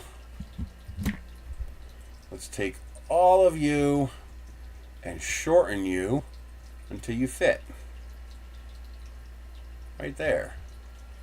Which gives me an overlap right here, which is what I want. Okay. I could also just make them bigger.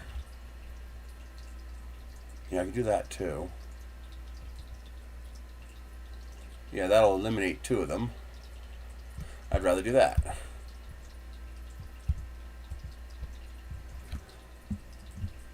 Okay. Is that 300? It is. Jesus, that's big.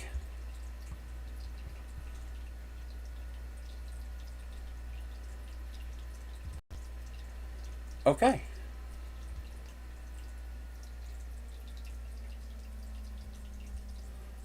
Well, these posts are going to be in vase mode. These are going to be printed flat, but with no top or bottom layers. And this here will be printed in vase mode. These are joiners to join these little things together, which means I need to scale these. So take this, align with this at the top. Okay, so this will fit like that.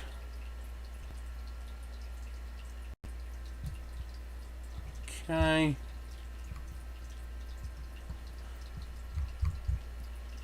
And then we make this about that big.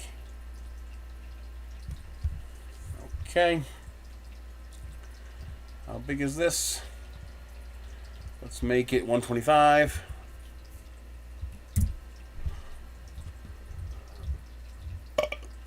Okay. And then what'll happen is this. Let's get rid of all of these. To give you an idea of how this is going to work. Control D. This will do this. Like that.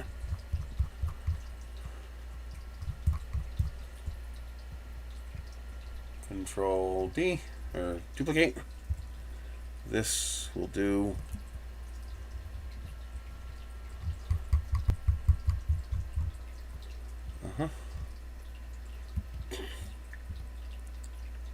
this is going to be approximately like this.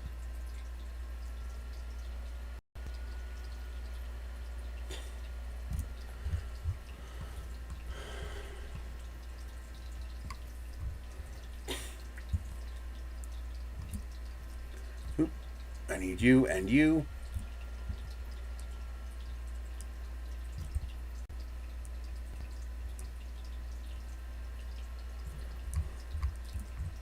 Really? You really gotta mess with me like that? Why can't I rotate this anymore? Son of a bitch. Like that. Really? Come on. Stop messing with me, or I will bite you. Okay. 143.79. So we take this, Control D, 144, Control D, Control D, Control D. Okay.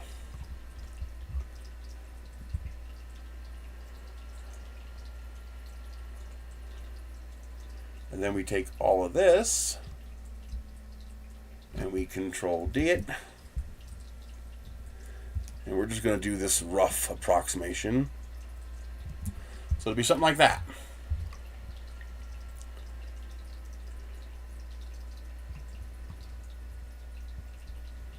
And then do that again.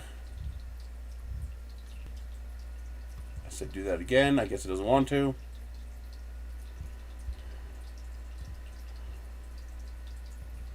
And this would do this.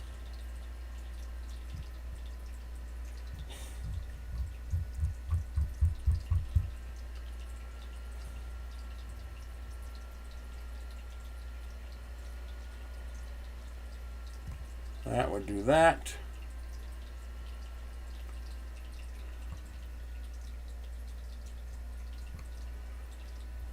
This would rotate like this.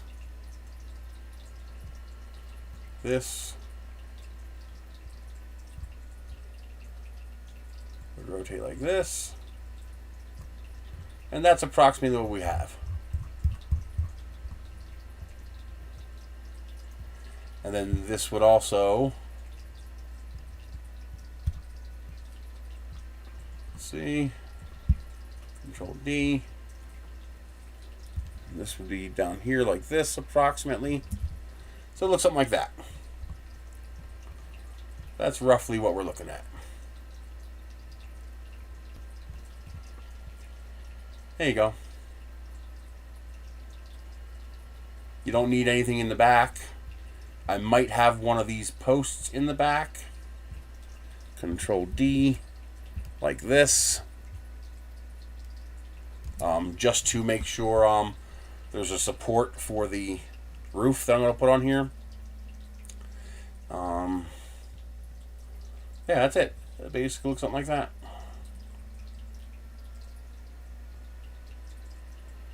Yep. This would be to, now this would all be infill, so air would pass right through all this. There'd be no top and bottom layers. And, yeah, it shouldn't take all that much plastic, but that's basically what it would be.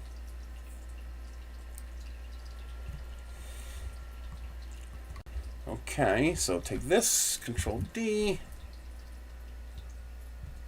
Take this, Control D.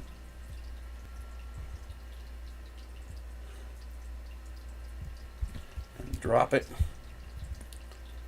Take the orange piece here, Control D. Not what I asked you to do, but probably what I told you to do without realizing it. I want you. Control D. Come here. Drop. There.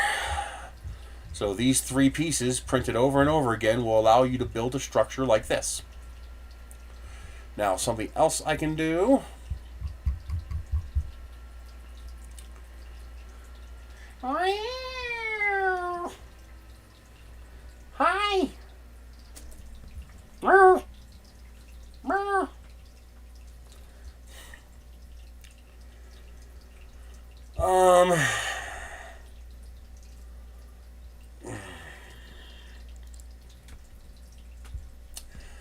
Let's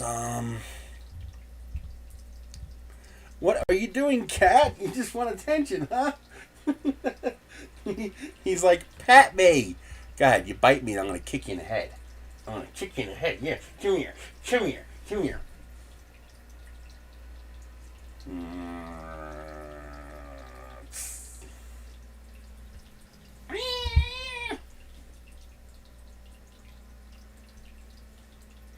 Good boy. I got your mouth. I'm going to stick my finger down your throat. Yeah. What do you think of that? Let's see. Split this. All right. Come here, you. And all you can go away.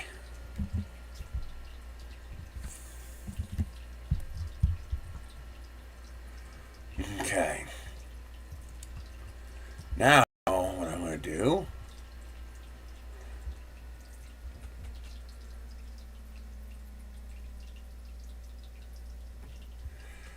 Well, that's why the ones they make, the wood slats are tilted.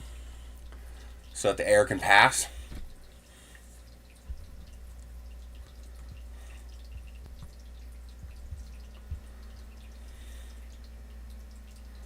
Let's do hemisphere.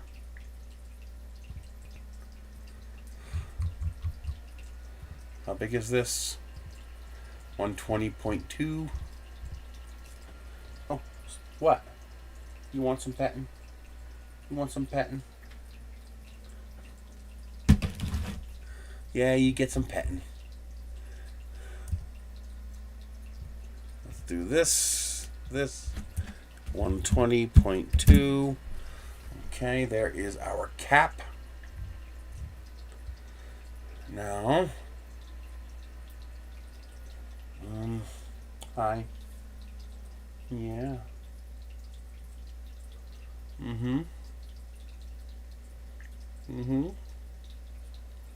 Yeah, you good boy. All right, let's align these two like this. Okay. So this needs to be much, much taller. And then we need a cutoff for that. We'll do something like that. Let's make that a solid. Let's make this taller. Let's join these two. Okay. Really? What the hell did you do that for? Punk. Yeah, you heard me, you punk. And then we do this. There we go.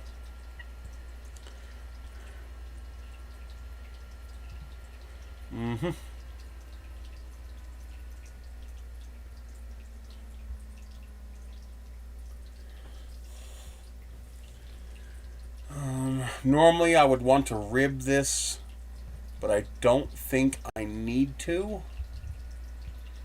simply because it's just a decorative cap. So I should be able to do this and just put a single slot in it.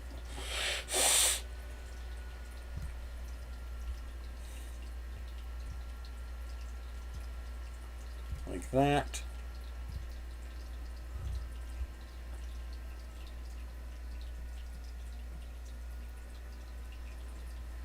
I just fill it with concrete if I need to.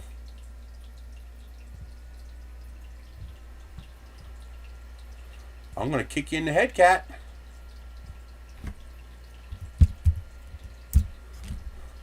What I'm trying to do now is just to minimize the amount of material I need.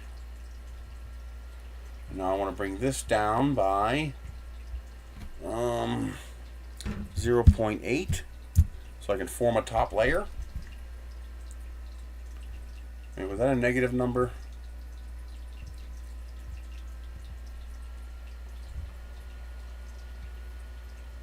Yes.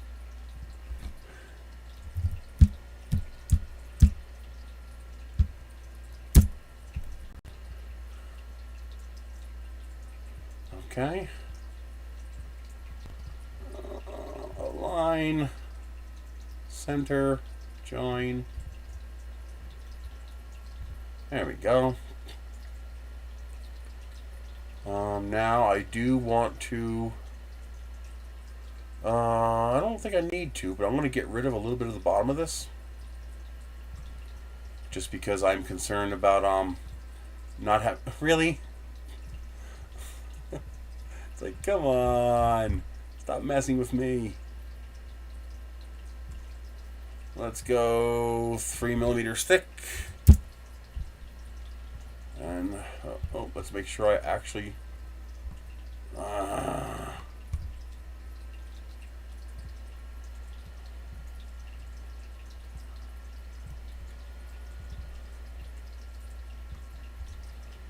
okay. Yeah, blow me. There. Now this top part here, either I'll probably do it in plywood, just because we get a lot of snow. But I could also print an arch, so that I use coroplast.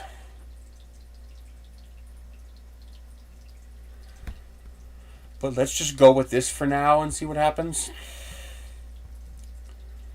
So I would drill the appropriate number of holes in the top of whatever sheet I put on top of this, and those would then screw into this. So I might need a set of these just at the bottom here to keep the spacing right. But that's it. These 4 pieces should allow me to build this entire thing. Okay, we're going to call this a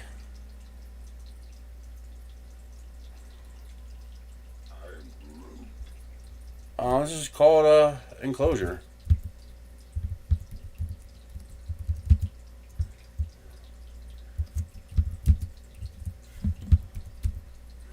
I'm going to call it mini split, but you can do it for anything. You can print out this to cover a propane tank. You can make a big giant one to cover a big AC unit. But you can just keep printing these parts, as many as you need, to go as wide as you want. If you know you have no wind problems, for example, you can get rid of these center posts and just use more of these to join these together. You don't have to use these center posts, but I know I have high winds here, so I'm going to have center posts. I don't want more than 600 millimeters unsupported. Now, if I really did this properly, what I should do, yeah, I like, because you can make it any size you want. Now, ideally, if I did this correctly, these should bite into these, meaning these should interlock a little bit, but I don't think I need to do that. I really don't think I need to worry about that.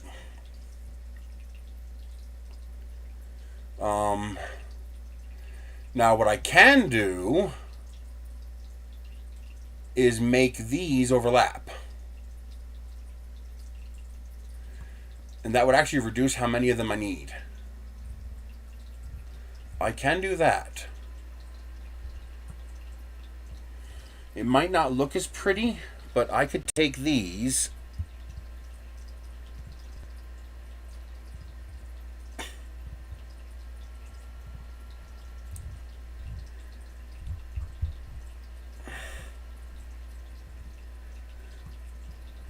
I could do this. And then just get rid of this one. Be careful, baby. Yeah. And now that will hold these together in the center here. And it'll reduce how many of these I need by 1. I'm okay with that. And if these are too loose, I can just scale them down a tiny bit to tighten them up.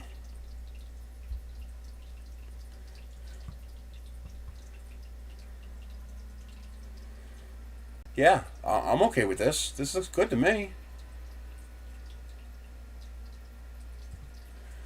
You could also make little playhouses and castles out of this and stuff like that. Theoretically, there's a lot you could do with something like this. Now, the only bad news is these are going to be chunky. These are going to take a lot of plastic.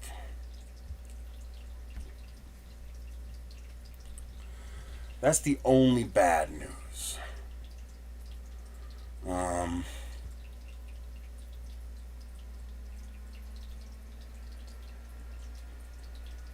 I could make it smaller, but then it would be less modular and you'd have more parts. Right now, I really like the idea that we only have 4 parts. 4 pieces, and this one's just decorative. That's just to cover the top of this. And if you really want it to stay put, you can fill these tubes with concrete and then just let it set. And that'll make this pretty heavy. And yet you can still take it apart. We're going to find that out right now. We are going to download this.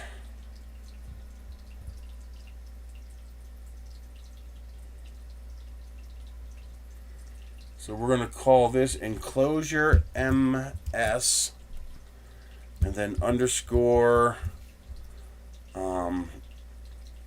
tube.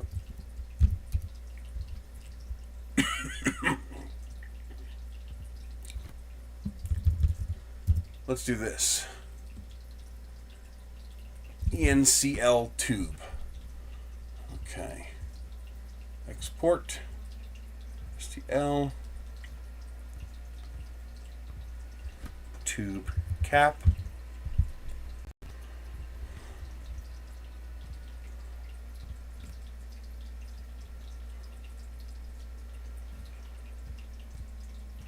Wall.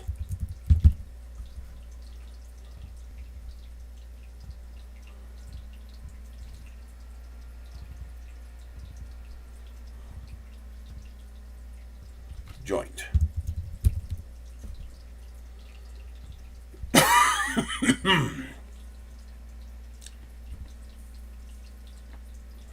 Okay.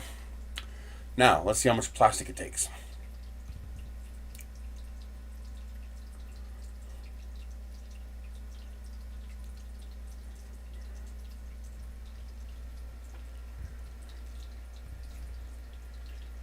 Okay.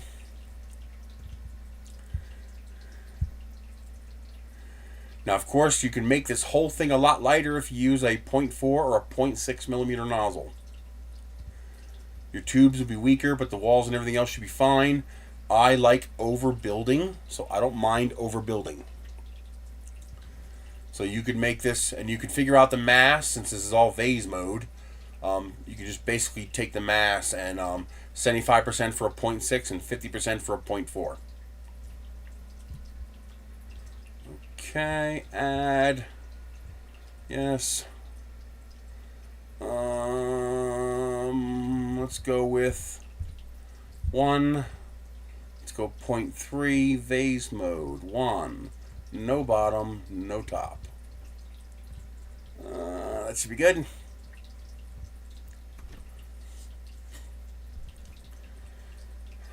Addition. Yep, that all looks good. So the uprights will be, oh, they're heavy. Ooh, that's way heavier than I thought. 371 grams each. Holy shit.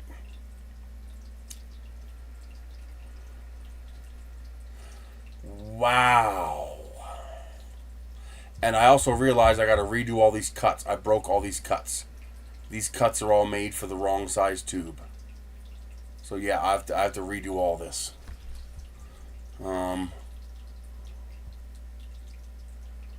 That might actually fuse. That might actually fuse.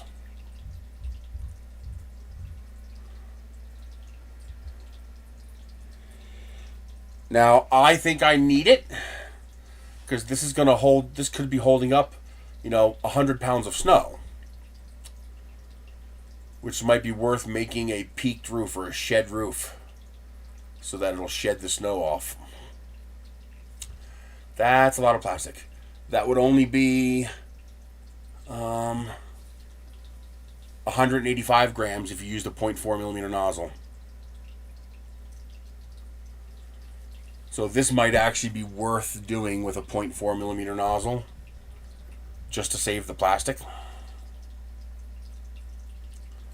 I mean, it's not a crazy amount of filament, but it is a lot. Because I need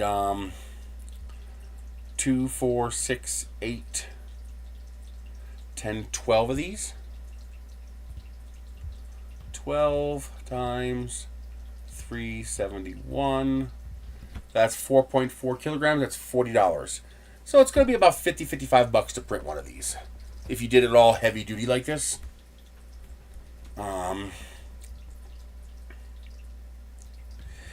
Yes and no. Remember, this is a complex vase mode print. So you have double walls and you have reinforcement ribs in between. So will it be more flexible? Yes. Will it still be strong enough? Probably. Especially if you don't live in an area like I do with crazy weather. And you could also split the difference. You can go with a 0.6. A 0.6 would probably be more than strong enough. And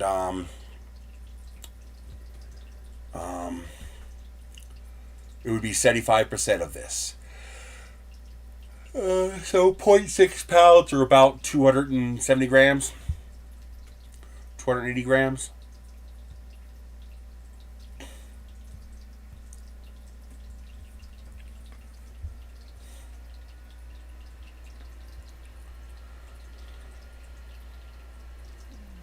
And you know something? I actually don't mind spending the plastic. Part of the reason for doing this is, I want my 20-year lifespan. I want this to last 20 years. Now, it might be worth going down to a 0.6.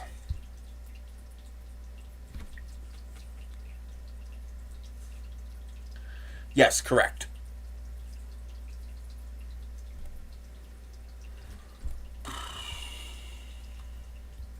There is a way around that, but it's a little annoying. But the only piece I would have to adjust is this one. You can scale these pieces by nozzle size. As long as you stick with the correct nozzle size, you can scale. Is this broken already? No, it's good. Yeah, we're good.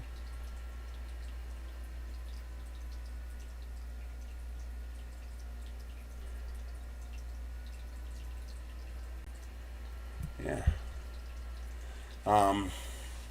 So if I made this 75% of its current size, that would be perfect for a 0.6. And then all I'd have to do is separate these parts and lengthen it to bring it back to 400 millimeters. Because you can change the Z height, you just can't change the X and Y. So for example, to fix this for a 0.6, since this looks like it's actually going to work,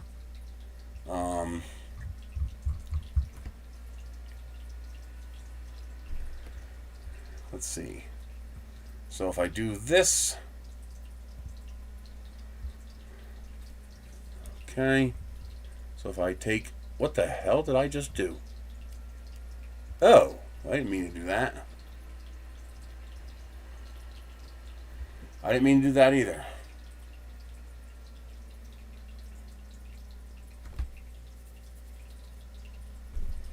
Oh boy.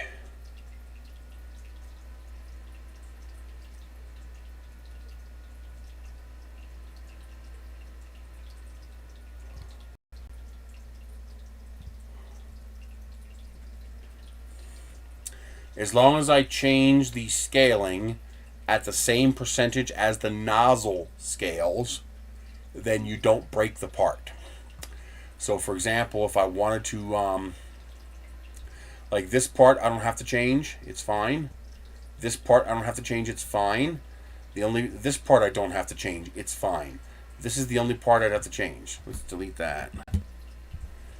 This is the only part that has ribs that need to fuse.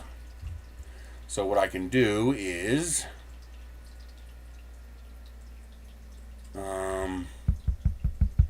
no, that won't work. No, it won't.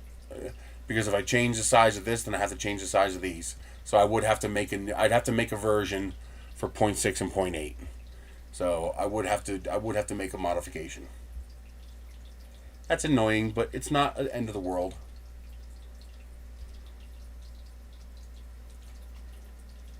I'm not worried about it right now because I'm going to do mine at 0.8.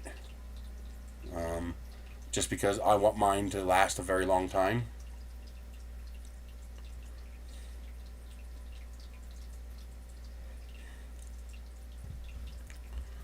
So I don't mind if these take 4.5 kilograms. I'm okay with that. I would love to... It would be wonderful if I can get it down to 300. Because then I could print 3 with 1 spool. If I can get it down to 330.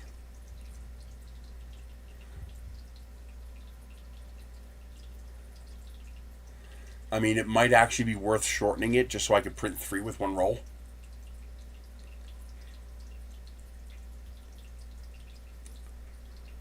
It might actually be worth doing that. But I'd have to rescale everything. That is so annoying.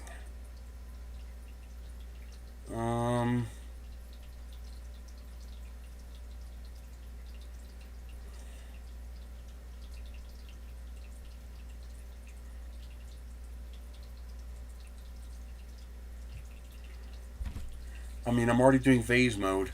If I lower the extrusion multiplier, it'll use less plastic.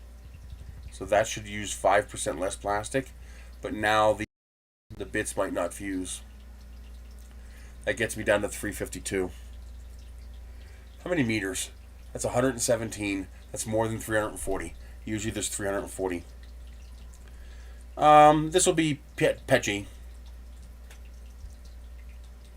Anything outdoors here really needs to be PETG. The sunlight's just too brutal.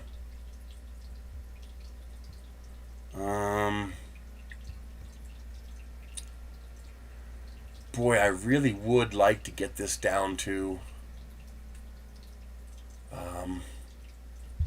300 grams. Because if I can make this 300 grams... You know, I could make it a smaller diameter. It doesn't necessarily need to be this freaking huge. But it's not that big. It's only 4 inches.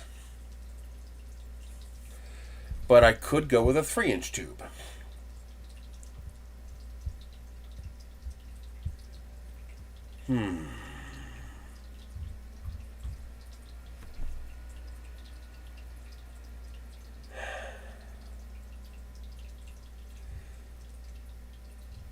I gotta think about it. I like the stability of a 4-inch tube. I really, really, really like the stability of a 4-inch tube.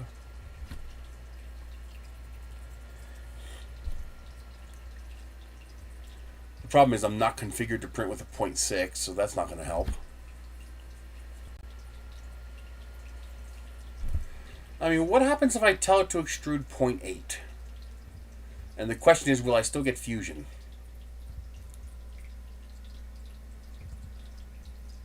So nozzle diameter 0.8, extrusion 0.7. Will I still get fusion? That gets me to 308, which means I can print 3 with 1. I can go higher.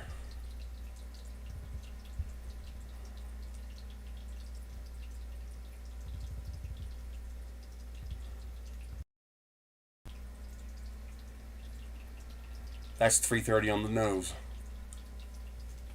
You don't want to cut that close. Oh, I forgot about this too.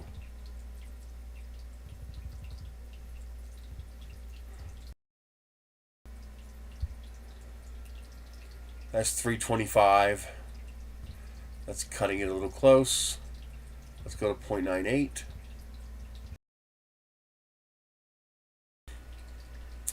$318. That gives me a leeway of 12 grams on each. All right, let's see what these look like.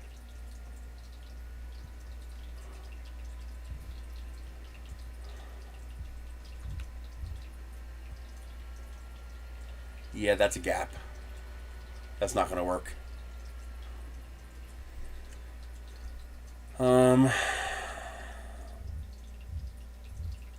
So I'd have to rejigger this for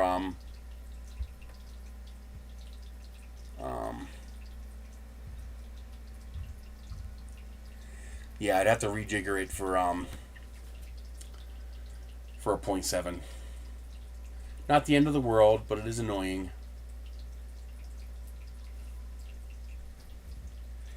Well, the problem is I'm going to waste a lot of plastic. I'd only be able to print 2 with each roll, and I would have a stupid amount of plastic left over from each roll. It'd be nice if I could just print 30 hours of printing and just print 3 tubes. And I could do that sequentially. 1, 2, 3. So I could set up a 30-hour print and just let it run. And it'll just use up the entire roll. I think that's worth it. I wasn't expecting these to be so heavy. I really wasn't expecting that.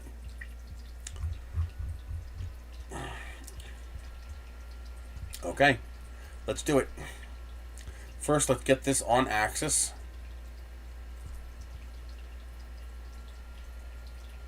One more. Okay, we are now on axis. Good. Let's get rid of you guys. Get you out of my way.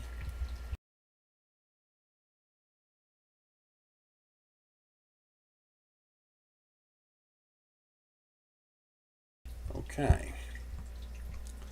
So this needs to be messed with. Now, is this also needs to be messed with. So what we're going to do is we're going to copy this and do this. Alrighty, let's do this. This one will be easy. This one will be really easy.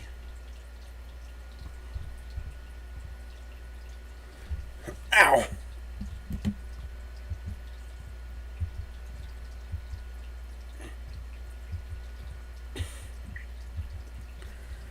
So, I take these two, I line them up this way, and then I take this and I move it 1.3. 1.3, which gives me a little bit of overlap at 0.7. Okay. Good. Now I just take this whole thing, duplicate, rotate, and doop, doop, doop, doop, doop, doop, doop. Do that. We take one of you, hide you, and then we grab the rest of you, delete you, unhide the one we got rid of, and then we take this one and move it out so it cuts. And then that takes care of the tube. Okay. We take this and we shove it down here like that. And we align these two together on you. There and there. And then we delete the old one. Alright, the tube is fixed. Now we need to fix this. This one's a little bit harder, but not by much.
Can you hear me now? There we go. Boy, the sound went out completely, huh? It still showed good on my end. That's weird.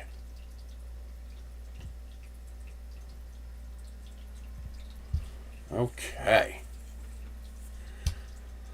Alright, and now we did that. We grab... Really? Come on, give me that. I need to do that. Change you back to 0.02. Let's make sure you are still properly centered. There, you are properly centered. And now we move you 1.3. 1.3. Okay.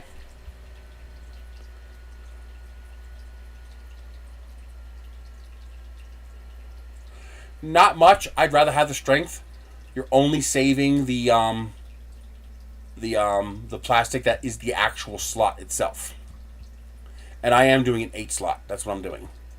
The only way to go less would be to do a 4 slot, and that would be pretty weak. If you want it stronger, you'd go up to 16 slot. But since this is not something that's going to be getting squeezed and kicked, I think 8's plenty. Okay. Alrighty. Let's do this. I don't need you anymore. Master ring here. Radius. Sides. Align the master ring with this part. Since this is our known center. Alrighty. Select the master ring. Select this. Control D to duplicate.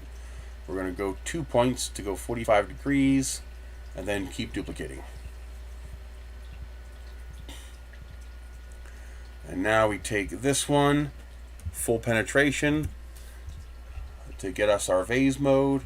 We delete this. You see, this wasn't that hard. Careful, baby. You okay? Yeah? Alrighty.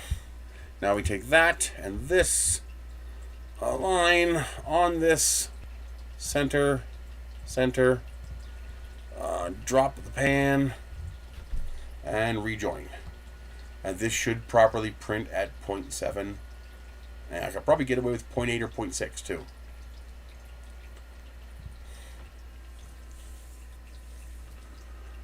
Okay, while that's joining, let's get rid of the tube.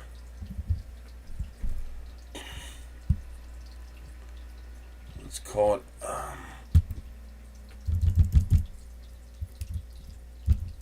tube. Export. With one like this, since I'm not going for aesthetics, I could just put the slots where they make the most sense, and that just makes my job a little easier. This should have recognized that I replaced a part. It did not. Interesting. Usually it'll say, hey, part's been updated.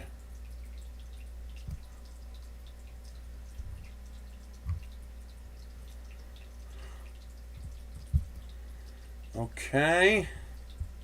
So we should be able to do 100% at 0.7. Let's see what that looks like. That's the 326. We don't want that. So let's go to 9.8.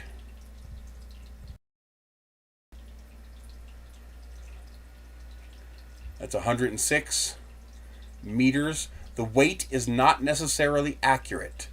The length is. So that's 3, 6, 7, 14, 20. That's 321 meters. And there's usually 320 to 340 meters on each roll, which means we now should be at 1/3 of a roll. Okay. Now let's see what this looks like.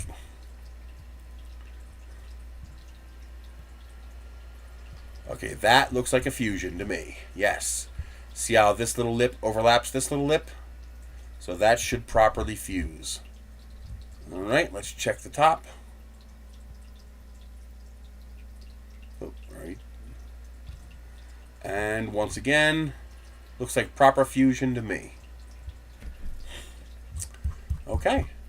And we are at 319 grams, which is 963 grams, which means we should be under 1 kilogram to do 3 of them, which means we maximize what we get from 1 kilogram of plastic. We don't have any leftover waste.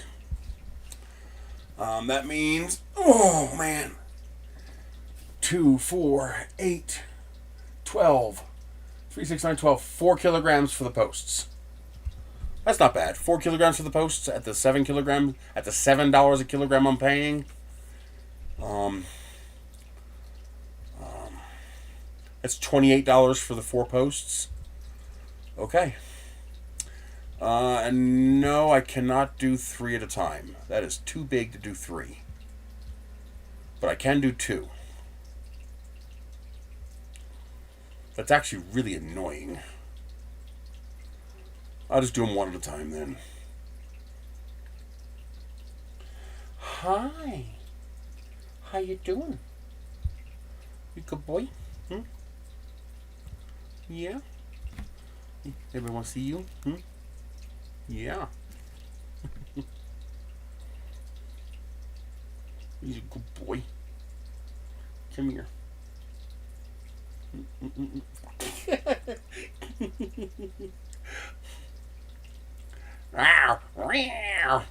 Bite me. I'll bite you back, cat. Yeah, you better watch it. Don't bite me. I will bite you back. Okay, let's just do 1 at a time for now. Export. Enclosure tube. Okay. Alrighty, that takes care of that. Now let's do enclosure joint. I'm only going to print 1 of these at first because I need to know if they're going to work. These I don't need to save plastic on, so let's print them at 1.0 and 0.8.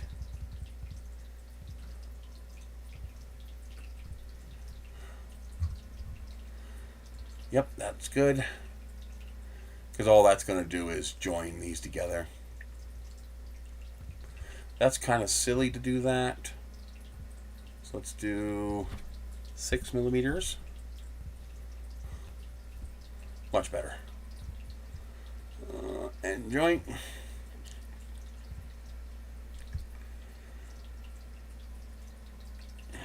Yeah. Actually, this I could print at 0.4. There really is no reason not to. Yeah, it knocks 5 minutes off. I'll take it.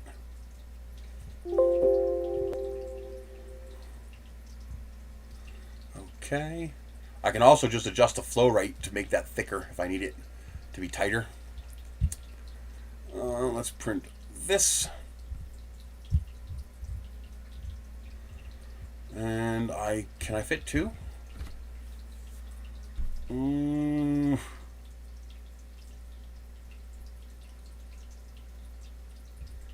Why is this upside down?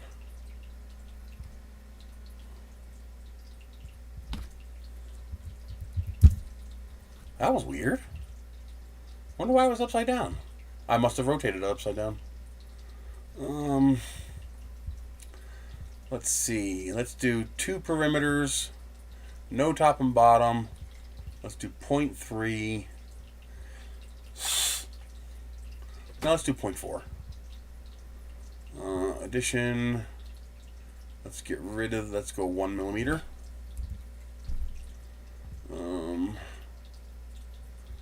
And this, I think I'm going to go down to 0.6.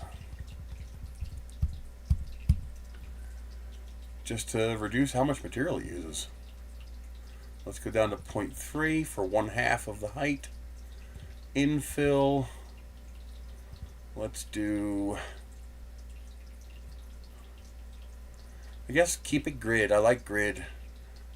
Let's do 25%, 20%. Let's see what that looks like.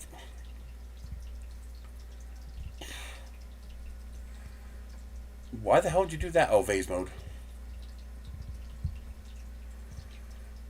Vase mode off. Yeah. I think that's okay.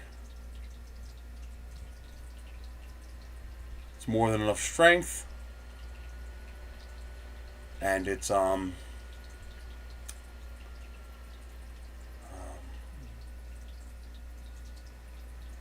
enough to block visual. Now gyroid would be nice because that would block it off completely. But how much will that take?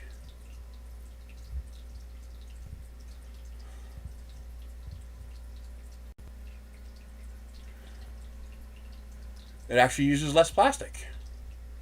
And that will allow airflow but block off visual even more. Yeah, I like the gyroid. Okay.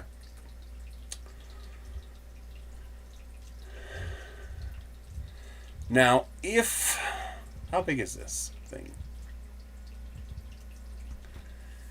It is 143. If I were to offset these a little bit, I could print two at the same time. It might look a little weird. Not really. As long as they're all aligned the same way, you probably won't be able to tell the difference. Yes, let's do that. I want to print two at a time. It's stupid not to. Alright. Let's rotate you. Drop you. Split you. I want to take you.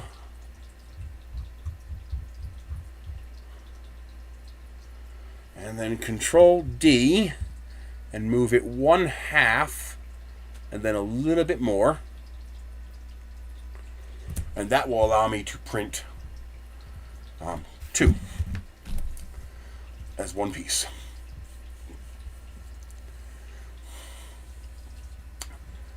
Alrighty. I already deleted it. Let's delete this one. End wall.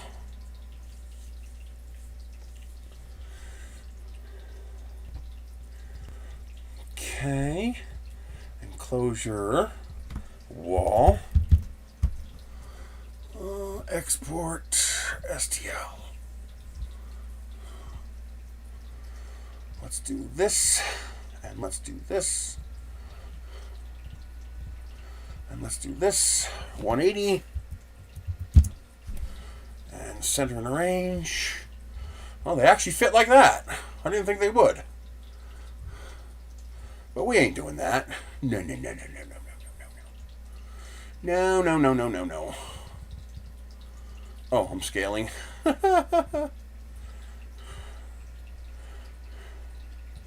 180. We need position. Because I can do this.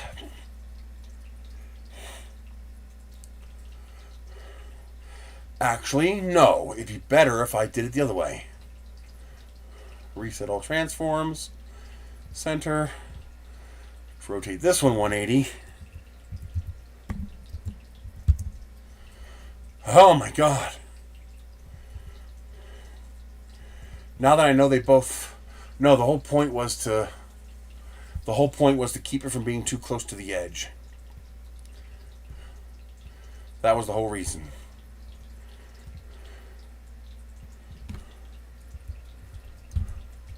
By having them overlap, they won't be as close to the edge.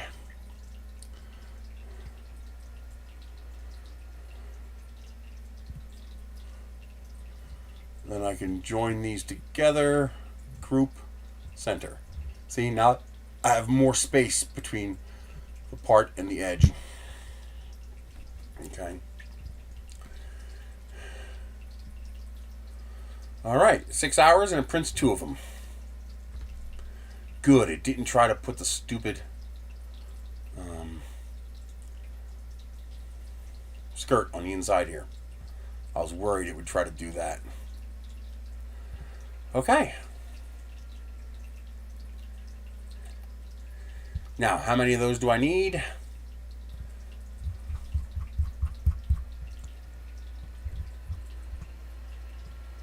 One, 2, 3, 4, 5, 10, 20, 30, 40. Wow, that's another 4 kilograms. Oh, that's a lot. Wow. That's more than I thought. Because, oh no, that's 115 grams per 2. Okay, so I need 20 sets of these. So 2 kilograms. So we're looking at about 7 kilograms to print the whole thing. So still cheaper than buying it. I'm okay with that. And of course, you can reduce this by just scaling stuff. It's not as dense as it looks because it's gyroid, but you're right. I could probably reduce that a little bit. Let's try 12%. I'm okay with that. Yeah, I think that still blocks it enough. Yeah. Oh wow, it reduces the print time. Woo! Let's lower the layer height.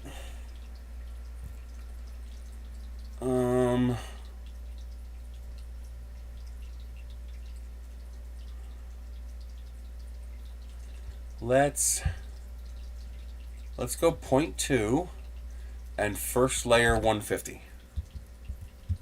And first layer speed, let's go 75. I don't think I need to go that slow. I still want that first layer to be 0.3. There, 4 hours, 8 minutes, 76 grams. Oh, that's great.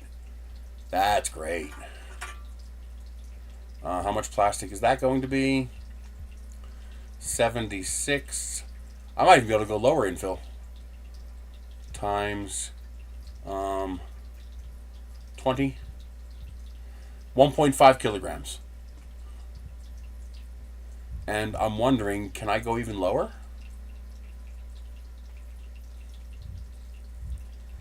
Because that's pretty open and pretty dense. Infill, let's go 10%.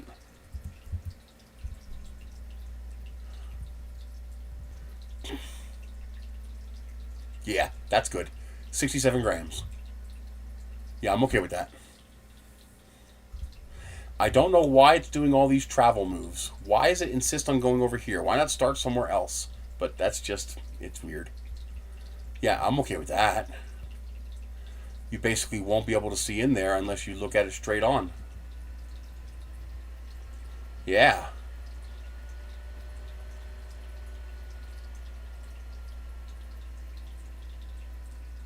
Oh yeah, I know.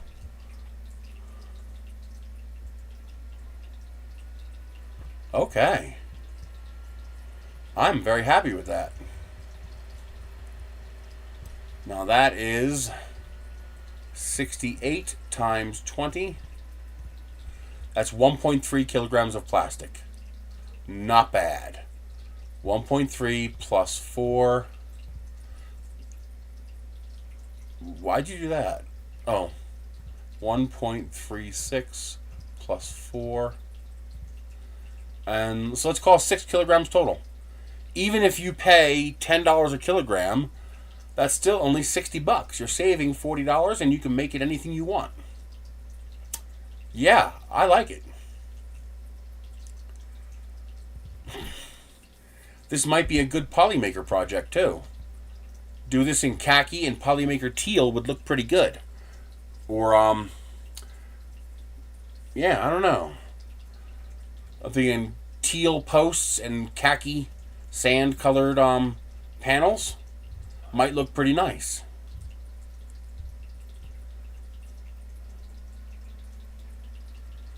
Okay. I'm happy with this.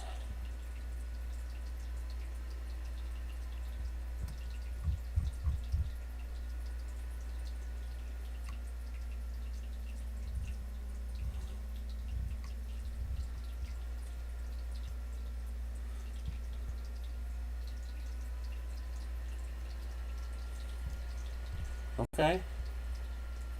Enclosure wall. All right. Can you think of anything I might have missed? Now, the only annoying part is no roof. It'd be nice to 3D print the roof too, but 3D printing roofs is hard. Really hard. Because it takes lots of pieces, and those pieces are going to want to flex. You know, sometimes it just makes sense to not use 3D printing where it doesn't make any sense to use 3D printing.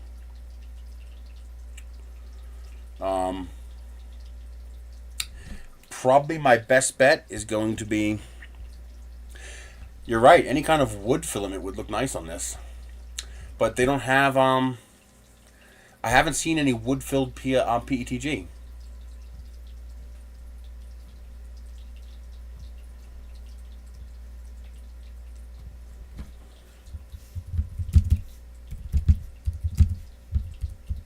I really can't use,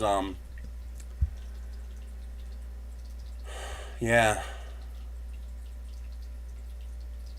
I mean, they have browns that kind of look like wood, but not really.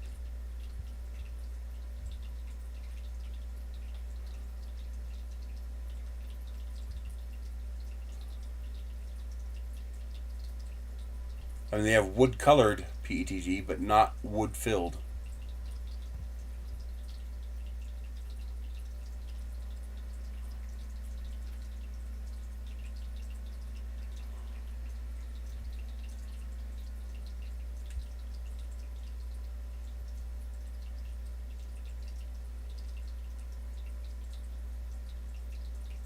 Ah, Greengate is on this Reddit forum. Interesting.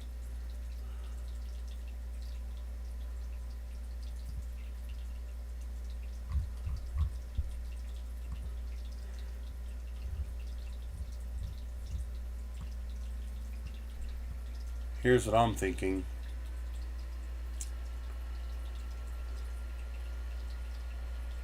I'm thinking the inverse of this. So this would be wood colored and this would be teal. Because teal and yellow are New Mexico colors. But the part of the idea for this is to hide it, so I don't want it to stand out. Two-tone wood would be really nice. Have these posts be a slightly darker brown than the plates here.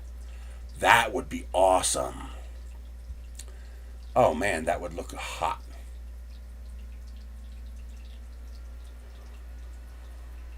So probably the best bet would be to use a hole saw to cut holes in a piece of Coroplast, you know, corrugated plastic, to make a corrugated plastic cover for this, and then have two posts custom sized to hold up the middle so it doesn't collapse when it snows. Even better would be to arc it. If I can make it into an arc so the snow would slough off instead of just collapsing it.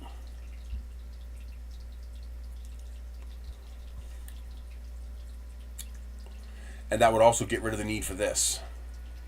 This wouldn't be needed, which would save a lot of plastic.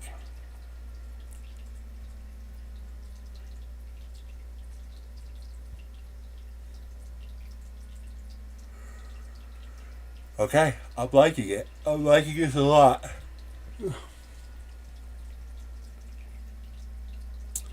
Snow? Oh yeah, we get lots of snow. You should have seen the pictures of my carport. It collapsed my carport.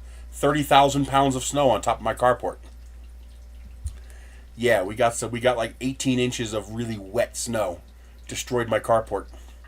Thankfully, we were able to fix it. A neighbor brought over a tractor and we were able to lift it up and add some bracing. But yeah, remember, I'm in New Mexico, but I'm at 7,000 feet. So we definitely get snow.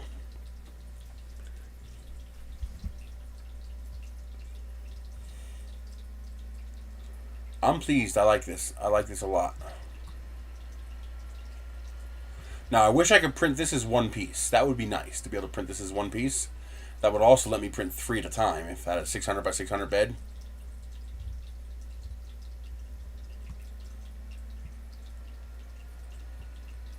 But that's okay. And it's all modular. No glue, no fasteners. Everything just screws together and slots together. I really like this.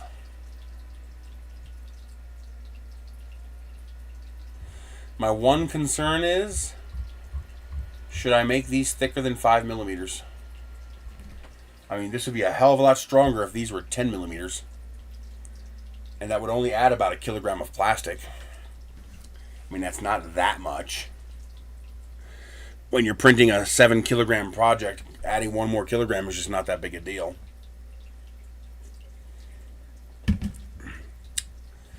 I think I'm going to go with this first and see what happens.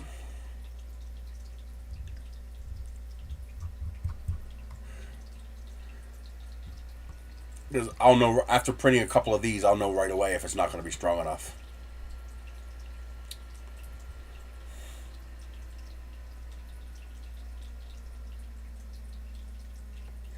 Well, part of the infill is to obscure it visually so you don't see it. So if I lower the infill too much more, you're just going to be looking through a screen and you're going to see it. That's the reason I'm using the gyroid, because the gyroid allows me to visually obscure it. That's part of the reason I'm doing this gyroid. It allows me to have obfuscation while using less filament. Well, that's the problem, though, is that well, the gyroid doesn't overlap more. It goes back and forth. It does this. So these holes would stay roughly the same size, and a lower infill would increase the size of the holes, because otherwise the gyroid wouldn't attach to itself. The idea is to have it open enough that the air is not restricted, but closed enough that it's visually appealing, that you don't see inside there. Now, something else I was thinking of, I'm not going to do it now, but something I could do later. This would actually look really cool.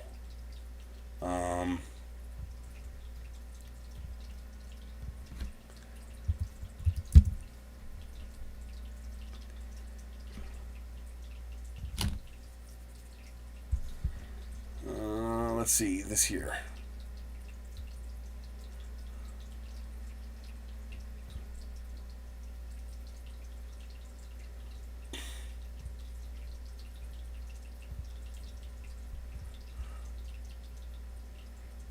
Let's see.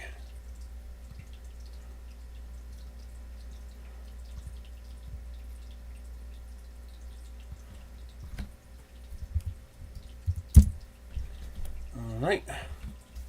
JPG to SVG. Convertio.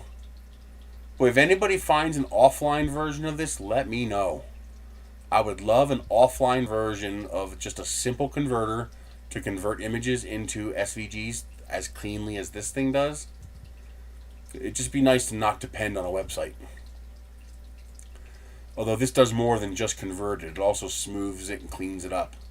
It does a good job.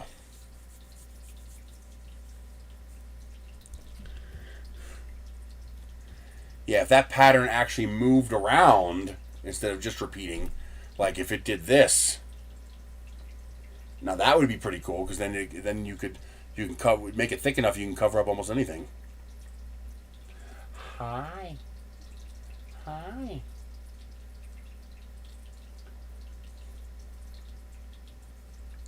Oh, I think this is too big. Go ahead, bite me again, you little bastard. I'm gonna kick your butt.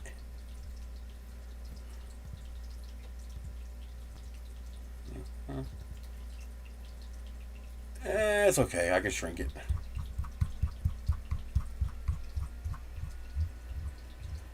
Oh, that's not that bad.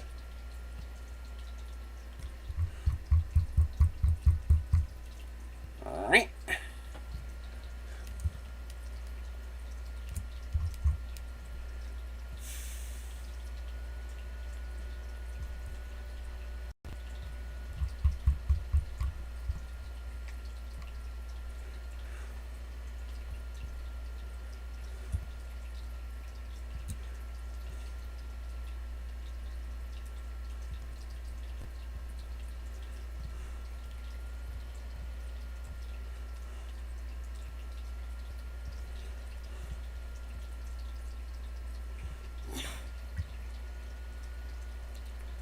Come on, don't mess with me.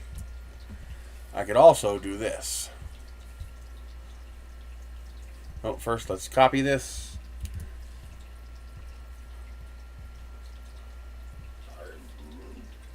That's kind of cool too.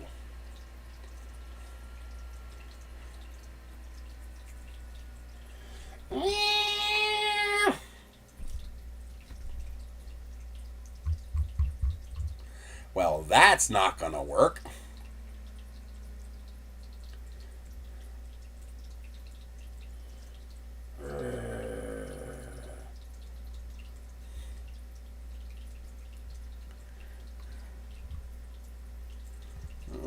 Okay. So, 5 thick by 1.25 by 40. Let's go 50. Okay. Control D. 90 degrees. Join. Rotate 45 degrees. Take you and you. Align on you.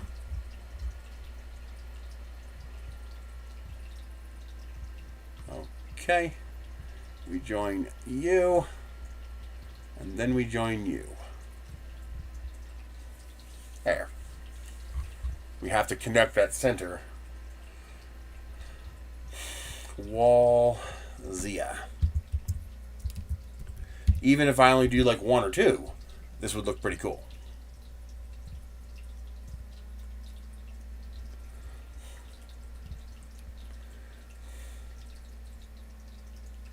Or like the center, there's 5 tall.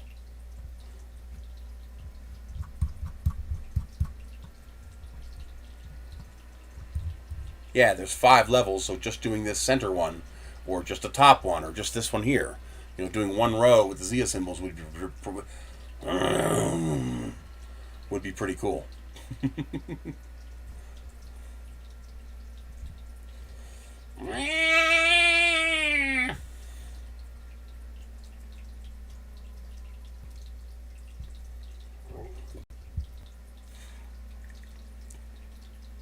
Yeah, that's kind of cool.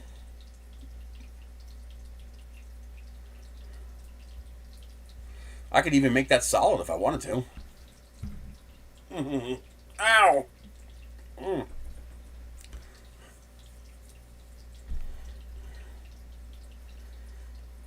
it only adds 4 grams of plastic. Nice. Yeah, I think that would look nice too. And there's a way I can tweak this a little bit. I can either make that a hole or make that solid, but I can just leave it like it is too. Yeah, that's kind of cool. I'll save both. All right, very cool. I now have something to print this week. You know something? Come here, you little booger. Come here. Yeah. Yeah. You good boy. Yeah. You're shedding like crazy. Getting rid of your winter coat, huh? Yeah. You're such a good boy. Go ahead. Hair. Hair. Ah.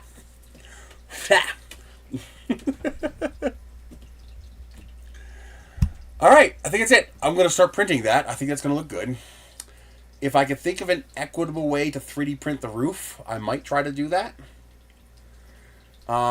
It might be interesting to try 3D printed shingles. 2 layers, 0.4 thick, so 0.8 millimeter thick. Just print 2 layers. 300 by 300, put arches, and then just gloop, with reinforcements. That might work. How much would a woodchuck chuck if a woodchuck could chuck wood? Hey, I said it! Let's try this, just for the hell of it.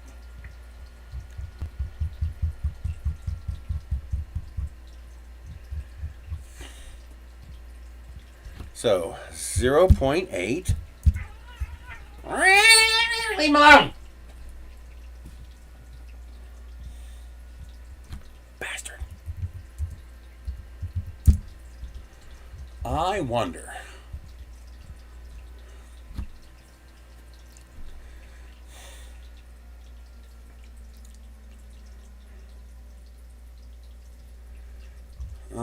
I could even add structural ribs pretty easily. If I do this,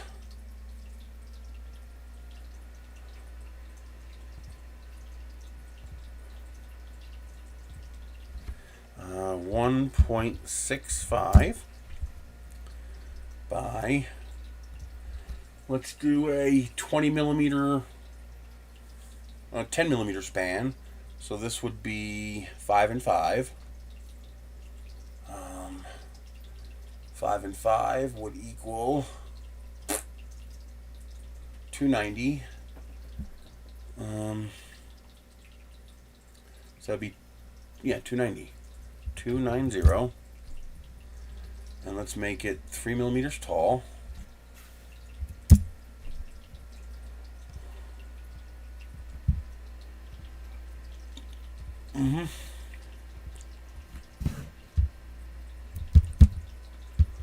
Okay, Control D. 1, 2, 3, 4, 5, 6, 7,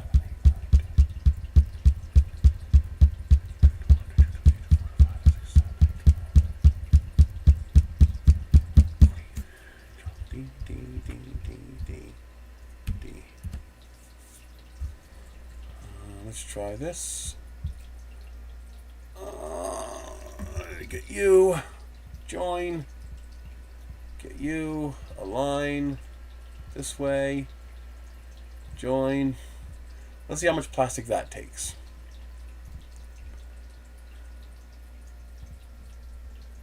Just for shiggles. Just see how much plastic it takes.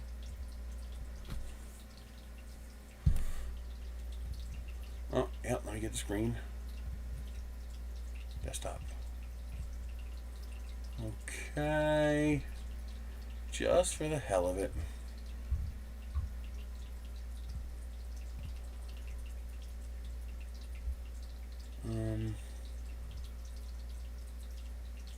Why didn't I get the part?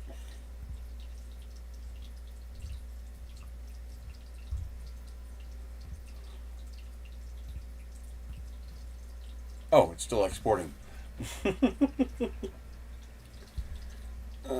You're taking too long. I mean, this is just a simple shape. There we go.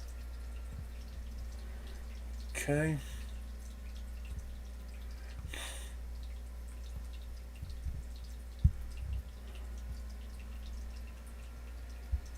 Okay. Let's do 0.8. Add up 0.98. 95. Let's do it at a 0.4. 100%. Outline.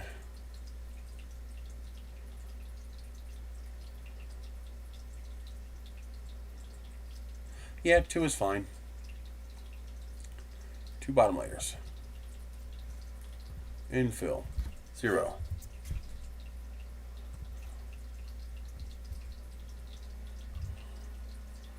Ooh, 100 grams. Wow. That's with the reinforcement ribs to keep it from hopefully collapsing. Boy, that's a lot. And I would need...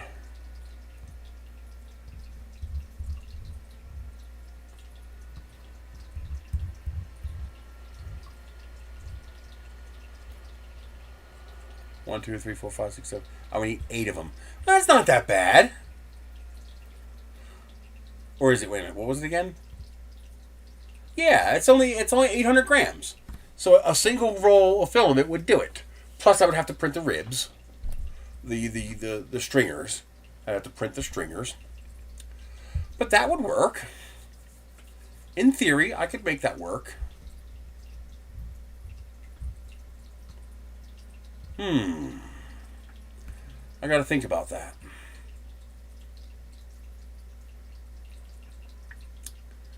Yeah, I got to think about that. Because I would have to build the structure for the roof, too.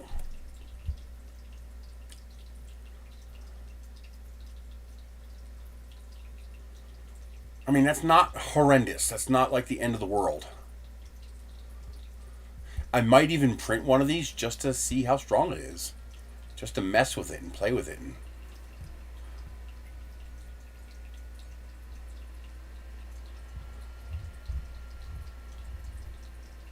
Yeah, 2 layers plus these.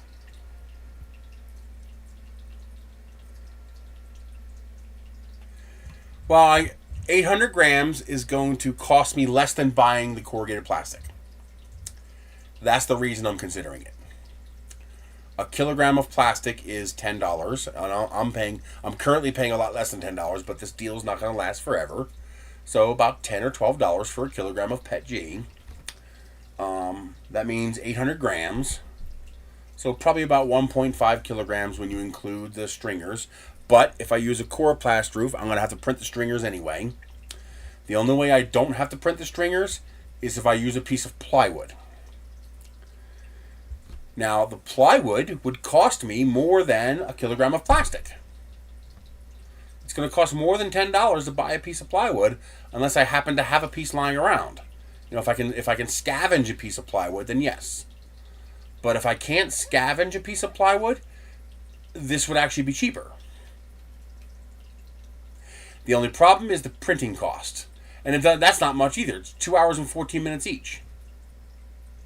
So it's only 16 hours of printing. So it's $2.50 in electricity to print all 8 of them.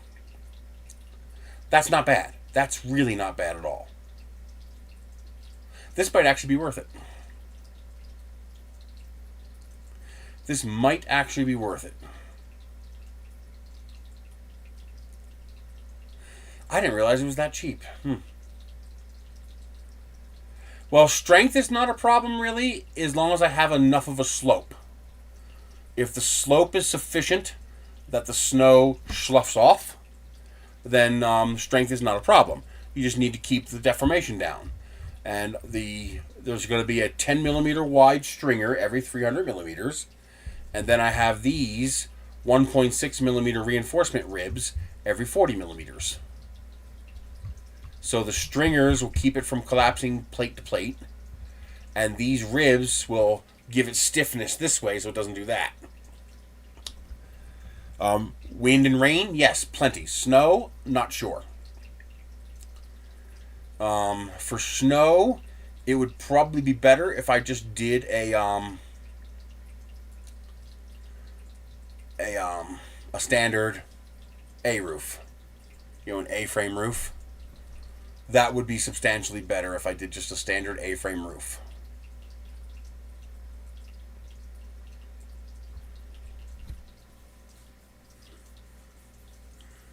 Because to do an arc, it would have to be a pretty decent arc in order to make sure the snow fell off before it collapsed it.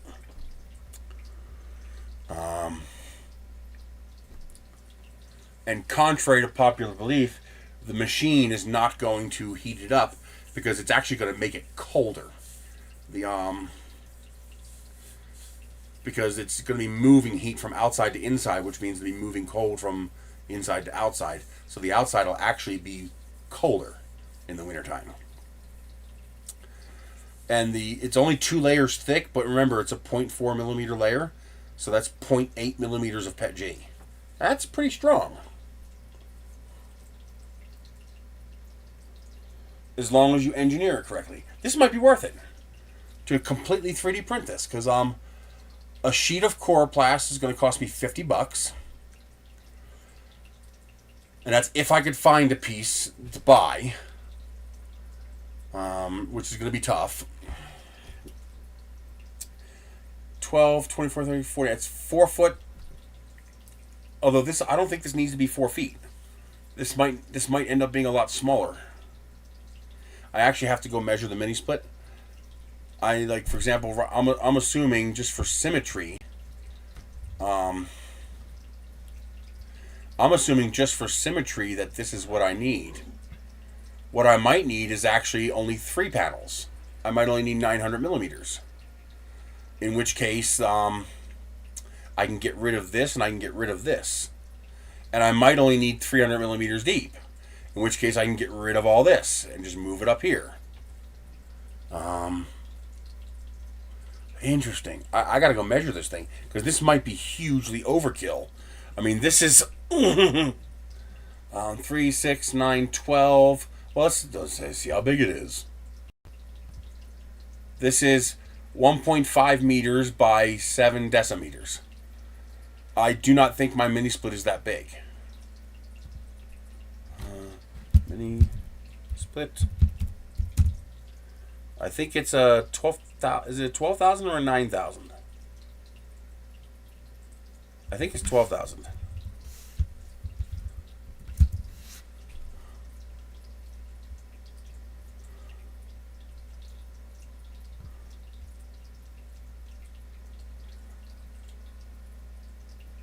So probably something like this.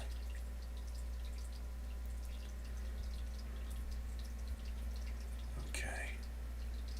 I just need some dimensions.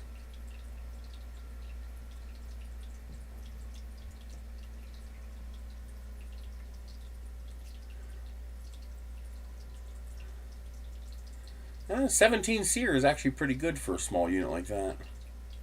It's not giving me dimensions.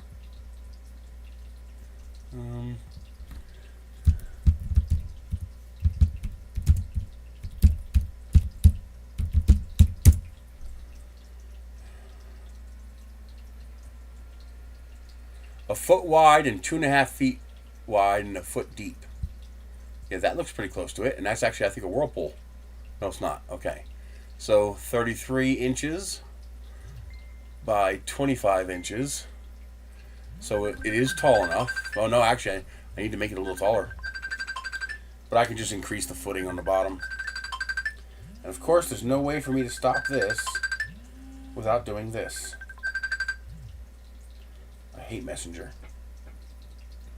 Oh, that's an 18,000 BTU. That's way too big.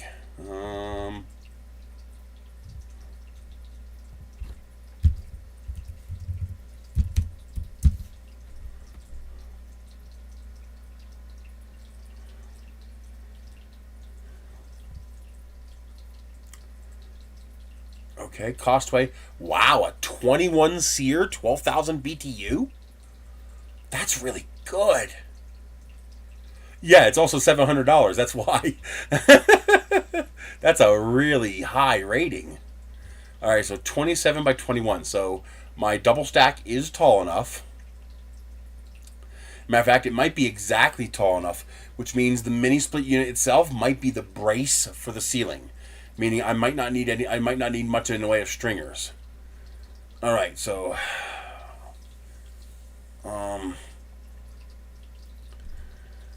so we got to be 30. Okay, so we only need one going deep. I don't need. Let's see here.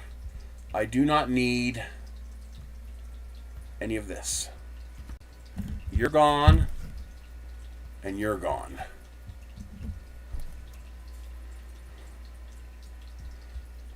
And I don't think I need this center one either. So now we're looking at this. And I don't need this. And 12, 24, 36. I do not need this.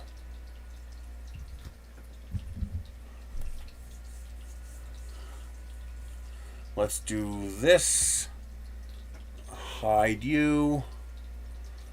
Get you and you. Let's bring you back. No, let's hide you again so I can delete you.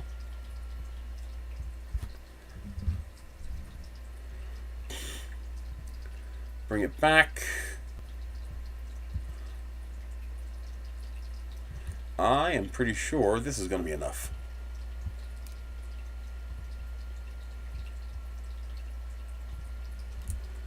Bring you there. Control D. Let's bring you in a little more. Are you serious?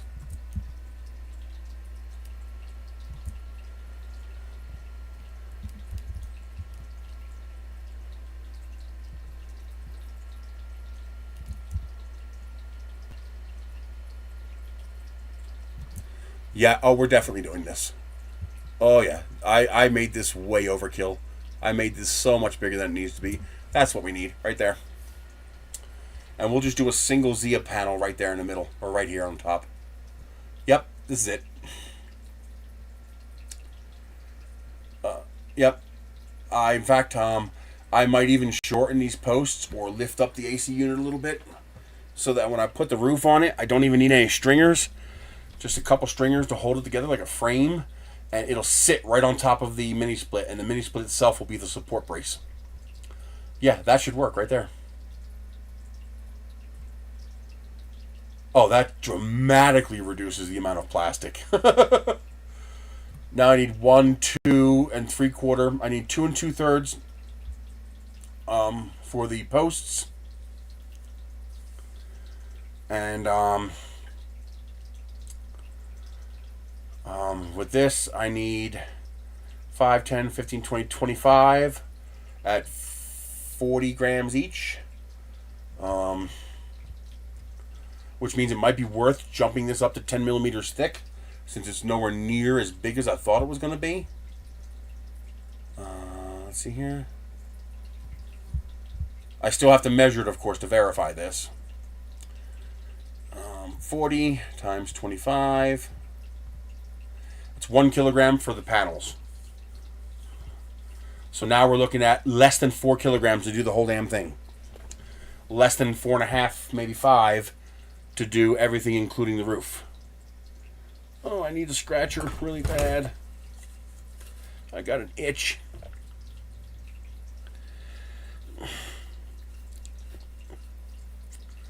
Yeah, I think this is going to be fine.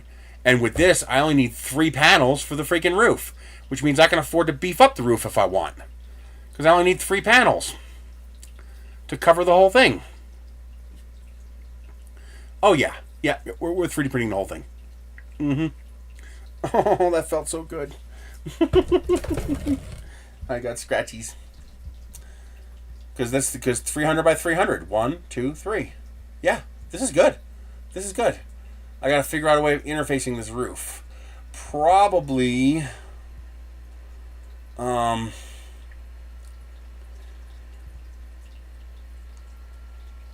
probably have a different post. Make a different post that just has a hole in the top, and then figure out some way of interfacing it.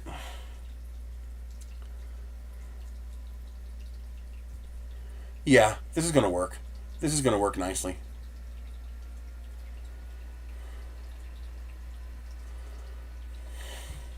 And that's a lot less printing too.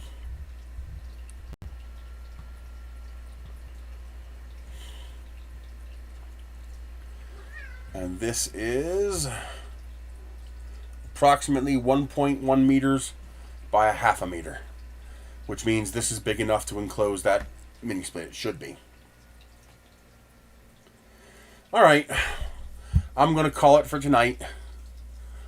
Remind me next week to see if the laptop and the air conditioner, what commission I get from those. I'll be able to check in a few days. But yeah, I'm going to start printing these. This is going to be fun. This is really going to be fun. Yeah, I just went way overboard not realizing how big it was going to be. It doesn't need to be anywhere near that big.